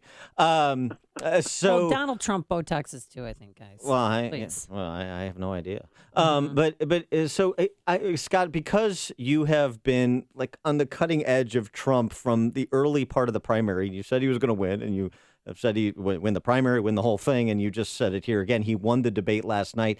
Have you seen an evolution in Trump's communication style, or is it just a repetition of this tactical approach he has to communication that continues to be effective? And we see that because actually going into last night's debate, according to some who are tracking this, some organizations like UPI, he was actually for the first time ahead in the Electoral College count as well as in some of the swing state polls. Yeah, I think you're seeing that both candidates are adjusting as they go. They try stuff and then they stop doing the stuff that didn't work and they do more of the things that did. So you've seen Trump get on the teleprompter when he's giving his policy speeches, and that works. And you've seen him moderate his wilder accusations and wilder use of language lately, and that seems to be working. But he always stays visual, he stays emotional, and even when he says things that completely fail the fact-checking, there's an emotional truth to it. For my favorite example is when he was saying the other day that the situation for African Americans in the big cities anyway is worse than it's ever been. And of course, everybody just laughed at that and said, well, it's not worse than slavery. It's not worse than the 60s and Jim Crow and all those other things. But what he did was he makes the opponents argue his point that things aren't so bad. At the same time, he's emotionally compatible with the people who care the most. So the African American community is not feeling like it's the best time in the world because they're watching the headlines and people are getting shot. And it's hard to feel good in that situation.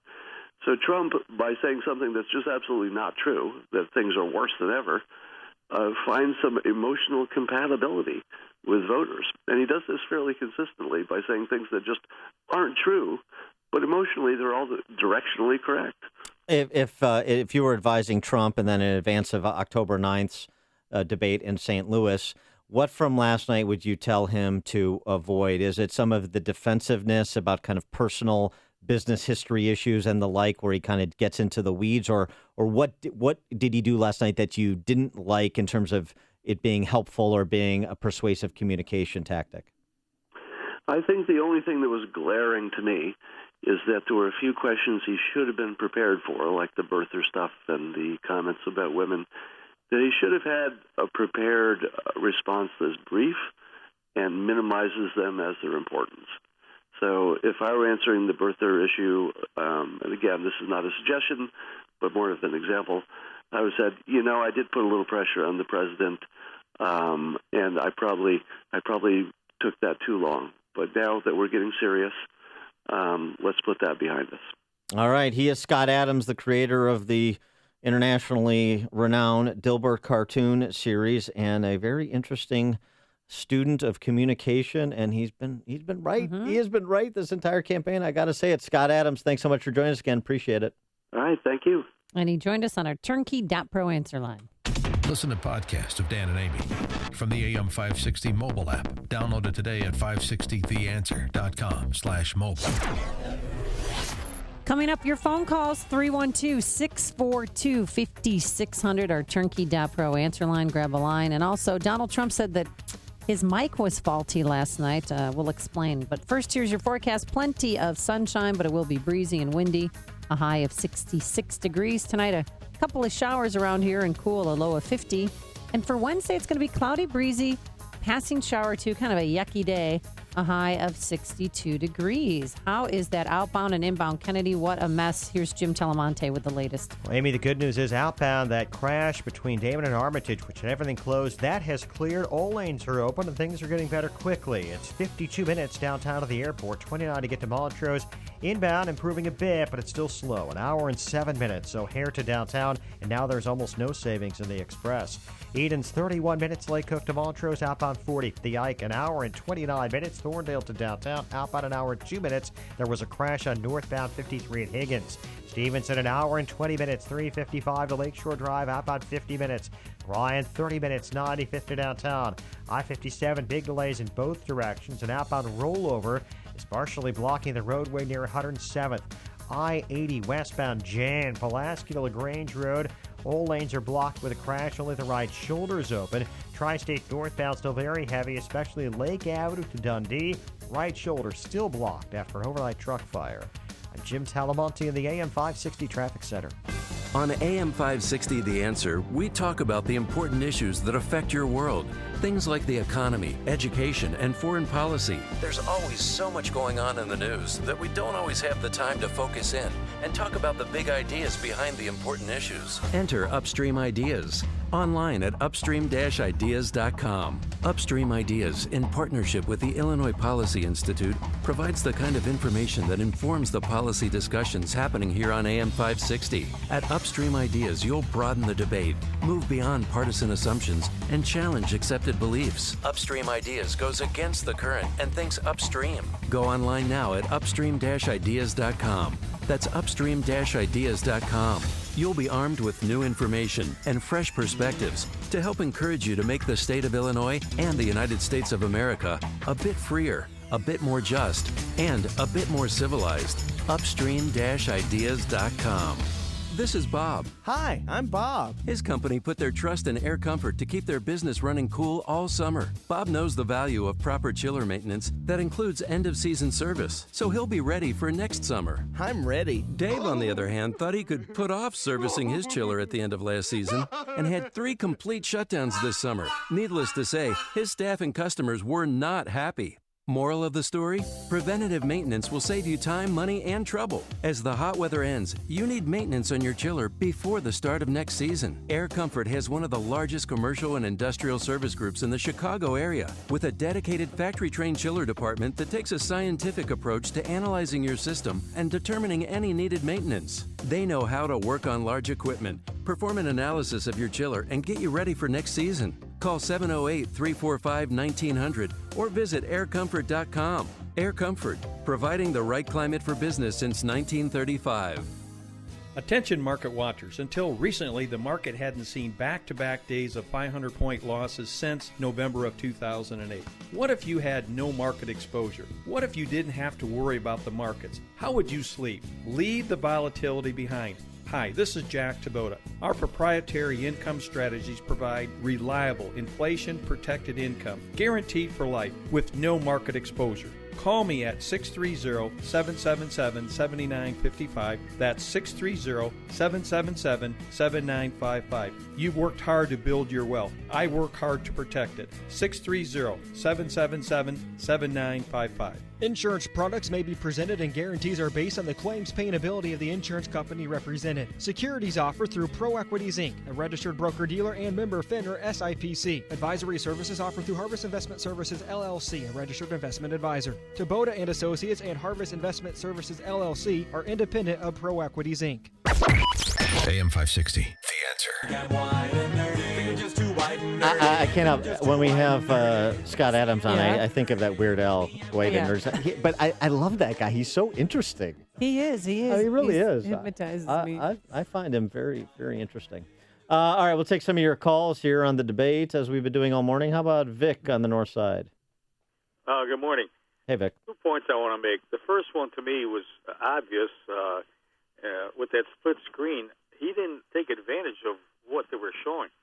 Every time a serious subject came up, they mentioned her eyes. Well, she's smiling during these intensive talks on serious subjects.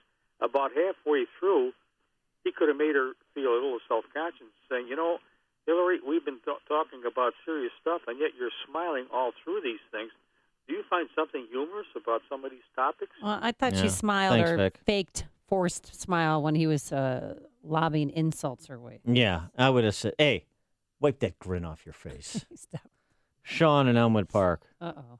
Here we go. Well, you better hope that this Vanjali Karnak is right. And next time you have him on, see if he wants to put up a little bit of that Dilbert money. I'd like to hedge myself. Because it was a debacle. Am I in the twilight zone? It was an absolute debacle. Did he talk about the omnipotent power of regulators choking every individual, not just big business, but every individual in the failure of Obamacare? Did he talk about the nationalization of all our economy and lending through Dodd-Frank? No, instead, this buffoon with that turkey neck gizzard decided to attack NAFTA, a Reagan concept, a bill that was fantastic and is fantastic that single-handedly pulled back the stranglehold of unions on free markets. Instead, he talked about that. Well, one of these days, she's going to remember that her husband was dragged into it by Newt Gingrich. See, the problem is we don't have a candidate. So what he should do, you asked what should he do? He should do what he did when George was fighting in Vietnam. Say his feet hurt and call in a pinch debater. Because if this idiot keeps doing it 2 more times, we're soup. And it'll be back into the 100 years of darkness. But that's because of all of you who told me what a great guy Donald J. Trump was. He's a joke artist. And you won't admit it. All right. Thanks for the call, Sean. We let Sean have the last word because he never gets it at home. See Alan West, Michelle Malkin, Dr. Sebastian Gorka, Mike Gallagher, townhall.com political editor Guy Benson, Dan Proft, Amy Jacobson, and Joe Walsh at Freedom Summit Chicago 2016. Tickets are on sale now at freedomsummitchicago.com. You've saved for retirement but aren't sure what to do with your savings. You need to make it work for you and make it last. The Alpha Wealth Group has cutting-edge programs designed to help you identify the challenges surrounding retirement. They'll help you create a clear picture and roadmap for your future, how to maintain your present standard of living and make your money last. So don't wait until you're left without options. Get answers you need in a free report, 5 Simple Steps to a Stress-Free Retirement. This invaluable report is from Tom Fortino of the Alpha Wealth Group here in Chicago. Tom is the host of the Alpha Wealth Hour, heard Saturdays at 9 a.m. on AM 560 for the past 8 years, and has been featured in Fortune and on Fox Business. Are you ready to get serious about your retirement? Call the Alpha Wealth Group now for your free report, 5 Simple Steps to a Stress-Free Retirement, at 800-748-3185. That's 800-748-3185. Or visit alphawealthgroup.com. Investment advisory services offered through Retirement Wealth Advisors, Inc. Hiring people is probably the worst part